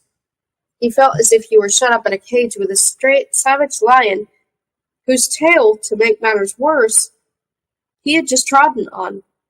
A thin thread of saliva trickled from the corner of Gornab's mouth as he slowly wagged his head to and fro. His lips mouthed inaudible words, presumably in response to the commands of the Gornabs inside him. Frittard sighed. He had naturally allowed for this worst of all scenarios, but it was a humiliating business. He sidled behind Gornab and hid beneath the throne, like a child sheltering from an imminent earthquake. He had hardly taken cover when Gornab's fit of manic fury erupted with unprecedented violence. An ape-like screech rang through the theater as the king leapt on to the protective balustrade, seized the nearest guard, a full-grown bloodham nearly twice his size, by the throat, and yanked him into the box with one mighty jerk. What happened next was comparable only to what might have occurred if some careless visitor to the zoo had fallen into a wild beast's enclosure by mistake. Blood spurted in all directions, and the audience bellowed with jubilation. There had been a lot of surreptitious gossip about Gornab's convulsions, but no one outside the court had ever witnessed one before. This paroxysm surpassed everyone's expectations. The dwarfish king persevered until he had extinguished every last spark of life in the soldier's body. Then he lay down on the corpse and fell into a deep sleep. Frittard crawled out from under the throne, beside themselves with delight. The spectators craned their necks for a look at the blood-stained royal lunatic. Gornab's chief adviser bent over his snoring form. He couldn't help grinning. Fate was forever surprising with his whimsical ways. The hostages. Yukovak and Ribble walked on ahead. Rumo, ever vigilant, at pains to intimidate his two prisoners, followed them with his sword drawn. I suppose you realize you're sending us to certain death, said Yukovak. Rumo said nothing. They'll throw me back in the mother soup, Ribble said pointedly, and Yukovak will be sent to the theater of death. We've committed high treason. Where's Rala? Rumo demanded sternly. Yukovak groaned. We've already told you umpteen times. We don't know this Rala or any other Wolpertings. We saw Ursula the Snows at the theater, that's all. Tell me more about the theater, Rumo commanded. What, again? Yukovak protested. You already know all there is to know. You know more about hell and urban flytraps and the whole of the netherworld than most of its inhabitants, yet still you insist on dragging us back there. It's tantamount to a death warrant. I'm merciless by nature, said Rumo. Ribble paused abruptly and turned round. Know something? He said. I don't think you're half as tough a nut as you make out. You're all right. Rumo and Yukovak halted too. Really? Said Rumo. What gives you that idea? If you were really cold-blooded, you'd have killed one of us to impress the other. Why guard two prisoners when one would do? A really tough nut would have acted differently. Ribble, cried Yukovak. Don't put daft ideas into his head. Rumo seemed to be lost in thought. Yukovak, Ribble, he said suddenly. I'd like to introduce two friends of mine. Yukovak and Ribble stared at each other. There was no one in sight but themselves and the Wolperting. Rumo held out his sword. They shrank back. Don't be afraid, he indicated the two halves of the blade. These are my friends. This one is Crindle and that's Dandelion. Wrong way round, Dandelion protested. Yukovak and Ribble drew closer together. The Wolperting might not be vicious, but he was obviously insane. Pleased to meet you, said Dandelion. Let's kill them, growled Crindle. They can hear you, Rumo told his prisoners, but you can't hear them. Only I can. In my head, understand? Absolutely, Yukovak nodded vigorously. In your head, Ribble chimed in. They're dangerous demonic warriors, said Rumo, the fiercest of their race. That's not true, Dandelion protested again. Yes, it is, said Crindle. Their brains were smelt into these blades. They speak to me. Rumo held the sword to his ear and listened, seemingly lost in thought. Yukovak and Ribble went on, nodding eagerly. Yes, Rumo said with a faraway look in his eyes. They're unpredictable fellows, bloodthirsty, implacable. I'm under their spell. All I have to do is they say. I have to do all they say. It's an ancient curse. We understand, said Ribble. A curse. If it were up to me, I'd let you go at once. As things stand, however, I'll have to ask Crindle and Dandelion first. But of course, that goes without saying. Rumo muttered something unintelligible to the sword, then held it to his ear again. He listened intently and nodded several times. At length he lowered it. Crindle and Dandelion say I must compel one of you to devour the other unless you obey, said Rumo. That's just not true, cried Dandelion. I didn't actually say that, said Crindle, but it sounds like me. Rumo shrugged his shoulders. I'm sorry, but you must accompany me to hell. The curse, you understand. Yukovak and Ribble nodded again. Very well, said Yukovak. We'll take you to hell, but it's pointless. There are sentries guarding every route into the city, and they'd arrest a Wolverine like you on sight. We had to forge some official documents just to get out of the place. You'll be going to your own execution, and ours. I'll worry about those problems when we get there, Rumo decreed. Hey, Ribble said suddenly. There is one way into hell that isn't guarded. Really? Said Rumo. Yes, I know a way through the sewers that leads straight to the heart of hell, straight to the theater of death. Good, said Rumo. Then you'll remain my prisoners until you've guided me through the sewers to the theater. Yukovak glared at Ribble. Don't look at me like that, Ribble told him. He was such a skillful interrogator, how could I help it? Ribble's story. There had been a time in Ribble's life when Yukovak played no part in it, quite in a long time. In fact, because between his birth and the beginning of his domestic service lay a period which the average homunculus would have found quite eventful enough. Like any newborn homunculus, Ribble had felt extremely confused on emerging from the alchemical mother soup. He was a bewilderment no one could have felt unless he'd been pitched out into the world as an adult. Homunculi had a harder time of it than anyone else. The soup boiled, a few extremities and organs for the most diverse life forms because fused together, and another homunculus emerged from the cauldron. No crawling, no breastfeeding, no teething. Homunculi came into the world full-grown and had to manage as best they could. Their first experience tended to be a kick up the backside from one of the unsympathetic soldiers whose job it was to speed these new underprivileged citizens down the ramp from the cauldron and into everyday life. It was like that with Ribble. Someone shoved him so hard that he tumbled down the ramp and found himself in the midst of the urban bustle of hell, where new citizens were promptly inspected and their aptitudes assessed. Hemmed in on all sides by hellings, mercenaries, and other homunculi, Ribble was grabbed, turned round, and pawed by rough hands. It was there at the foot of the ramp that newborn slaves were appraised and assigned various occupations, and there that their fate was decided. Crabs, pincers, eyes on stalks, amphibian, likes water. He'll make a tunneler. Off to the sewers with him, said someone. Ribble didn't understand a word because although homunculi came into the world full grown, they still had to acquire the power of speech. He was led away and consigned to the sewers of hell. If someone had compiled a list of all the possible occupations in hell and arranged them in order of status, the one at the very top would have been king and the one at the very bottom tunneler. Ribble spent the first few years of his life keeping the walls of the underground cave system that had been converted into a sewer free from vermin and carriers of disease. Saponic leeches, oil snakes, dungworms, suckerfoot spiders, bacteriomorphs, plague frogs, troglodytes, speleovampires, these were the true masters of this dark, damp domain, and their dissemination had to be kept within bounds if they weren't someday to take over hell itself. Tunneling was not only an unhealthy occupation, but probably the most dangerous in the whole of Netherworld. Large or small, nearly all the creatures in the sewers were dangerous in one way or another, venomous, infectious, vicious, vampiric, or all four combined. A tunneler's average lifespan was a year, but there were many who, on their very first day, disappeared into the convoluted maze of tunnels forever. Ribble had spent into this underground world, armed with a long rope and a rusty trident, and he was probably more surprised than anyone when he made it back to the surface after his first day's work. He had waded knee-deep through stinking brown water and speared all the dungworms and suckerfoot spiders he'd spotted by the ghostly light of the jellyfish torches, and he thanked his lucky stars that none of those vermin had been larger than a dog. It was on that first day of his life that Ribble found the funnel and barrel among some rubbish and chose them as his bits of armor, its protection against the dangers of this most subterranean of all worlds. They saved his life so often that he refused to be parted from them later on, when he could have afforded some decent clothes. The underground channels, which had come into being naturally in primeval times, formed an extremely intricate tunnel system resembling the interior of a sponge.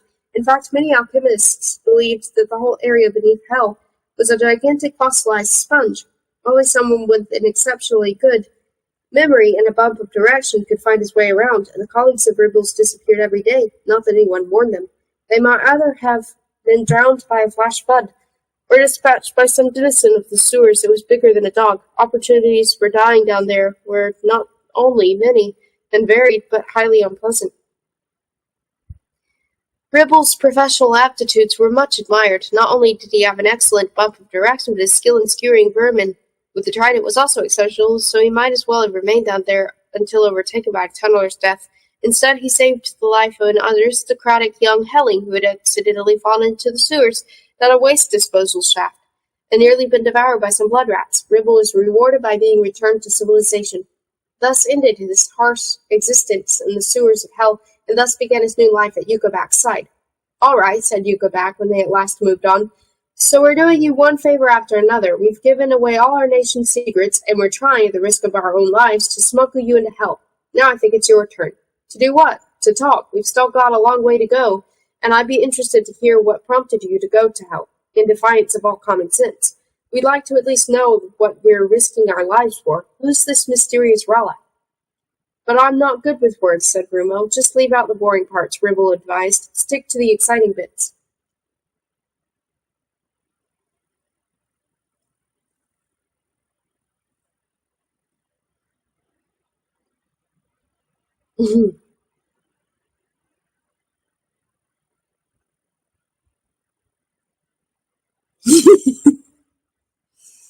The bear god. Rala was ready to die. The pain, the chills, the fever, the nausea, all those she could have borne, but not this hideous demented face. Whoever it was out there, he had won. No one could defeat an opponent who had forged an alliance with insanity. Rala simply wanted to fall into a dreamless sleep, free from pain and fear. "Rala?" She froze. Who had called her name? Was it that voice from outside again? "Don't be frightened, Rala. It's only me." Rala's inner eye could see nothing but utter darkness. "I've come a long way." Something was emerging from the darkness. "Yes, I've come a very long way, little daughter." A massive black form emerged from the gloom, and Rala could now see that it was Talon. Talon the Claw, formerly the wild bear god, her foster father and fellow hunter. "Hello, Rala," said Talon.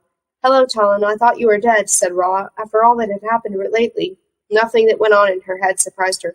I hardly dare to say this, said Talon, but I can't afford to beat about the bush under present circumstances, so tell me, my girl, is what I see here really the way it looks? What does it look like? It looks like you're trying to die? That's right. You can't be serious. I certainly am. Look, far be it from me to meddle in your affairs, but, well, being dead myself, I can tell you it's nothing to write home about. I can't stand it any more, Rella whispered. I see. The pain, you mean? The pain I can take. Something worse than pain? Horror, Talon, fear. I know it's hard to endure. Did you come back from the dead to tell me that? What? Yes? No? Now you've made me lose my thread.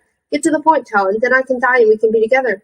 That's not a good idea. I died too soon. A stupid mistake. You should learn from my mistakes. It wasn't a mistake. You couldn't help it. I could have run away when that stick flew towards me, said the bear. Listen, Talon, I can't take it any more. I'm tired and frightened. I want to sleep. So you already said. Do you remember what we used to do in the woods? Hunt, you mean? Precisely. We used to hunt rabbits. It was fun. Not for the rabbits. True, but do you remember what the rabbits did? They ran. Correct. And how did they run? They zigzagged from one hiding place to another. That's exactly what they did, the little devils. Remember how often they got away? Often. Yes, my girl, very often, Talon grinned. See what I'm getting at? You mean I should run away? That's my Raleigh, you're a clever girl. Let's run the way we used to in the old days in the woods. Talon gave Raleigh a look that almost made her laugh. How can I? I can't move. I'm trapped inside a machine.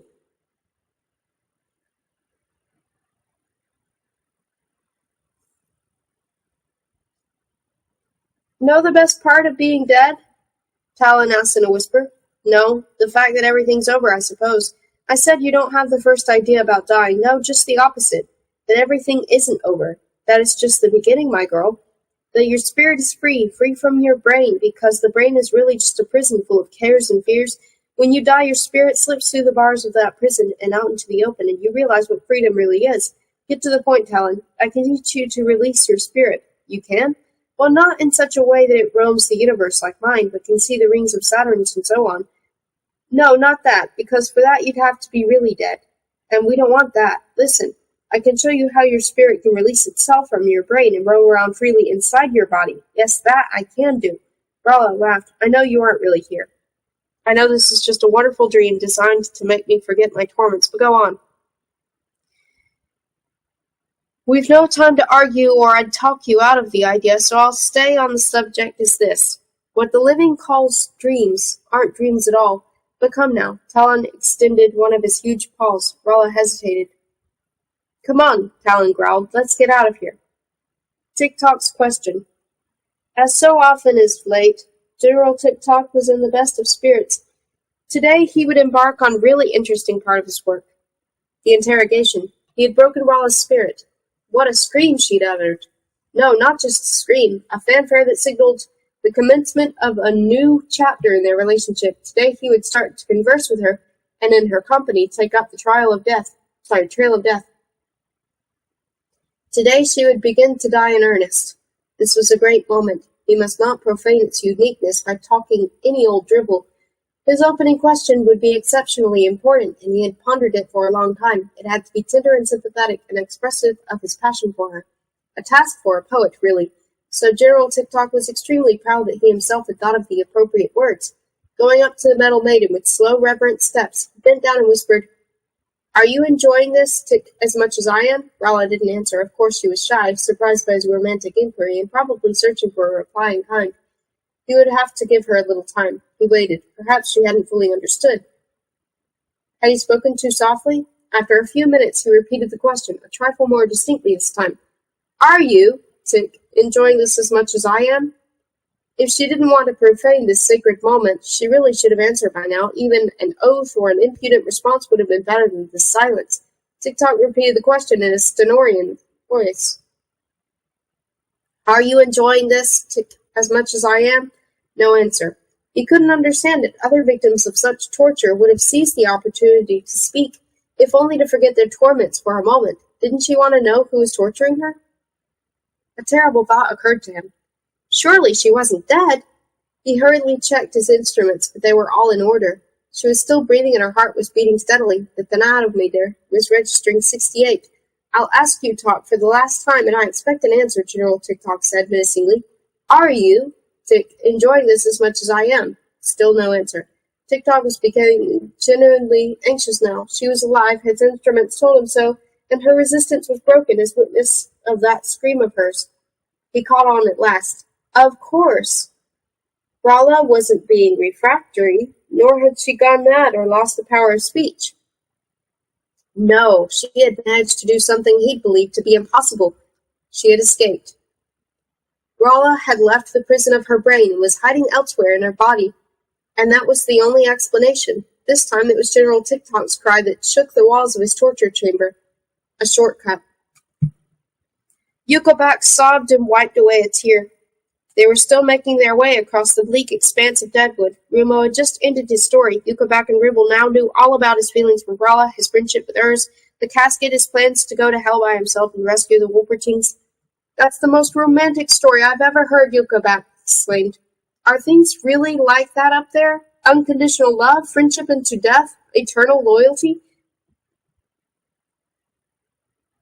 From the mist overhead came a discordant screech like that of some wild beast. Rumo looked up. Deadwood apes, probably, said Ribble. They're said to be dangerous. Rumo gripped the hilt of his sword. How long has she, this Rala, been your sweetheart? Yukovak asked, snuffling. Actually, said Rumo, bowing his head, she isn't my sweetheart yet. I still have to, win her. Just a minute, Ribble broke in. You mean you're on your way to hell to rescue a girl and you don't even know if she loves you? Well, there's this silver thread. What silver thread? Asked Yukovak. Oh, you don't understand. No, I certainly don't, said Ribble. We homunculi know little about love for biological reasons, while next to nothing. But why someone should risk his life for a love that may not even exist at all, that I really don't understand. Yukovak had recovered his composure somewhat. What will you do if you present her with the casket and she turns you down? He asked. I haven't thought of that yet, Rumo said defiantly. Seems you don't like thinking on principle, said Ribble. You prefer to settle your affairs the hard way, with your demonic sword. For a prisoner, thought Rumo, Ribble was being pretty bumptious. He poured out his heart for these two, but he clearly lost their respect. He tried to change the subject.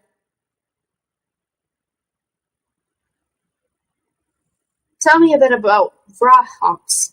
Oh, Vrahawks, said Yukovak, flapping his hands in mock terror. Vrahawks aren't so easy to explain. They're, well, monsters. Creatures like them are too big for this world. They ought, by rights, to be extinct. They are very dangerous and very hard to describe. The alchemists succeeded in domesticating them many years ago, said Ribble. They developed fluids and gases that would soothe, stimulate, or hypnotize them, whatever they chose. We can actually ride Vrahawks. Not us two, but some of our soldiers can. They're dangerous beasts, said Yukovak. That's why we're making such a big detour, to avoid their caves. What? Exclaimed Rumo. We're avoiding the Vrahawks. By the widest possible margin. How long will that take? Well, it'll certainly take us an extra 2 or 3 days, but there's no alternative. We can't march straight through the middle of them. Ribble laughed uneasily. One moment, said Rumo.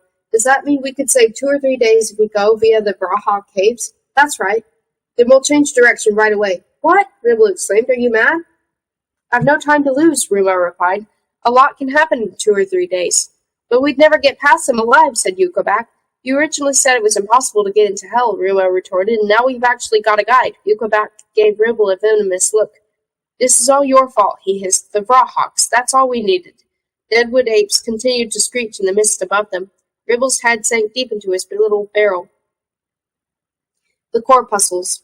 Rala and Talon had undergone a transformation. They now resembled 2 red lenses, slightly concave on both sides. What's happened to us? Rala asked Talon, who was floating beside her in a vast chamber. Why do we look so odd? Where are we, underwater? We're red corpuscles, my dear, Talon replied, and we're in your bloodstream. I thought it was the best way of remaining anonymous.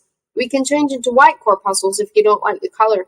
Disembodied spirits have that freedom. No, said Rala, I like the color. What an amusing dream this is. Numerous other shapes resembling Rala were floating around below, above, and beside them. You still think this is a dream? I'm starting to feel rather hurt. I go to all this trouble, come back from the dead, prevent you from dying, free your spirit, transform us into corpuscles, and you repay me by thinking it's all in your imagination. I apologize. It's so... So unreal. We've secreted ourselves in red corpuscles because you can go anywhere in them. We can change shape later on if you want.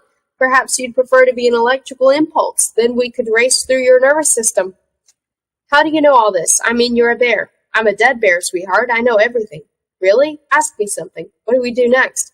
That's easy. We take off. We must leave this area. We're still too near the brain.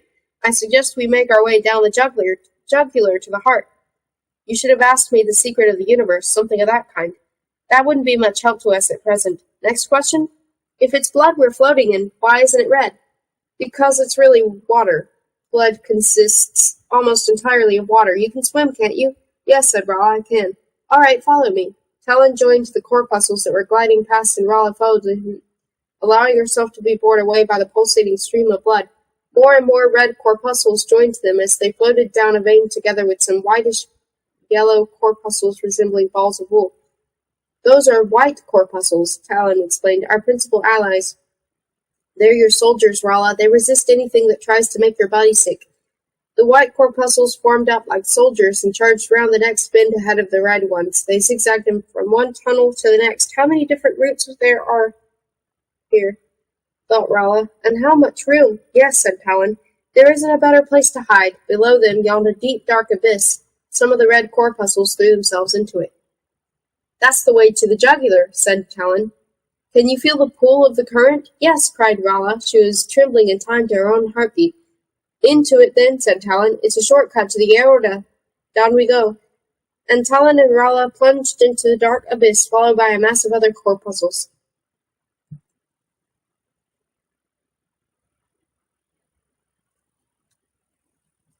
The poison cupboard.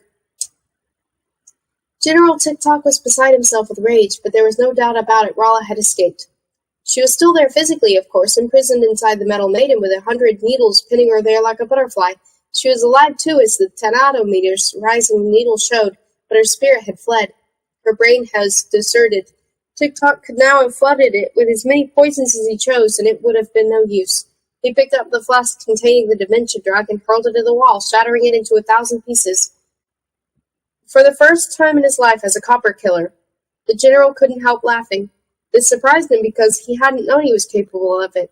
His metallic peals of laughter sounded so awful that he gave a start and promptly suppressed them. What, he wondered, was so funny? A girl had tricked him. That was funny. She'd simply escaped from the most secure prison imaginable. Just when he'd shown her her limits, she'd done the same to him. Tip-Tock strode up and down, no longer furious, but filled with joyous excitement. The girl was a genius, and the battle for her body had only just begun. She wanted him to hunt her? Very well, he would hunt her. She was imposing her will on him, and he was obeying. Electric thrills ran through him at the thought. He would hunt her and track her down. Yes, but what then? Kill her? General Tick-Tock wasn't sure. This girl really was confusing him. What an exciting game. He went to his poison cupboard and inspected his stores. What to do next? She was past being impressed with ordinary drugs. What else was there? At the back of the cupboard was a dark green bottle with a handwritten label. He took it out and read the inscription. It ran, Subcutaneous Suicide Squad. He weighed the bottle in his hand. No, it was still too soon for that. Far too strong a drug for this present purposes. He put the bottle back and surveyed the rest of his pharmacopoeia. So many possibilities. Where to start?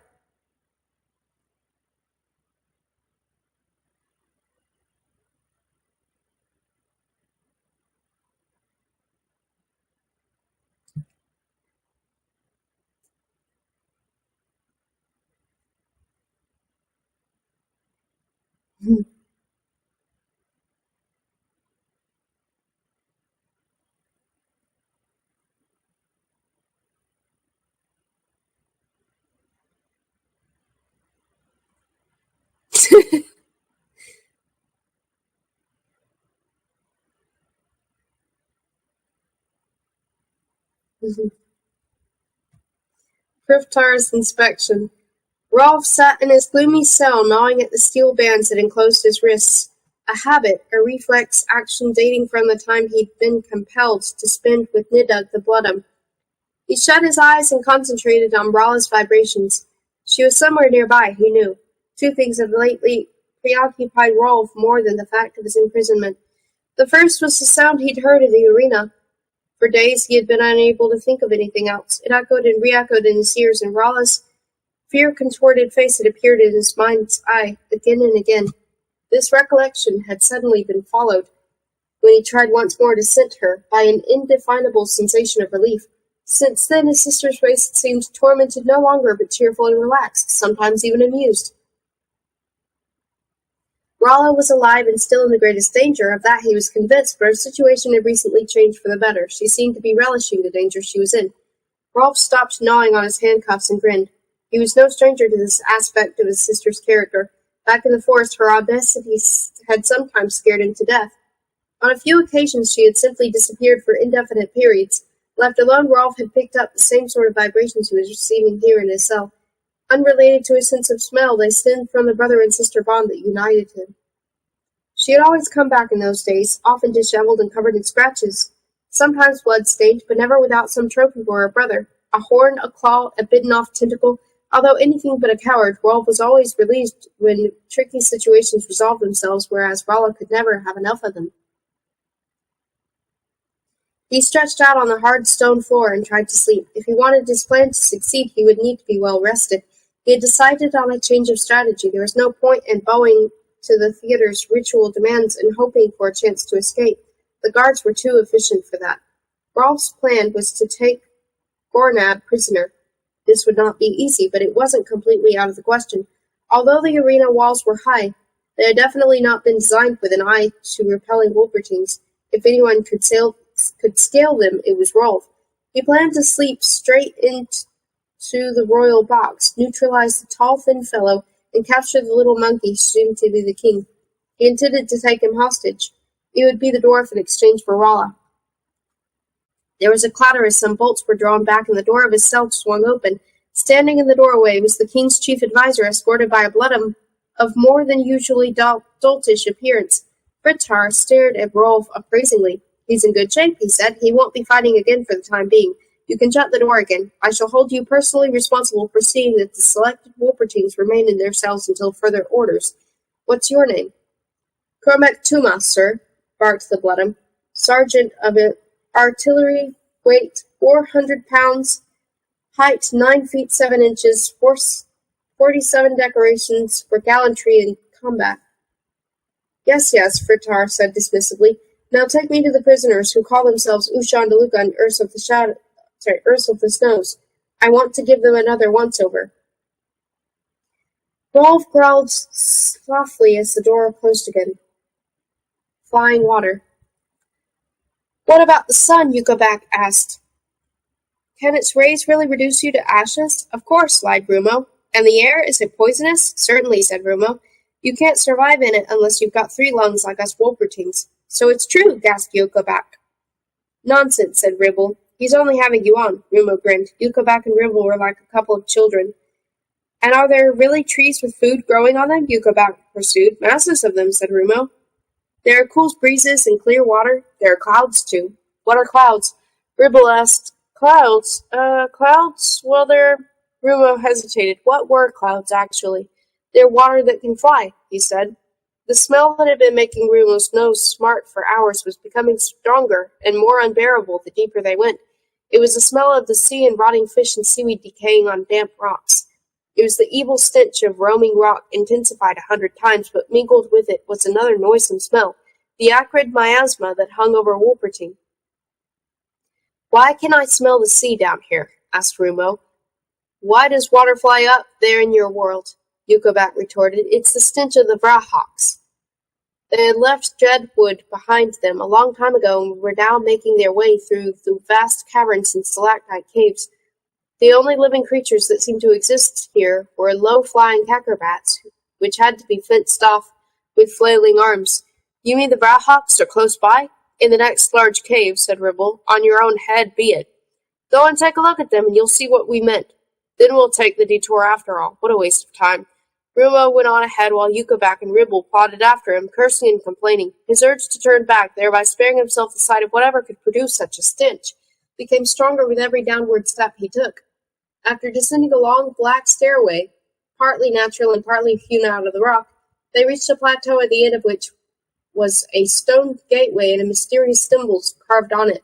The Rawhawk caves, said Yucca. By the time they got to the stone portal, the stench was almost unendurable. Are they guarded? Rumo asked. There's no need to guard them, Yucca told them. The smell is enough to keep everything and everyone away for miles around. The Rawhawks have only to be fed and drugged at regular intervals, roughly twice a month. The rest of the time they are left to their own devices. All right, said Ribble, in you go.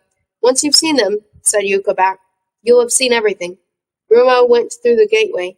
On the other side a vast cavern came into view. It looked as if it had been hollowed out by water or a very long period, because every surface was smooth and rounded, and gleamed like polished amber.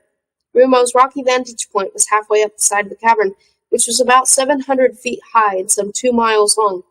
The most remarkable feature of the scene, however, was not the cavern itself, but the creatures it housed. The Rawhawks. Although Rumo's recent adventures had made him rather hard to impress, his sense of wonder returned with a vengeance. They were the biggest and most extraordinary creatures he had ever seen. Some of them were half as tall as the cavern was high, but most were smaller. Many were 200, many 100, and some only 30 feet in height. But they all seemed huge to Rumo, even though he was looking down on them from above. The sight of them put him in mind of many creatures at once, of the big armor-plated sea spiders and phosphorescent jellyfish that dwelt in the pools of roaming rock, but also of the sightless insects that scuttled over the walls of Netherworld. They were vaguely reminiscent, too, of Nerns, although Rawhawks had more legs, a dozen in all. If Rumo had been asked to describe them in detail, he would have soon run out of words. 12 sea spiders' legs encased in yellow horn and growing out of a pale blue crab-like body, Yucca recited. No eyes, no ears, and no wings, but approximately 400 long, dangling white antennae. The upper surface of the body consists of extremely hard armor plate, whereas the bloated underbelly is enclosed in a transparent membrane through which can be seen the bluish pulsating internal organs, among them a total of 12 hearts. Located in the center of the stomach is a long transparent trunk that can reach the ground when fully extended. The Rawhawks use this trunk in order to smell, breathe, and feed. I earned a commendation for that description in biology class. Yucca gave a little bell. They can sleep and walk at the same time, Ribble amplified. Rawhawks are sleepwalkers. This wholly unnatural behavior is caused by the hypnotic substances the alchemists inject them with. They stagger around in their sleep and wake up whenever they come in contact with something that doesn't belong in their hideous world, then use their trunks to suck it into their transparent innards. Anything that moves and isn't a Rawhawk or one of the parasites that graze on them gets sucked up that way. When they've eaten something, you can see their blue intestines digesting it for hours. That's true, said Yucca. We once went on a school outing to the Rawhawks and saw them being fed with live cave bears. Did you know that Rawhawks are the heraldic beasts on Hell's coat of arms? Rumo held up his sword to let Crindle and Dandelion share the spectacle. Good heavens, said Dandelion, what a size! I said we shouldn't have come this way, Yucca grumbled. Now we can turn round and take the other route to Hell? Rumo looked down at the lumbering giants. They're very slow, he said. If they were horses, you could walk them and shoe them at the same time. It only looks that way from this distance, said Ribble. How can they be dangerous if they're asleep? Rumo argued. We'll walk underneath them. We'll have to be careful, that's all. Kill me, cried Yucca going down on his knees. Kill me right away and get it over with. He's right, said Ribble. What you're proposing is suicide. I'm not turning back, Rumo said firmly.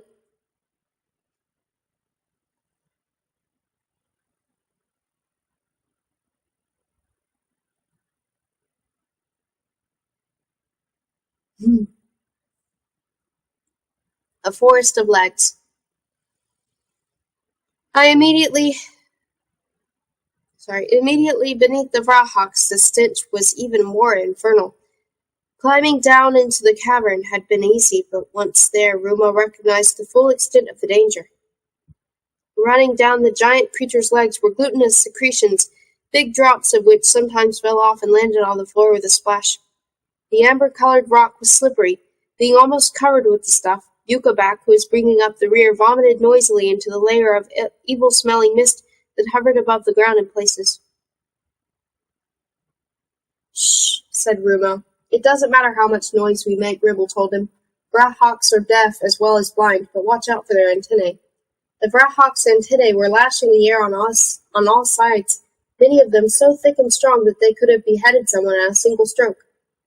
The monsters were forever on the move, forever reeling around blindly, tripping over their enormous legs and bumping into each other, but they never once woke up or fell over.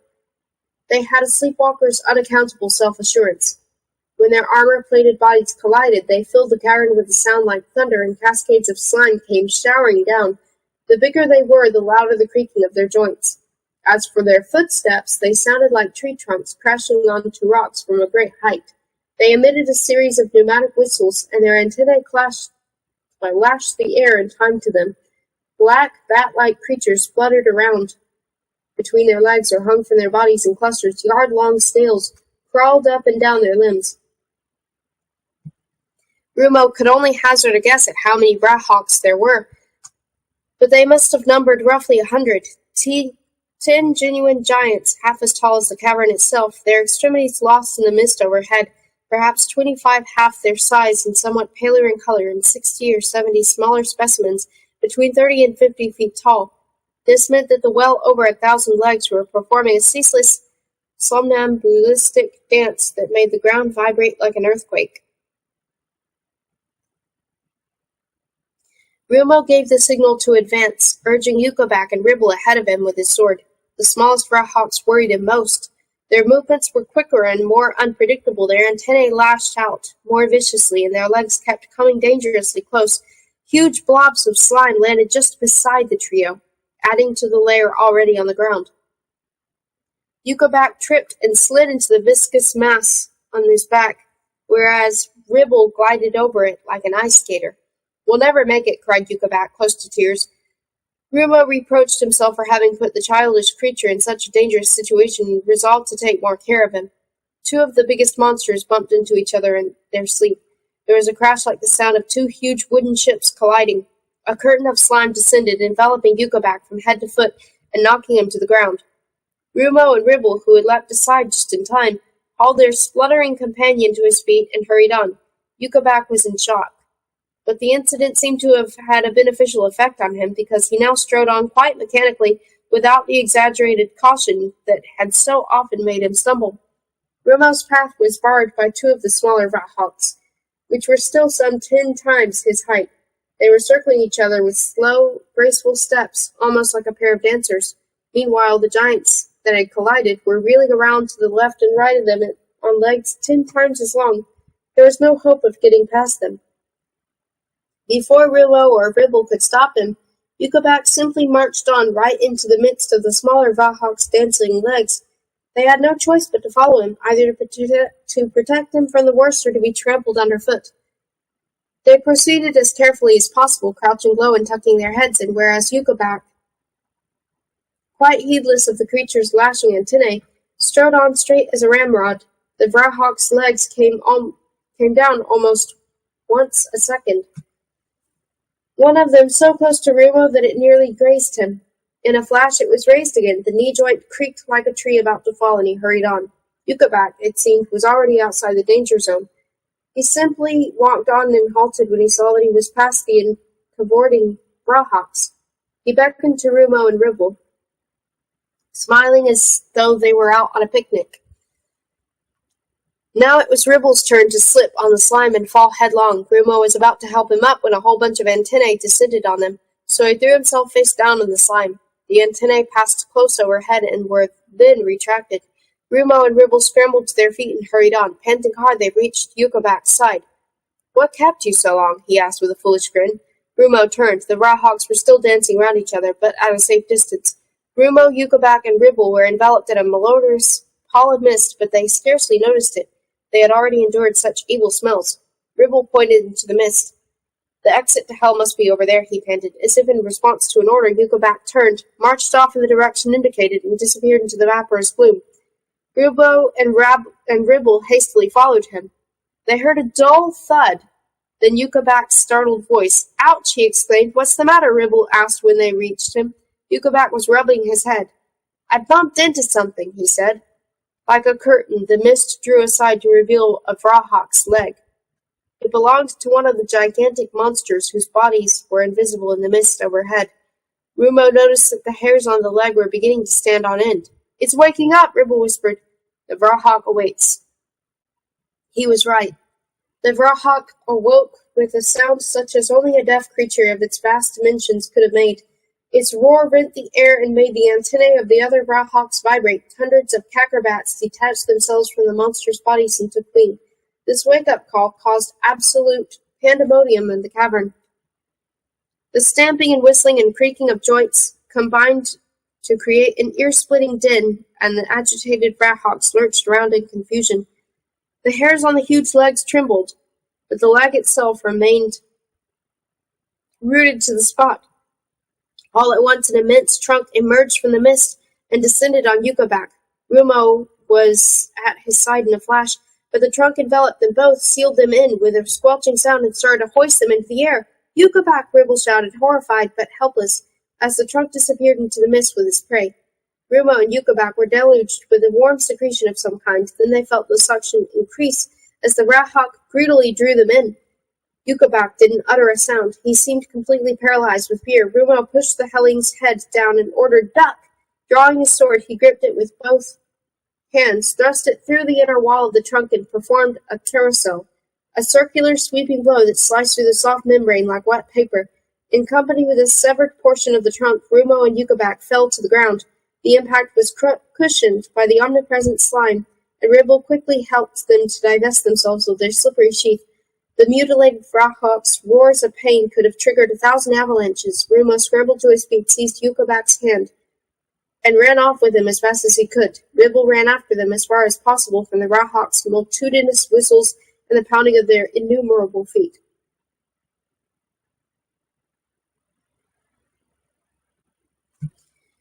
Bacteriological warfare.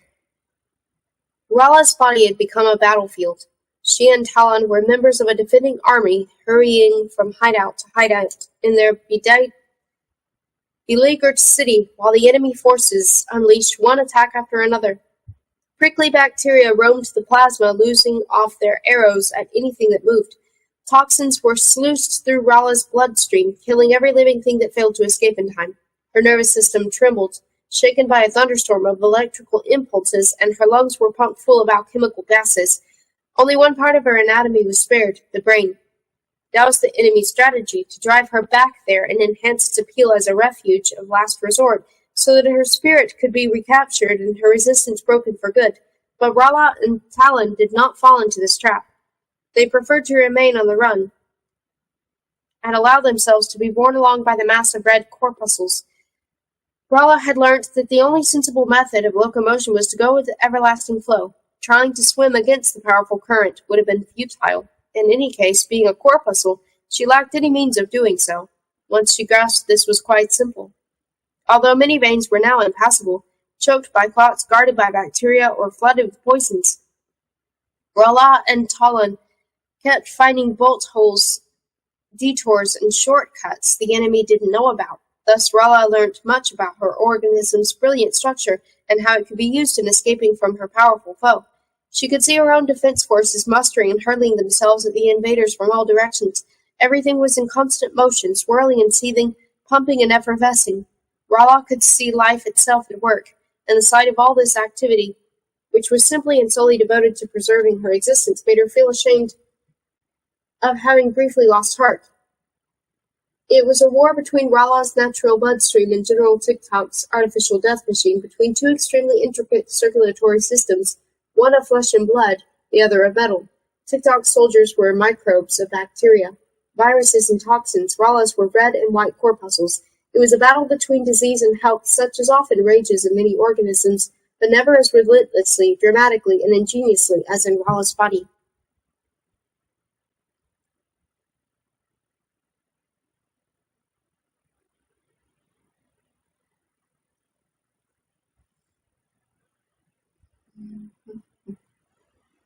Stonewater Grotto. On leaving the Vrahawk caves, Rumo, Yukabak, and Ribble made their way gently downhill along a tunnel so immense that even the largest of the 12-legged creatures could have negotiated it. Rumo kept looking round to see if they were following. After a while they came to a blue grotto from whose roof water was dripping into a crystal-clear pool in the center. "Stone water grotto," said Yucca. "The water comes from the springs overhead, and it's drinkable. We can rest here, but not for long. It's a favorite stopping place for travelers between Hell and Merkholm." Rumo pricked up his ears at the mention of Merkholm, but he asked no questions. He was thirsty and in need of a wash for the moment. Anything else was of little interest. They went over to the pool and rinsed off the Brahawk's slime. Ribble removed his funnel and barrel and took a proper bath. "I still can't take it in," he called as he paddled around in the cool water. "We've survived the Brahawks." "One of them nearly ate me," Yucca said resentfully. "But Rumo saved you," Ribble retorted, turning over and floating on his back. Yucca brushed this aside. "I'd never have been in the creature's trunk but for him. And now they've bound to be after us. When the alchemists check in on the cave and see what we've done, they'll see the creatures on us. We've not only committed high treason, we've mutilated a Brahawk. We're as good as dead and buried, thanks to our new friend here." He glared at Rumo. Rumo hung his head in embarrassment. "We mustn't stay here too long," he said. "We must move on." "Yes, but which way do we go?" Yucca demanded. "Where's this wonderful secret route of yours, Ribble?" Ribble clambered ashore and got into his barrel. "We can't make straight for Hell," he said, "or we're liable to be captured. The area around the city is patrolled by Brahawks and Bloodhams and other riffraff. We'll have to climb down to the Coldwater Cascades." "Down to the Coldwater Cascades?" gasped Yucca. "Are you insane?" "The Coldwater Cascades?" Rumo repeated inquiringly. "Yes, they're a black waterfall to the southwest of the city. There's a tunnel leading off it into the sewers. We'll be entering Hell via the cellar, so to speak. A rather laborious route, but it's the only way of getting into the city unobserved." "It's utter madness," said Yucca. "Only suicides go anywhere near the Coldwater Cascades." "Good," said Rumo. "Let's go." The lethal flask. General Tick-Tock was flummoxed. This bore no relation to what he'd envisioned in his ambitious daydreams. It wasn't a concert given by a virtuoso, or if it was, only a concert marred by blunders and interruptions. He had been manipulating his metal maiden for days now, opening and closing valves and stopcocks, injecting extracts, toxins, and pathogens designed to corner Ralla's spirit and drive it back into her brain. He itched to start questioning her about the dying process, but she was stubbornly evading interrogation. He had clogged her veins or rendered them impossible with poisons. He had hunted his quarry with novel bacteria. He had worked with highly concentrated gases and even with electrical shocks, but all to no avail. Tick-Tock let go of the controls and threw up his hands in despair. Once more his cry of fury rang out from the windows of his tower and made the neighbors quake with terror. They had often heard such cries in recent days. The general stomped over to his poison cupboard and wrenched the door open. He hesitated for a moment, trembling with excitement, then reached deep inside. Removing the flask he'd weighed in his hand some days before, he'd read the inscription once more. Subcutaneous Suicide Squad. The time had come. Exceptional situations called for exceptional measures. Ralla had brought it on herself. He turned the bottle round. Another label was stuck to the back on it. In tiny letters were the handwritten words, "Developed by Tychon Zyphus, court alchemist." General Tick-Tock sighed. Tychon Zyphus, what a scientist. The man had been an absolute genius. Tychon Zyphus' story. Tychon Zyphus' first task, which he had performed to General Tick-Tock's entire satisfaction, had been to develop the insanity drug that almost robbed Ralla of her reason. He could not, however, rest on his laurels, because the general's first order had been followed by a second that announced a death sentence.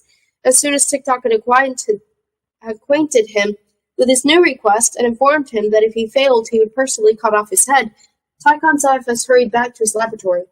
The alchemist filled a test tube with neat alcohol, diluted it with a little distilled water, and gulped it down. He was done for, that much was certain.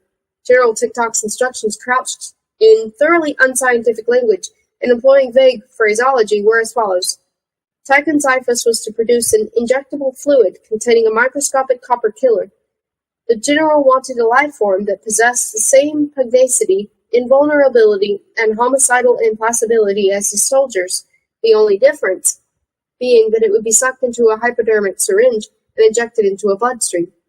Tychon had almost fainted on hearing this. General Tick-Tock might just as well have ordered him to make time stand still or transform water into blood. The commander of the Copper Killers seemed to have shared the naive popular belief in the omnipotence of modern alchemy, but even that science had its limits. Tychon was well aware that the alchemists themselves were to blame if their abilities were grossly overrated by the laity.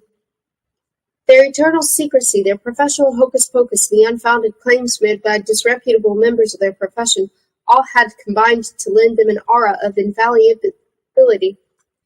The alcohol had a soothing effect. Tychon marshaled his thoughts. He consigned his fears to the bottom drawer of his mind and fished out the spirit of research. Why should the problem be insoluble? Alchemy tackled the seemingly impossible. He downed another little vial of alcohol. You grew into a job, so it was said. If he succeeded, he might become one of the most influential alchemists in health. So to work.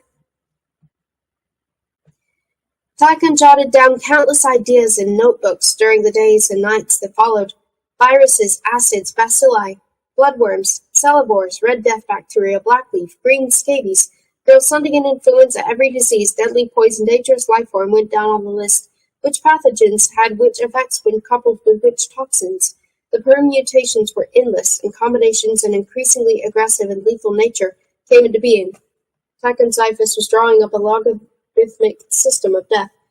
After completing his theoretical research, he got down to practicalities. On the following days and weeks, his laboratory became the center of a strange phenomenon.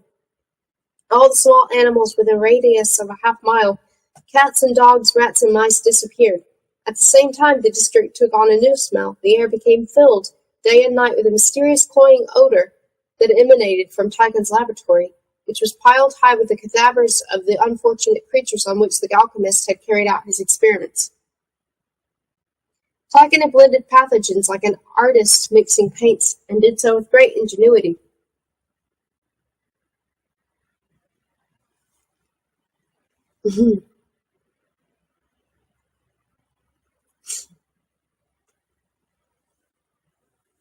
No one before him would have thought of attacking an organism with Black Death and deadly Sundian influenza only to infect it with grey cholera as well.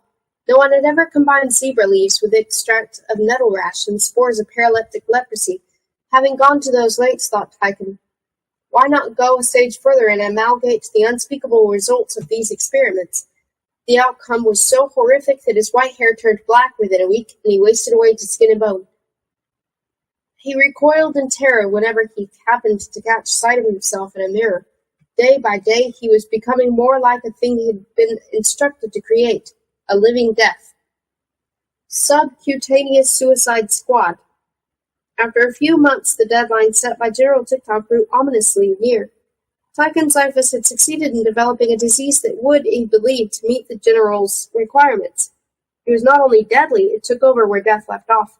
After the infected person had expired in a frightful agony, the viruses continued their work in a dogged and relentless manner. They destroyed every last cell in the corpse until it was entirely decomposed and ceased to exist. Tychon had been astonished to observe this process in the case of 3 cats, which completely disintegrated within 24 hours, leaving behind no trace, not so much as a single whisker of their existence. This disease should be just General TikTok's cup of tea, thought Tychon. I shall call it the Subcutaneous Suicide Squad. Only one problem remained. The disease could not be isolated. It was catching it, and catching it in an uncontrollable way. Physical contact was unnecessary. It left the annihilated cadaver in the form of vapor, and like an army raiding one town after another, sought new fields of operations for its destructive activities.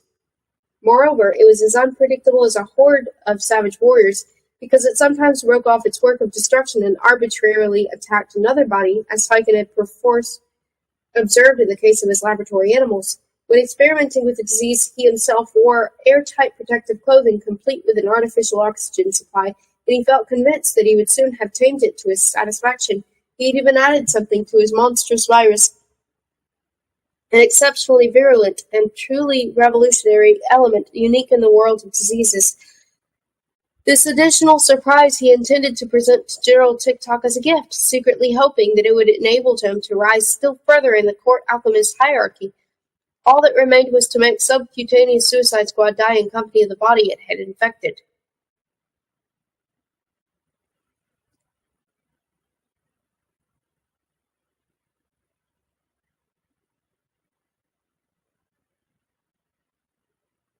Tychon was just pondering his final problem when there was a knock on his laboratory door. It was two of General TikTok's soldiers who instructed him to report immediately. There was no point in arguing, he knew, so he packed up his papers and a syringe filled with the deadly virus and went off to see the general. The demonstration. How far, Tick, have you got with your work, Talk? General TikTok demanded when Tychon Xyphus appeared before him, knees knocking. I've developed a deadly disease of unprecedented potency, said Tychon, but TikTok raised his hand. No buts, Tick, in my presence. Never say but or no or impossible, Talk. Each of those words carries Tick a death sentence. Tychon bowed his head. Show me this disease, Talk. Have it with you?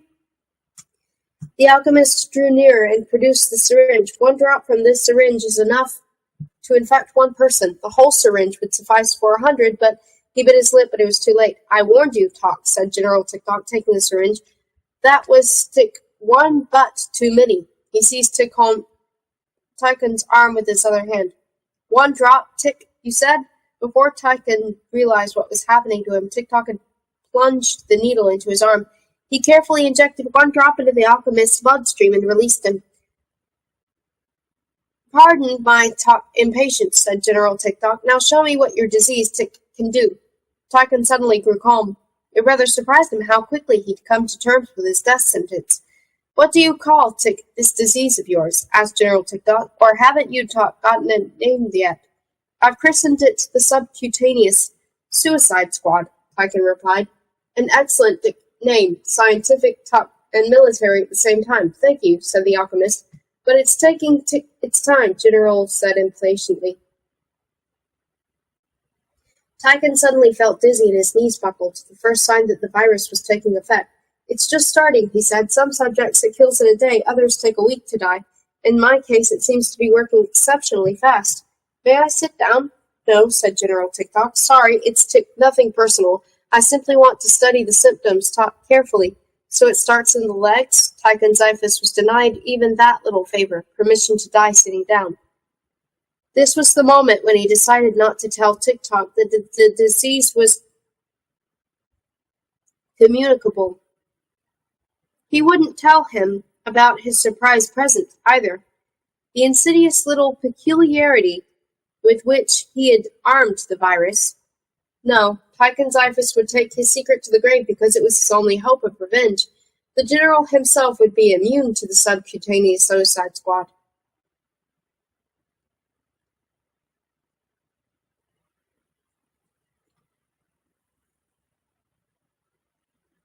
If Tychon died now, the virus would probably decay within an hour because TikTok, being a machine, could not be infected and there would be no living organisms in the vicinity to which the disease could transmit itself. It was possible, however, that one out of all the pathogens in the syringe might get a chance to thwart the general's plans. Tychon had given them the necessary equipment. He was leaving behind an army too small to be seen, but powerful enough to defeat the strongest foe. Smiling for the last time in his life, the alchemist uttered his final words. Yes, he said, it starts in the legs. General TikTok spent the rest of the day watching Tychon Xyphus die. Sure enough, the alchemist had created something that attacked and destroyed every form of life without any perceptible effort, silently and without mercy. Tychon looked as if he were being devoured from within and simultaneously peeled from the outside.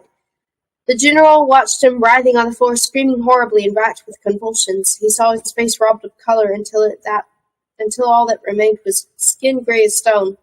Saw his skin tear like parchment and disintegrate into ashen flakes. Saw his hair drop out, closely followed by his teeth, tongue, and eyes. Saw his flesh wither away and his cheeks fall in and the bony countenance of death emerge. May hell and all who dwell there be destroyed from within just like me, so was Tychon Xyphus' last conscious thought. It was incredible, General TikTok told himself. What an achievement! He turned away, shaking his head, and looked at his syringe containing the subcutaneous suicide squad. What a loss, but what a profit! He had lost a genius, but gained a merciless, invisible army.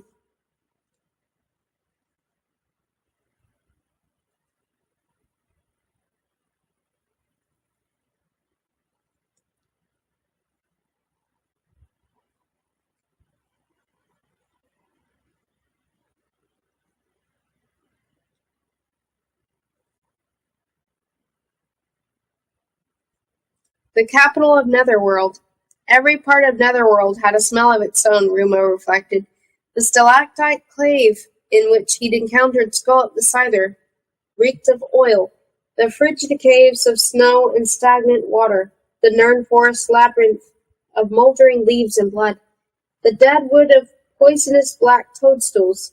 The Vrahawk caves stank, unsurprisingly, of Vrahawks, whereas Stonewater Grotto was pervaded by the pleasant aroma of limpid spring water trickling through the pebbles.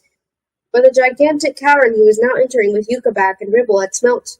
It defied description. Rumo could detect multitude of scents, more than he had ever smelled at once, more than he had on his arrival in Wolperting or at the annual fair. He could smell Hell, the capital of Netherworld.